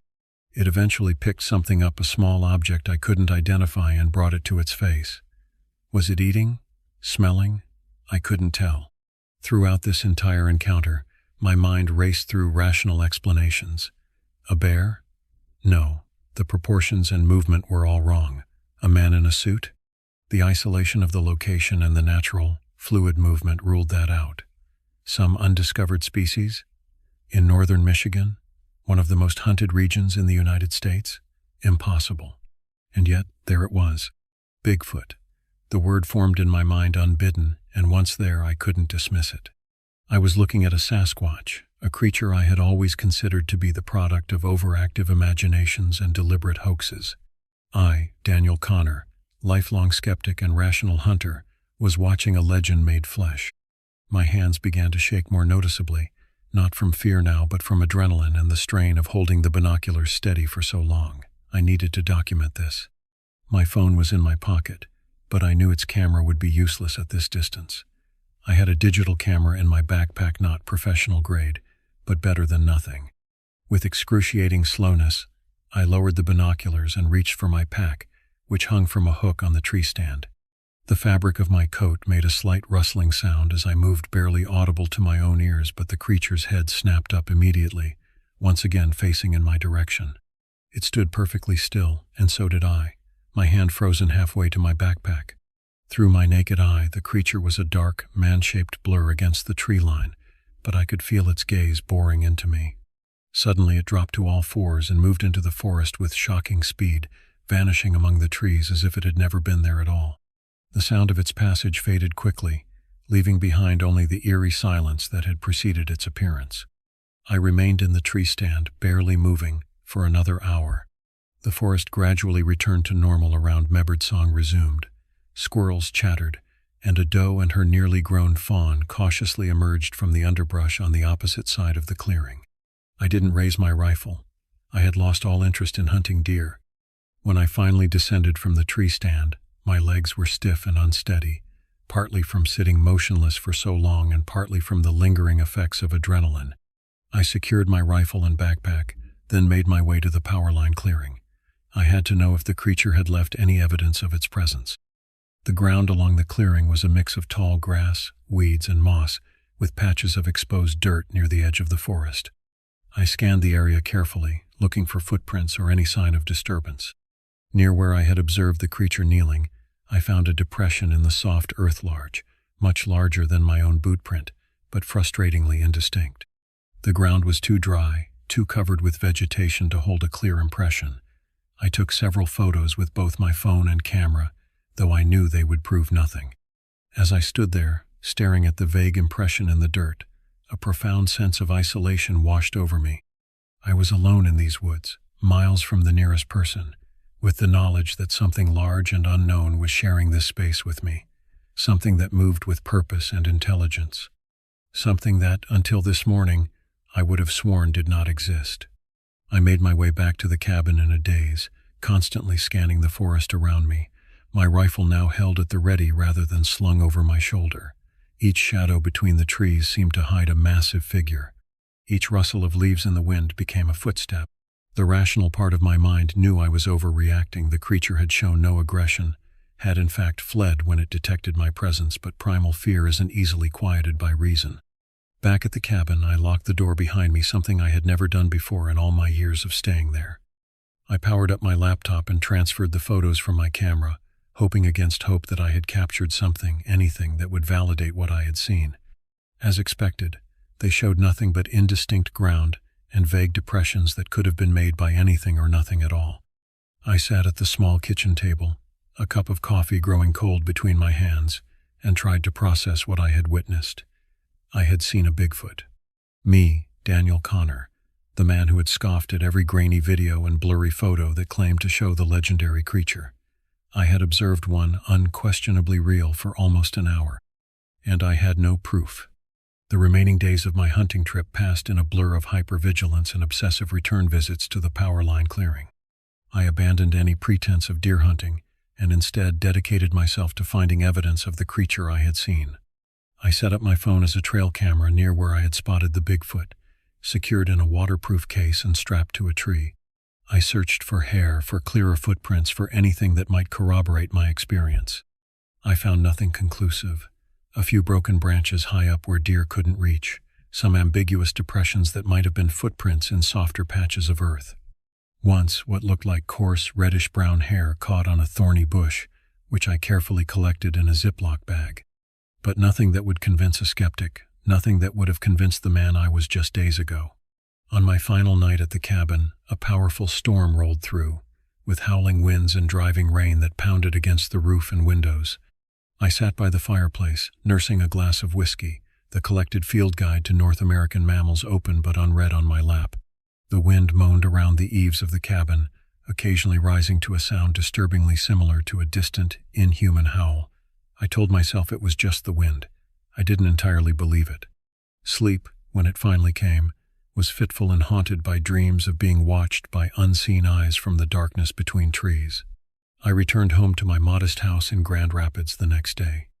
The transition back to civilization, to traffic lights and grocery stores and people engrossed in their phones, felt surreal, as though I had stepped from one world into another. How could life continue as normal when my understanding of reality had been so fundamentally altered? In the weeks that followed, I found myself falling down the rabbit hole of Bigfoot research. I devoured books, documentaries, and online forums dedicated to Sasquatch sightings. I joined several Bigfoot research organizations and began corresponding with others who claimed to have had encounters. Some were clearly fantasists or attention seekers, but others a retired forest ranger from Oregon, a biologist from British Columbia, a third-generation logger from Washington stated described experiences with a matter-of-fact sobriety that rang true. I found myself both relieved and disturbed by how closely their descriptions matched what I had seen. The height, 7 to 9 feet, the reddish-brown fur, the conical head with no visible neck, the long arms, the fluid movement. These details appeared consistently in credible reports spanning decades and thousands of miles. The hair I had collected was a disappointment.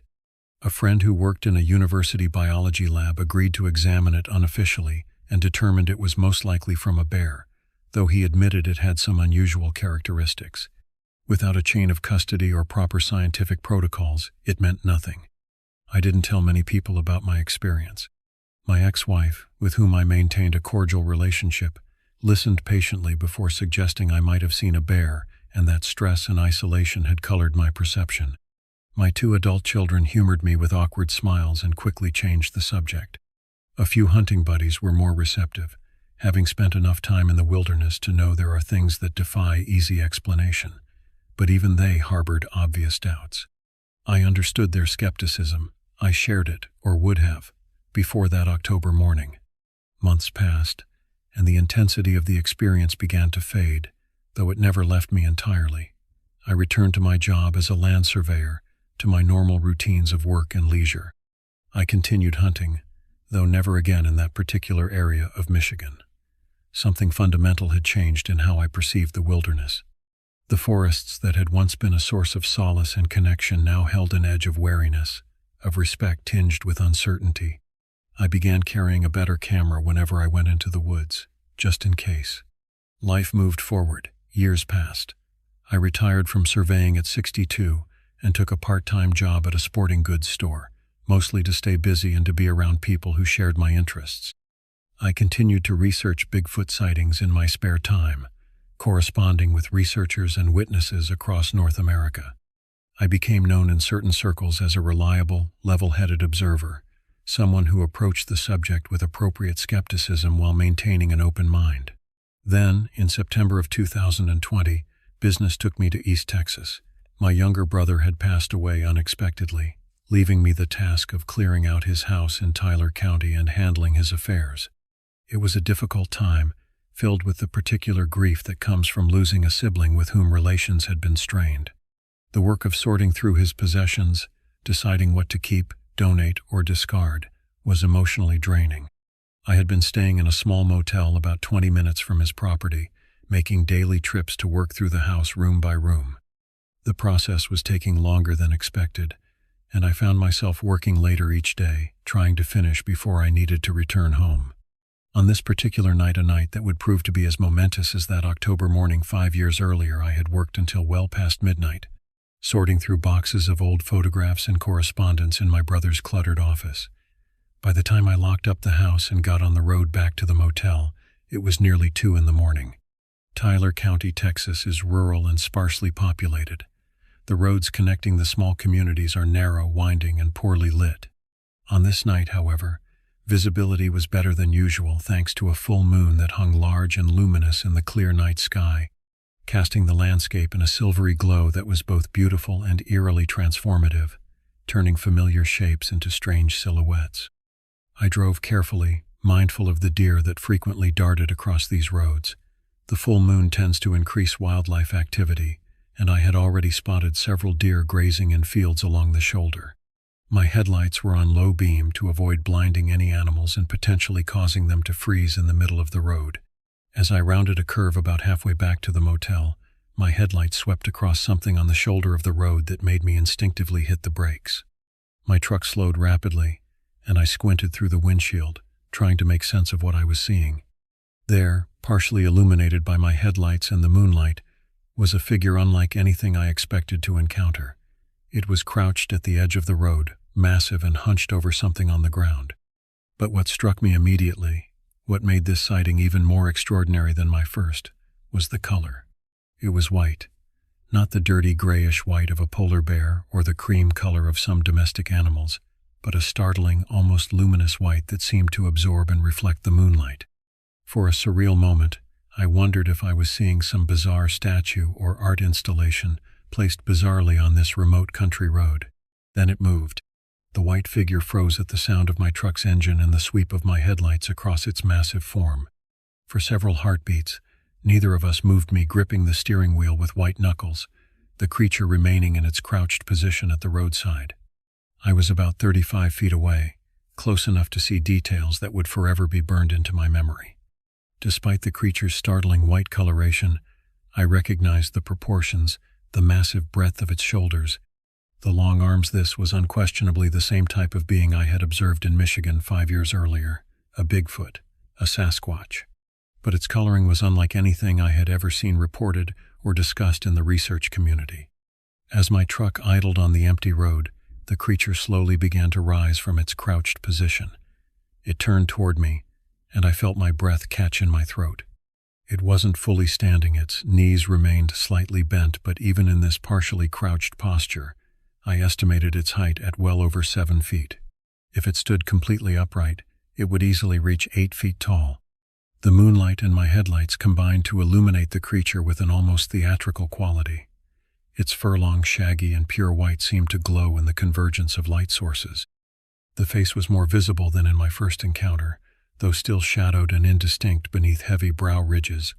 The eyes caught the light briefly, a reddish eyeshine similar to what you might see in deer or cows, but larger, more intense. My mind, desperately trying to process what I was seeing, began cataloging details with the precision of a scientist. The creature was massive, not just in height but in bulk.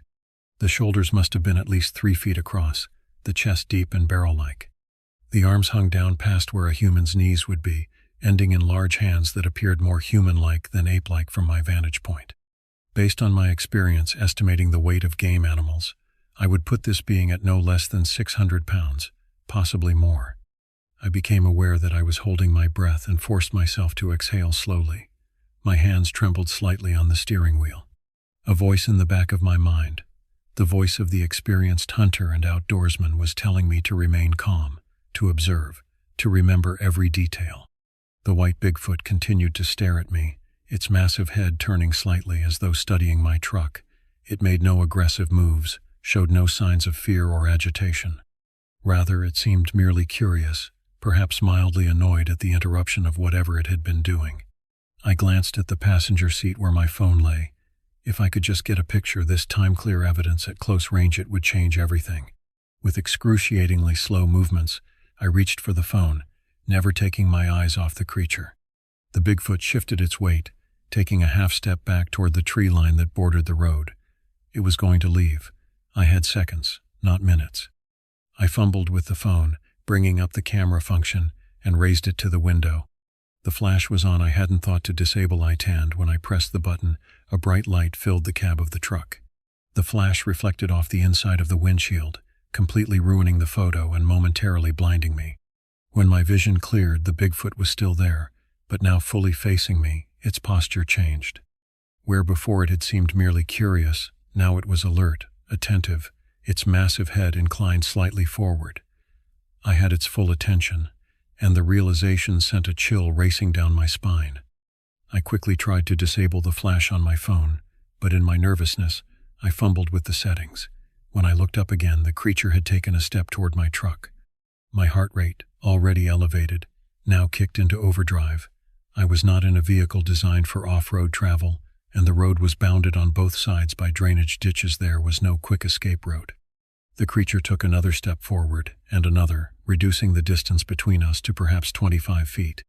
In that moment, I truly believed I might be in danger. Not because the Bigfoot had displayed any aggression, but because of its sheer size and the unpredictability of any wild animal when confronted. My hand hovered over the gear shift, ready to throw the truck into reverse if necessary. The creature stopped its advance and tilted its head slightly, in a gesture that seemed almost contemplative. Then, it did something I never expected. It raised one massive hand, palm outward, in what I can only describe as a deliberate gesture, not quite a wave, more like a signal to stop or stay back. The fingers were splayed, the thumb clearly opposable. The hand remained raised for perhaps 3 seconds before the arm lowered again to its side. I sat frozen, my mind struggling to process what I had just witnessed. Had a Bigfoot just communicated with me? Made a deliberate symbolic gesture that had meaning? The implications were staggering. Before I could recover from my shock, the creature turned with surprising grace for its size and moved toward the tree line. Its gait was the same fluid, rolling motion I had observed years ago in Michigan, covering ground with deceptive speed despite its bulk. It paused briefly at the edge of the forest, turned to look back at me one final time, then stepped between the trees and vanished into the darkness beyond. I remained in my idling truck for several minutes, my hands gripping the steering wheel so tightly they ached when I finally released them. My breath came in short, shallow gasps, and I realized I was trembling not from fear exactly, but from the overwhelming physiological response to what I had just experienced. I should follow it, a voice in my head suggested. Document its path, look for evidence, for footprints or hair, or any sign of its passing. But another, more cautious voice reminded me that following a possibly 8-foot, 600-pound unknown creature into a dark forest, alone, in the middle of the night, was perhaps the definition of foolhardy. I pulled my truck over to the side of the road where the creature had been crouched and put it in park, leaving the engine running and the headlights on. I grabbed my phone and a small tactical flashlight from the glove compartment, then cautiously opened the door and stepped out into the humid Texas night. The air was thick with the scent of pine resin and the earthy smell of the forest. Insects chirped and buzzed, their chorus occasionally punctuated by the distant call of a night bird. Normal sounds. Peaceful sounds. Nothing to indicate that something extraordinary had just occurred. I swept my flashlight across the area where the Bigfoot had been crouched. The ground was hard-packed dirt and gravel, unlikely to hold footprints, but I looked anyway. Near the edge of the road was a dark stain that my light revealed to be blood and other matter, the remains of a small animal, possibly a raccoon or possum that had been hit by a car. Was this what the creature had been examining or perhaps feeding on? The thought was both disturbing and fascinating. Was Bigfoot a scavenger, an opportunistic omnivore? I took several photos of the area, though I knew they would likely show little of value. I then carefully approached the spot where the creature had entered the forest. Here, the ground was softer, covered in pine needles and leaf litter. I swept my light back and forth, looking for any disturbance that might indicate the passage of a large biped. At first, I saw nothing, but as I moved my light methodically across the ground, I noticed a depression, a partial footprint pressed into a patch of damp earth. It was enormous, easily twice the size of my own boot print, with what appeared to be 5 distinct toe impressions at the front. The impression wasn't deep enough to provide a clear outline, but what was there was consistent with the reported footprints of Bigfoot. I carefully photographed the print from multiple angles, placing my own boot next to it for scale in several of the shots. As I stood up from my crouched position, A sudden rustling in the underbrush about 20 yards into the forest froze me in place. The noise was subtle but distinct, something large moving slowly through the woods. It was still there, watching me. The realization sent another rush of adrenaline through my system. I was suddenly acutely aware of how vulnerable I was, a 62-year-old man, alone on a deserted road in the middle of the night, with only a small flashlight and a phone as equipment. If the creature decided to charge, I would have no defense, no recourse. But something told me it wouldn't. The raised hand gesture, the careful, almost deliberate way it had looked at Methies didn't suggest aggression. They suggested intelligence, awareness, perhaps even a form of communication. Nevertheless, discretion seemed the better part of valor. I backed slowly toward my truck, keeping my flashlight trained on the area where I had heard the movement. Once safely inside the vehicle, I locked the doors and sat for a moment, collecting my thoughts, trying to fix every detail of the encounter in my memory. Then, with one last look at the dark line of trees where the white Bigfoot had disappeared, I put the truck in drive and continued on my way, my mind racing with questions for which I had no answers. The drive back to the motel passed in a daze. I was functioning on autopilot, my conscious mind too overwhelmed by what I had experienced to focus on the mundane task of driving. By some miracle I arrived safely, parked my truck and made it to my room, where I immediately plugged in my phone to ensure I wouldn't lose the precious photos I had taken. Sleep was out of the question. I sat at the small desk in the corner of the motel room and opened my laptop, my hands still trembling slightly as I typed out every detail of the encounter while it was fresh in my mind. I described the creature's appearance, its movements, its behavior, and most importantly, that deliberate hand gesture that suggested a level of intelligence I had not been prepared for. I downloaded the photos from my phone and examined them carefully. As expected, the ones taken from inside the truck showed nothing but the reflection of the flash against the windshield, a rookie mistake born of excitement and urgency. The photos of the roadside and the partial footprint were better, though not as definitive as I had hoped. The print was visible, clearly larger than my boot placed beside it for scale, but lacking the clarity that would make it compelling evidence to a skeptic. Still, it was more than I had obtained from my first encounter. Combined with my detailed written account, it was something, a piece of the puzzle, a small contribution to the body of evidence suggesting that these creatures exist. As dawn broke, I finally dozed off in the uncomfortable desk chair, my laptop still open in front of me. I awoke a few hours later, stiff and disoriented, to the sound of housekeeping knocking on the door. I checked out of the motel later that morning, completed my work at my brother's house in a state of distracted efficiency, and began the long drive back to Michigan the following day. During that drive, I had ample time to reflect on what my two encounters meant, not just for the scientific community or for Bigfoot researchers, but for me personally. Twice now, I had been granted a view into a world that most people don't believe exists, a glimpse of a creature that walks the boundary between myth and reality. The white Bigfoot of Tyler County, Texas, was even more extraordinary than my first sighting. Its coloration was extremely rare in the annals of Bigfoot reports. Leucistic or albino individuals have been reported occasionally, but make up a tiny fraction of sightings. And that hand gesture, that deliberate communication-like movement, suggested something that went beyond a mere animal encounter. Back home in Michigan, I shared my experience with a select few people I had come to trust within the Bigfoot research community. Their reactions ranged from cautious excitement to enthusiastic validation of what many of them had suspected, that Sasquatch represents not just an undiscovered primate, but potentially a species with its own form of culture and communication. I continued my research, now with the fervor of someone who has seen not once, but twice, and knows beyond any doubt that these beings exist. I attended conferences, corresponded with witnesses and researchers, and even participated in a few organized expeditions into areas with histories of sightings, though these never yielded experiences comparable to my solitary encounters. The years since that night in Texas have brought a certain peace with my experiences. I no longer feel the desperate need to convince others or to obtain proof that would satisfy the scientific community. I know what I saw. I know it was real, and in some ways I appreciate that Bigfoot remains elusive, that it has managed to avoid definitive documentation despite our increasingly surveilled world. There is a certain privilege in knowing something that others don't, in having experienced something extraordinary that has been granted to few others. It's not about superiority or special status, it's about having been in the right place at the right time twice, and having the background and experience to recognize the significance of what I was seeing. I still hunt, still spend as much time as I can in the wilderness. But now, when I move through the forests of Michigan or travel to other wild places, I do so with a different awareness. I know that the woods may hold more than deer and bears and coyotes.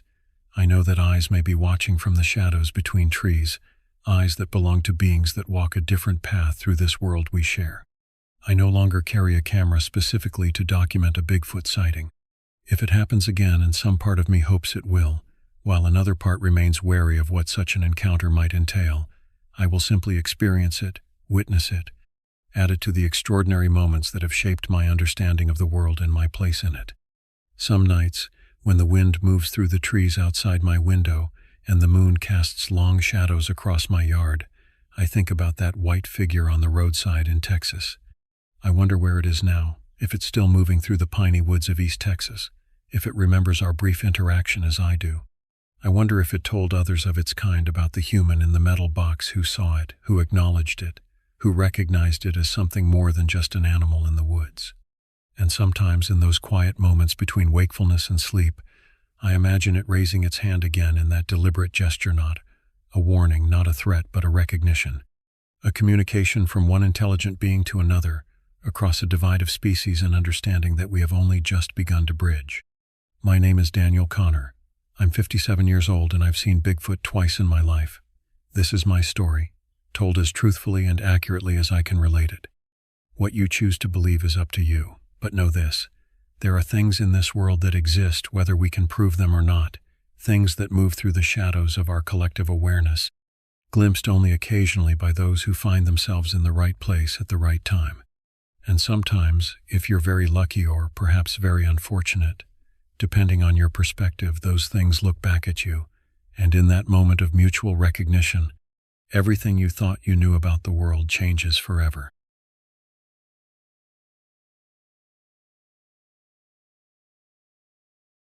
I've always considered myself a rational person, someone who believes in what can be seen, touched, and proven. That was before our trip to the Kachina wilderness. Before the 5 days that changed everything I thought I knew about reality. It started innocently enough. My friends Maya, Damon, and Kai had planned this backcountry hiking trip for months. Maya was our self-appointed guide, having grown up near the reservation that bordered the wilderness area. Damon was the experienced outdoorsman who'd spent years working for the Forest Service. Kai was our tech guy, always documenting everything with his camera. And me? I was just along for the escape, desperate to get away from my imploding career and recent breakup. You're going to love this place, Maya had promised as we drove the final stretch of dirt road to the trailhead. My grandfather used to tell stories about these mountains. The tribe considers them sacred. I remember how the late September air felt crisp against my face as we shouldered our packs.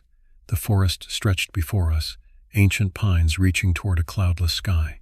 I should have noticed how quiet it was, no birdsong, no rustling in the underbrush, but I was too busy adjusting my pack straps and checking my map. The Canyon Creek Trail should take us about 6 hours to reach the first campsite, Maya explained, pointing to a spot on the tattered map. If we maintain a good pace, we'll make it before dark. We set off in high spirits, joking and talking as the trailhead disappeared behind us. The path was well maintained at first, winding through stands of aspen just beginning to turn golden.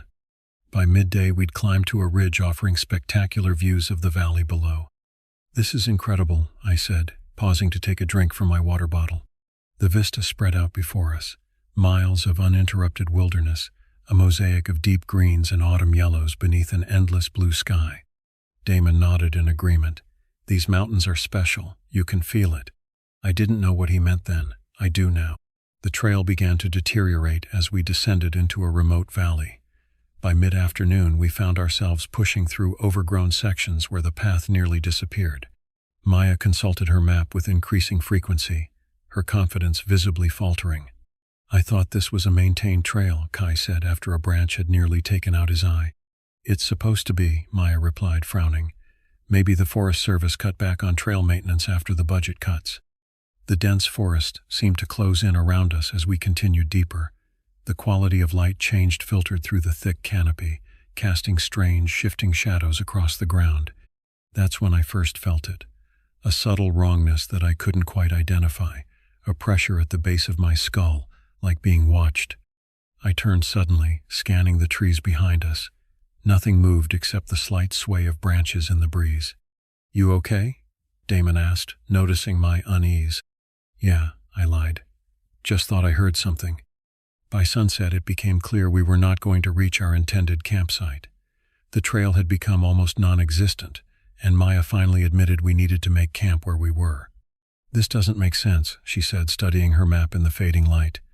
"We should have reached Canyon Creek hours ago. It's like the landscape doesn't match the map anymore." We found a small clearing and set up our tents in the gathering darkness. After a simple dinner of rehydrated meals, we sat around the small campfire Damon had built. The flames cast our shadows tall against the surrounding trees, which seemed to lean in toward us, as if listening. "Anyone want to hear a story?" Maya asked, her face half hidden in shadow. Without waiting for an answer, she continued. "My grandfather used to warn us about venturing too deep into these mountains.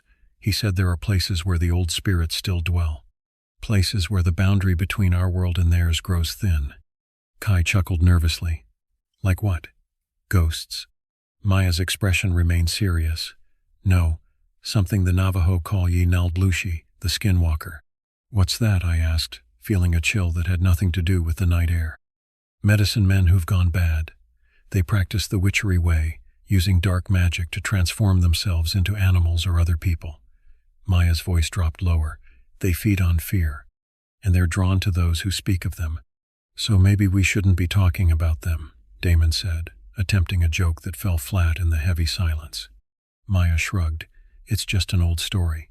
But grandfather always said if you're in the deep woods and feel like you're being watched, if you see an animal that doesn't move quite right, or if you hear your own name called from the darkness, don't answer, don't follow."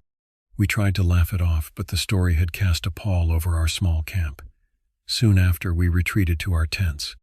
I zipped myself into my sleeping bag, listening to the sounds of the forest at night, the distant hoot of an owl, the rustle of wind through pine needles. I must have drifted off, because I woke suddenly in the darkness, heart pounding. Something had pulled me from sleep, a sound at the edge of hearing. I lay perfectly still, straining to identify it. There it was again. A voice, barely audible, calling my name from somewhere in the darkness beyond our camp. I sat up, fumbling for my headlamp. The digital watch on my wrist read 3:17 a.m. I told myself it was just the wind, or maybe I'd been dreaming. But then it came again, clearer this time, my name, spoken in what sounded like Kai's voice. "Kai?" I whispered, but I could hear his steady breathing from the tent next to mine. The voice called again, this time sounding like it was moving away, deeper into the forest. I hesitated, remembering Maya's warning. Don't answer, don't follow. But what if someone was actually in trouble? What if Kai had gotten up without me noticing and wandered off? I unzipped my tent as quietly as possible and slipped out into the night. The campfire had burned down to embers, casting just enough light to make out the shapes of the 3 tents. Everyone was accounted for. So who had called my name? I switched on my headlamp and scanned the perimeter of our camp. The beam caught something at the edge of the tree's 2 reflective points of light, like eyes watching from about 4 feet off the ground. As soon as my light found them, they blinked and vanished. I stood frozen, heart hammering in my chest. A deer, I told myself. Just a deer, or maybe a coyote. But I couldn't shake the feeling that whatever had been watching us was not an animal, at least not entirely. I retreated to my tent, zipping it securely behind me. Sleep seemed impossible now. I lay awake until the first gray light of dawn filtered through the tent fabric, listening to the unnatural silence of the forest around us. When I finally emerged, I found Damon already up, boiling water for coffee on our small camp stove. "Rough night?" he asked, taking in my exhausted appearance. "Heard some strange noises," I replied, deciding not to mention the voice or the eyes. It sounded too much like Maya's story, and I didn't want to spook everyone on the first day. As the others woke and we prepared a quick breakfast, I noticed Maya studying the surrounding forest with obvious concern. "What's wrong?" I asked quietly, when the others were occupied with packing up their gear. "This isn't right," she murmured. "None of this looks familiar. And look at the trees." I followed her gaze to the massive pines surrounding our campsite. They seemed ordinary enough at first glance, but upon closer inspection, I noticed something odd. Many had deep, parallel gashes in their bark, about 6 feet up from the ground, too high and too uniform to be from a bear-marking territory. "What do you think made those?" I asked, my mouth suddenly dry. Maya shook her head. "I don't know, but I think we should head back to the trailhead today.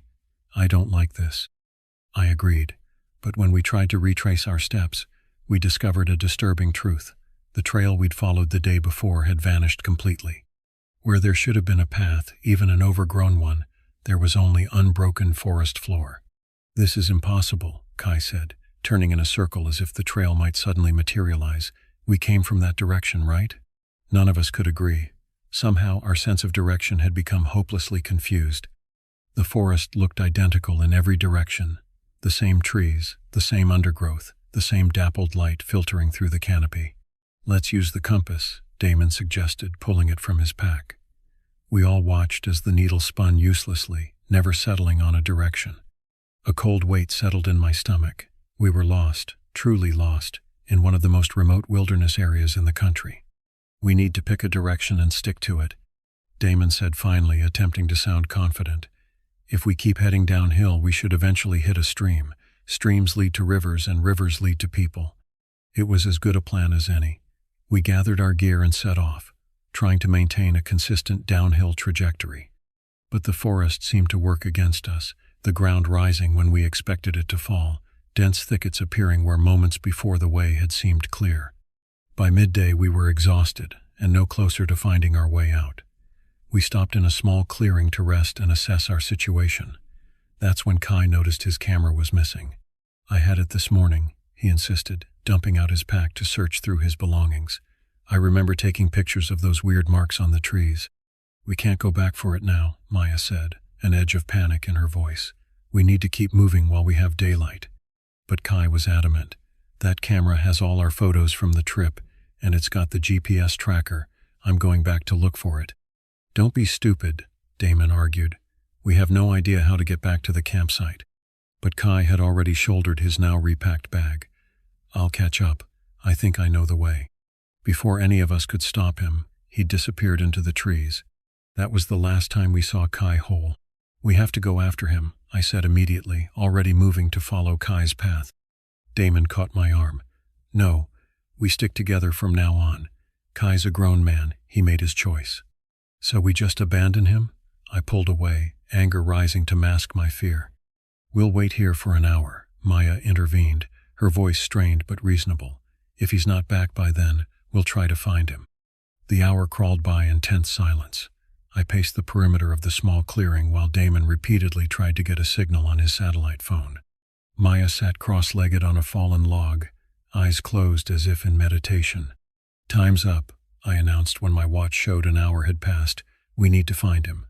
"And how do you suggest we do that?" Damon asked, frustration evident in his voice. "We don't even know where we are, let alone where he went." A high, thin sound cut through our argumenta scream that started human but twisted into something else, something that raised the hair on my arms. It came from somewhere ahead of us, not far. We moved instinctively, running toward the sound. The forest blurred around us as we crashed through underbrush and leaped over fallen logs. I led the way, heart pounding, lungs burning, following the echo of that terrible scream. We burst into another clearing and stopped dead. Kai's backpack lay on the ground, its contents scattered as if it had been ripped open and ransacked. His jacket hung from a low branch, swaying slightly though there was no breeze. But no Kai. "Kai," I shouted, voice echoing among the trees. "Kai." "Don't," Maya hissed, grabbing my arm. "Remember what I told you. Don't call out." "This is ridiculous," Damon said, but his voice had dropped to a whisper. "He could be hurt." We spread out cautiously, searching the area around the clearing. I found Kai's camera, its lens shattered, at the base of a large pine tree. Next to it, pressed into the soft earth, was a print that stopped me cold. It looked almost like a human footprint, but wrong too large, with elongated toes that ended in what appeared to be claw marks. And it was pressed so deeply into the ground that whatever made it must have been incredibly heavy. "Guys," I called softly, "you need to see this." Maya approached first, her face draining of color when she saw the print. "We need to leave. Now." "What about Kai?" Damon demanded. "Kai is gone," she said flatly. "And we will be too if we don't get moving." "Gone? What do you mean gone?" I asked, a cold dread spreading through me. Maya just shook her head, already backing away from the print. "We need to find shelter before dark, somewhere defensible." The reality of our situation was sinking in. We were lost in an unmarked wilderness with no working compass, no trail, and now one of our group was missing. And something that left inhuman tracks was out there with us. We gathered what we could of Kai's scattered belongings and headed downhill again, moving faster now, driven by a growing sense of urgency as the afternoon light began to fade. The forest seemed different, somehow darker, more watchful. Shadows moved in ways that didn't match the swaying of branches above. After what felt like hours, we found what Maya had been looking for, a rocky outcropping that formed a shallow cave. The entrance was small, but the space inside opened up enough for the three of us to sit comfortably. "We'll stay here tonight," she decided. "We can block most of the entrance with rocks." "You can't seriously think we're in danger from an animal," Damon said. But he was already helping gather stones to stack in front of the cave opening. "Not an animal," Maya replied quietly. "Something worse." As darkness fell, we huddled in our makeshift shelter. There would be no fire tonight. Maya had been adamant about that. "Fire attracts attention," she'd said, "and we don't want its attention." "You really believe it's a skinwalker, don't you?" I asked her, my voice barely audible over the sound of the wind that had begun to rise outside. She nodded, eyes reflecting the dim light of the single headlamp we'd allowed ourselves. "My grandfather wouldn't talk about them directly. He said naming them invites them in.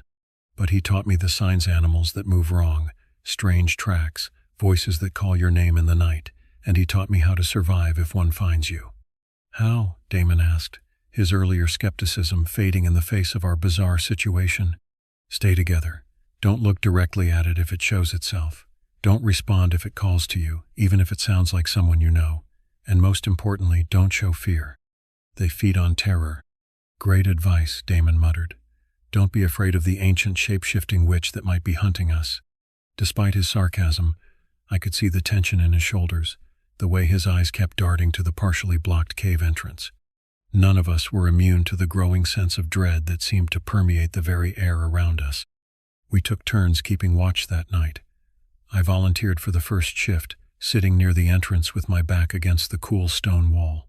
Damon and Maya tried to sleep, but their restless movements told me they were as alert as I was. The forest outside had come alive with sound, the hoot of owls, the rustle of nocturnal creatures moving through the underbrush. Normal night sounds that somehow felt orchestrated, as if the forest were putting on a show of ordinary wilderness noises to mask something else moving out there. About 2 hours into my watch, the sounds stopped. The sudden silence was more terrifying than any noise could have been. I held my breath, straining to hear anything beyond the rapid beating of my own heart. A twig snapped, close to our shelter. Then another, slow, deliberate footsteps approaching the cave. I reached out in the darkness, finding Damon's shoulder and shaking him gently awake. He came to instantly, sensing the tension in my grip. Maya was already sitting up, her eyes wide in the darkness. The footsteps stopped just outside our makeshift barrier. For a long moment, nothing happened. Then Kai's voice called my name softly from the other side of the rocks. "Guys, are you in there? I'm hurt. I need help." Maya's hand found mine in the darkness, squeezing so hard it hurt. "Don't answer," her grip said. "Don't make a sound." "I can see your light," Kai's voice continued, a plaintive note entering it. "Please. Something's out here. Let me in." Damon shifted forward, but Maya's other hand shot out to stop him. She shook her head vehemently. "It's not him," she mouthed silently. The thing with Kai's voice tried a different approach. "There's something wrong with Maya," it said, voice dropping to a conspiratorial whisper. "She's not who you think she is. I saw her change. Don't trust her." I felt Maya stiffen beside me. Damon looked between us, conflict evident on his face even in the dim light. "Please," the voice begged, and I noticed now the subtle wrongness in its cadence, as if someone were reading lines without understanding their meaning. "I'm bleeding. I don't want to die out here." Then the voice changed, becoming something else entirely, a low, guttural growl that no human throat could produce. The rocks blocking our entrance began to shift as something pushed against them from outside. Damon reacted instantly, throwing his weight against the stone barrier. I joined him, pressing my shoulder to the rocks as they ground together. Whatever was on the other side pushed harder, and I saw a long, pale hand with too many joints slide through a gap between the stones. Maya acted without hesitation. She grabbed her hunting knife and brought it down on the probing fingers. There was a shriek high and inhuman, and the hand withdrew. The pressure against our barricade ceased abruptly. We maintained our positions, listening to something large moving away through the forest. The normal night sounds resumed gradually, as if the woods were exhaling a held breath. None of us slept after that.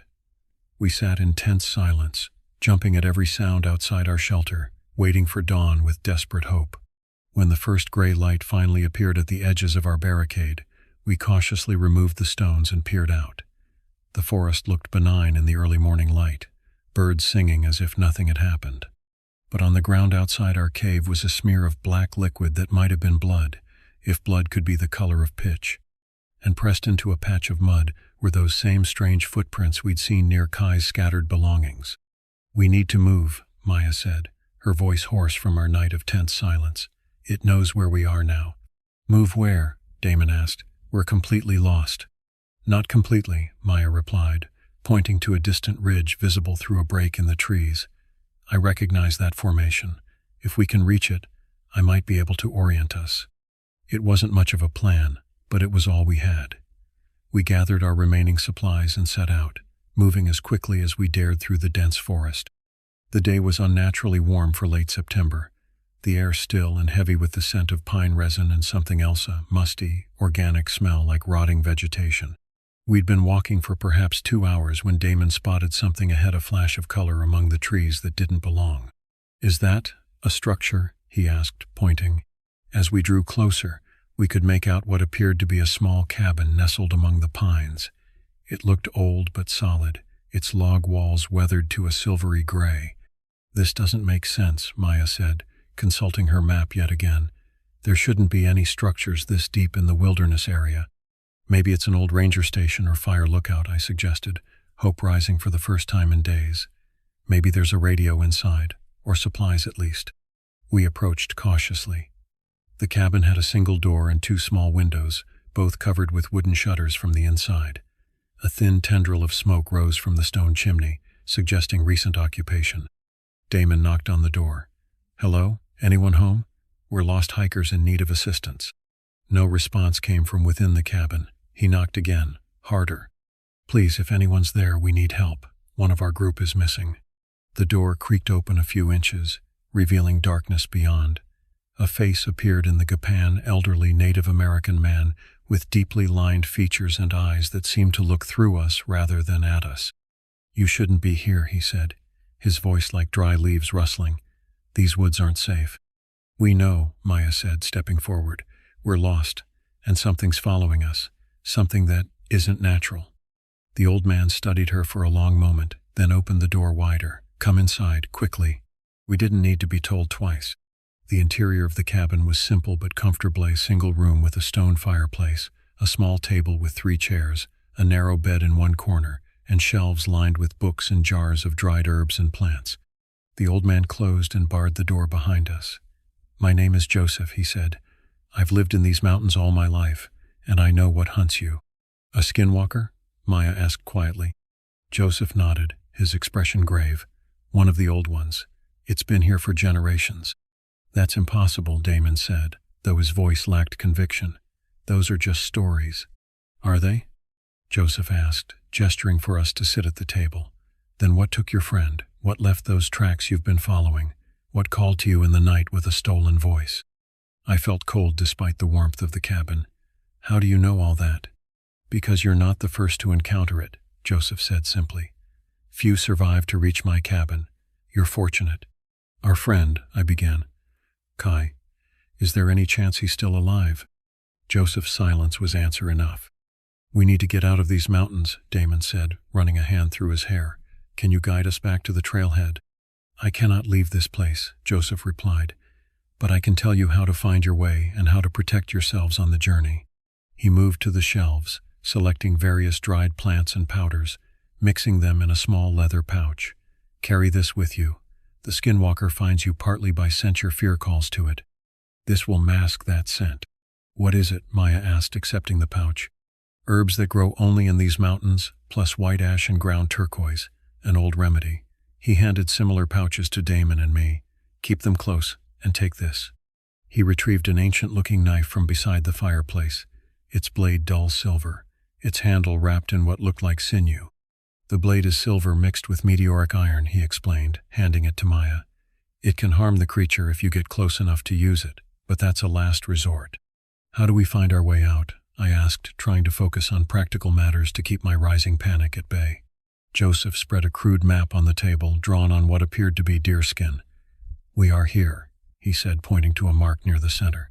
The trail you seek is here, to the east, but the creature's territory lies between. You must go around, to the north. It will take longer, but you might survive.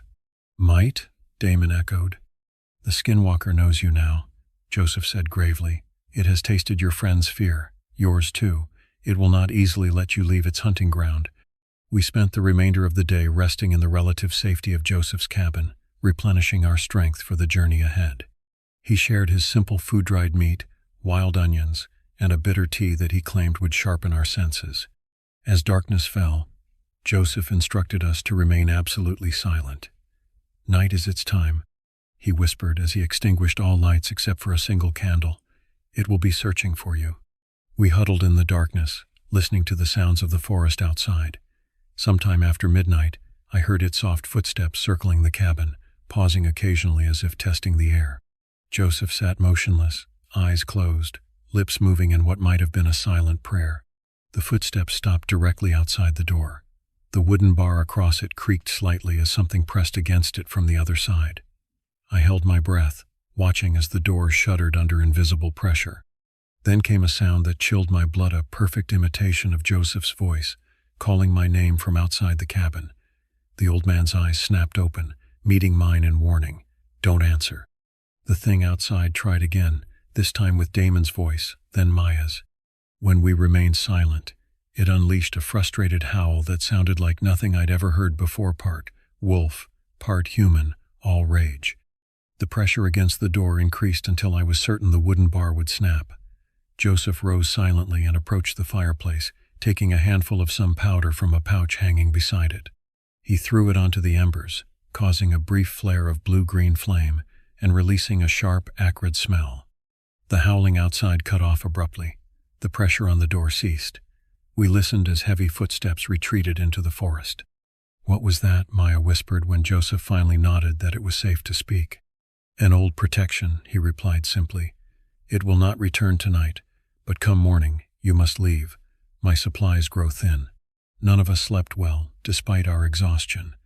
With the first light of dawn, we prepared to depart, studying Joseph's map carefully to memorize the route he'd shown us. Remember, he said as we stood at his door, ready to set out. Stay together. Don't look directly at it if you see it. And don't run unless you have no choice. Running triggers its hunting instinct. Thank you, I said, meaning it more than I'd ever meant those words before. Will you be safe here? Joseph's weathered face creased in what might have been a smile. The creature and I have an understanding. I do not leave these mountains. It does not enter my cabin. A truce of sorts, maintained over many years. It seemed an unimaginably lonely existence, but I didn't say so. Instead, we thanked him again and set off in the direction he'd indicated, each of us carrying one of his protective pouches. The day was clear and cold, the forest less oppressive in the bright morning light. We made good progress, following landmarks Joseph had described: a lightning-struck pine, a stream that flowed over red rocks, a meadow filled with yellow wildflowers. By mid-afternoon, I began to believe we might actually make it out. The forest was thinning slightly, suggesting we were nearing its edge. Hope, dangerous and fragile, began to build within me. Then Maya, who was leading our small group, stopped suddenly. "Do you smell that?" she asked, her voice tight. I did. A rank, musky odor that reminded me of wet fur and something rotting. It grew stronger as we stood there, carried on a breeze that seemed to come from all directions at once. "It's found us," Damon said unnecessarily. We stood frozen, scanning the forest around us, The smell intensified, but I could see nothing unusual among the trees. "Keep moving," Maya said, her hand going to the knife Joseph had given her. "Remember what he said, don't run." We continued forward, moving as quickly as we dared without breaking into a run. The smell followed us, sometimes stronger, sometimes fainter, but never completely gone. I found myself gripping the pouch Joseph had given me like a talisman, wondering if its powers were real or just the superstition of an isolated old man. The sun was beginning its descent toward the western horizon when we heard a rhythmic crunching of leaves and twigs that suggested something large moving parallel to our path, just out of sight among the trees to our right. "Don't look at it," Maya reminded us in a whisper. But human nature is a powerful thing. Despite her warning, I couldn't stop myself from turning my head slightly, catching a glimpse of movement among the pines. What I saw defies easy description. It appeared at first glance to be a man of unusual height, walking with an unnatural loping gait. But as my eyes focused on it, the figure seemed to shift and blur, as if its form couldn't quite settle on a single shape. One moment it seemed human, the next something else entirely, something with too many limbs, moving in ways that violated the normal constraints of anatomy. I jerked my gaze away, bile rising in my throat. "It's toying with us," I whispered. "It could catch us if it wanted to." "It's enjoying the hunt," Maya agreed grimly, "like a cat with mice." Damon, who had been silent for some time, suddenly spoke up. "There's a ravine ahead. I can see it through the trees. If we can cross it, maybe we can put some distance between us and that thing." The ravine was deeper than it had appeared from a distance perhaps 30 feet down, with steep sides and a narrow stream flowing along its bottom. A fallen tree formed a crude bridge across the gap, its trunk stripped of bark and bleached white by the elements. "I don't like this," Maya said, studying the makeshift bridge. "It feels like a trap." "We can't go around," Damon argued. "Look how far the ravine extends in both directions." He was right. The steep-sided gully stretched as far as we could see to both north and south. Crossing the log bridge was our only option if we wanted to maintain our eastward course toward the trailhead. "I'll go first," Damon volunteered, stepping onto the fallen tree. It held his weight, though it creaked ominously. He moved carefully, arms extended for balance, making his way inch by inch across the gap. About halfway across he paused. "Something's wrong," he called back to us. "The log, it's moving." At first I thought he meant it was shifting under his weight. Then I saw what he meant. The surface of the fallen tree seemed to ripple, as if something was moving beneath its bark. "Damon, get back here," Maya shouted, abandoning our rule of silence in her urgency. Too late. The logor, what we had thought was a log, began to change. The white surface split along its length, revealing a dark seam that widened to expose rows of curved, yellowing teeth. What we had taken for a fallen tree was transforming before our eyes into an enormous, elongated jaw. Damon screamed, trying to run back toward us, but the thing bucked and twisted beneath him. He lost his footing and fell, managing to catch the edge of the now-moving bridge with his hands. Maya and I rushed forward but stopped at the edge of the ravine. The creature, for it was clearly alive, had fully revealed itself now. It resembled a massive serpent, its body the same color and texture as bleached wood, its head ending in that terrible gaping maw. "Help me," Damon cried, his fingers slipping on the smooth, bone-like surface of the creature. Maya acted without hesitation. She drew Joseph's knife and leaped onto the creature's back, driving the blade deep into what might have been its spine. The thing let out a high-pitched keening sound and thrashed violently, nearly throwing Maya off. I stood paralyzed, watching in horror as both my friends struggled on the back of the impossible creature. Then I remembered Joseph's word silver mixed with meteoric iron. It can harm the creature. "The knife," I shouted to Maya. "Keep using the knife." She understood, pulling the blade free and plunging it down again and again into the creature's body. Black ichor, the same substance we'd seen outside the cave, spurted from the wounds. The Skinwalker, for that's what it truly was, began to change again, its serpentine form collapsing in on itself, reshaping into something more humanoid but still horribly wrong. Maya and Damon were thrown clear as it transformed, landing hard on the far side of the ravine. I was alone on the near side, facing the Skinwalker as it rose to its full height, easily 7 feet tall, with limbs too long and too jointed, its face a nightmare parody of human features, constantly shifting as if unable to settle on a single appearance. For a terrible moment, Its face resolved into Kai's, his eyes pleading, mouth forming my name. Then it changed again, becoming something older, leaner, with hollow cheeks and eyes like empty pits. It took a step toward me, moving with that same wrong fluidity I'd glimpsed through the trees. I backed away, remembering Joseph's warning not to run. The protective pouch hung heavy around my neck. I clutched it tightly, wondering if it would be enough to save me. The skinwalker paused, its head tilting at an impossible angle as it studied me. Then it spoke, in a voice that sounded like many voices layered over each other. "You are marked," it said, the words slithering from its misshapen mouth. "The old one's mark is on you." I said nothing, my heart hammering so hard I was certain it could hear it. The creature took another step forward, then stopped, nostrils flaring as it scented the air. Its eyes now, solid black, narrowed. "His protection grows thin," it said, and there was hunger in its voice. "It will not save you for long." From across the ravine I heard Maya shout. She was holding the knife aloft, its blade catching the late afternoon sunlight. "We have the blade of binding," she called, her voice stronger than I would have thought possible. "Forged in the old way, blessed by those who came before, we are not your prey."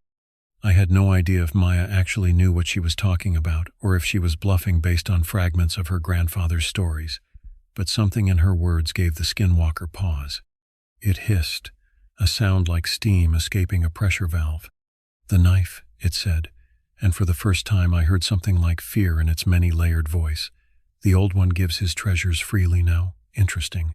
It turned its attention back to me, those black eyes boring into mine.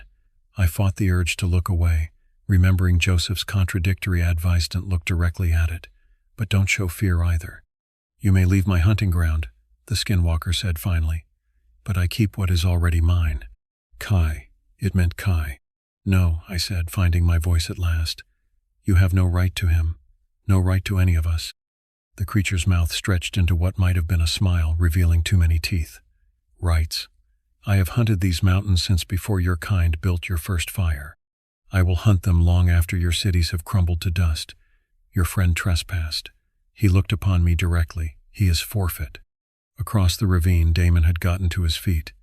He and Maya stood together, her still holding the knife, him picking up rocks from the ground around them. "We're coming back for you," Maya called to me. "Find another way across." The skinwalker's head swiveled toward them, too far and too smoothly for any human neck. "The female with the knife," it said, its voice dropping to a growl. "She I will remember." Then, with one last look at me, a look that promised future hunger, it stepped backward and seemed to fold in on itself, shrinking and changing until a large raven stood where it had been.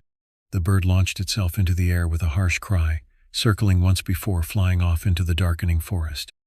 I stood shaking for several long moments, afraid it was another trick, but the creature did not return. Somehow, Maya's bluff with the knife had worked, or perhaps Joseph's reputation in these mountains carried more weight than he'd let on. I followed the edge of the ravine northward, as Maya and Damon did the same on their side. About a quarter-mile along, we found a place where the sides were less steep, allowing me to carefully pick my way down and up the other side. Our reunion was brief but intense, a huddle of desperate embraces and half-sobbed relief. But none of us harbored any illusions about our safety. "It let us go," I said as we continued eastward, moving as quickly as we dared in the fading light. "Why would it do that?" "The knife," Maya replied, still gripping Joseph's gift tightly. "It recognized it somehow, and it seemed to know Joseph called him the Old One. So they do have some history," Damon mused. "Some understanding, like he said." We pushed on until full darkness made further progress impossible. Unlike the previous night, we had no cave for shelter, no barriers to erect between ourselves and the wilderness. We made camp in a small clearing, our backs to a large boulder that at least prevented anything from approaching from behind. No one suggested a fire. We sat in the darkness, taking turns staying awake while the others tried to rest. Every sound in the forest, every snap of a twig, every rustle of levescent adrenaline coursing through our systems. But the night passed without incident. No voices called from the darkness. No eyes watched from among the trees. By dawn we were exhausted but alive, and more determined than ever to find our way back to civilization. The day brought new hope. By mid-morning we began to notice signs of human presence, an old blaze mark on a tree, then another, We had found a trail, faint but real. "This has to lead somewhere," Damon said, his spirits visibly lifting. "People made these marks." We followed the blazes with renewed energy. The forest around us gradually changed character, becoming less dense, the trees younger and less imposing. By early afternoon, we could see blue sky ahead through a break in the canopy. We emerged from the trees to find ourselves on a dirt road, narrow and clearly seldom used, but a road nonetheless. A wooden sign, weathered but legible, pointed west. Kachina Wilderness Area, 3 miles. East would take us away from the wilderness, toward civilization. We turned in that direction without discussion, our pace quickening despite our exhaustion. We had walked perhaps a mile when we heard the rumble of an engine. Around a bend in the road came an old pickup truck, its green paint faded and chipped, Forest Service logos just visible on its doors. The truck slowed as it approached us, the driver a middle-aged man in a ranger's uniform regarding us with surprise. "You folks lost?" he asked as he rolled down his window. "Very," I replied, nearly laughing with relief. "We've been lost for days in the wilderness area." The ranger's expression grew concerned. "Days? There was a storm 2 nights ago. We've been warning hikers to stay out until the trails are cleared." Maya, Damon, and I exchanged glances. There had been no storm during our ordeal, at least, not one we had experienced. "We had a friend with us," Maya said. "Kai Chang. He got separated from us." The ranger's face turned grave. "When exactly did you lose contact with your friend?" We explained as best we could, describing our ill-fated hike and Kai's disappearance. We left out the skinwalker, the strange cabin, Joseph and his knife. Some instinct told us those details would not help our credibility. "I'll radio this in," the ranger said after listening to our sanitized account. "We'll get a search party organized. Hop in the back, I'll take you to the ranger station. You all look like you could use some food and medical attention." The ride to the ranger station passed in a blur. We were given food, water, blankets, and examined by a paramedic. We provided statements, filled out forms, and answered endless questions about Kai and the circumstances of his disappearance. A search was organized, of course. Teams of rangers and volunteers combed the area where we indicated Kai had gone missing. But after 3 days of searching, they found nothing, no backpack, no camera, no sign that he had ever been there. The official report eventually listed Kai Chang as missing, presumed dead from exposure or animal attack. His family held a memorial service 2 weeks later, which the 3 of us attended, carrying the weight of a truth we could never share. Maya, Damon, and I have stayed in touch in the years since our experience in the Kachina wilderness. We meet occasionally, usually around the anniversary of our hike, and talk about ordinary things, jobs, relationships, the mundane details of our lives. We never discuss what happened in those mountains, at least not directly. But sometimes, when the conversation lulls and we find ourselves staring into our drinks, I know we're all thinking about it, about Kai, about Joseph in his lonely cabin, about the thing that hunts those remote woods, ancient and patient. I haven't returned to hiking, neither have Maya or Damon. Some fears, once confronted, never fully release their hold on you. Sometimes, especially when I'm alone at night, I think I catch a whiff of that musky, animal smell, or glimpse movement at the edge of my vision, something too fluid, too wrong in its proportions. And sometimes in my dreams I hear a voice calling my name from the darkness, a voice that sounds almost but not quite like my own. I never answer, and I never will.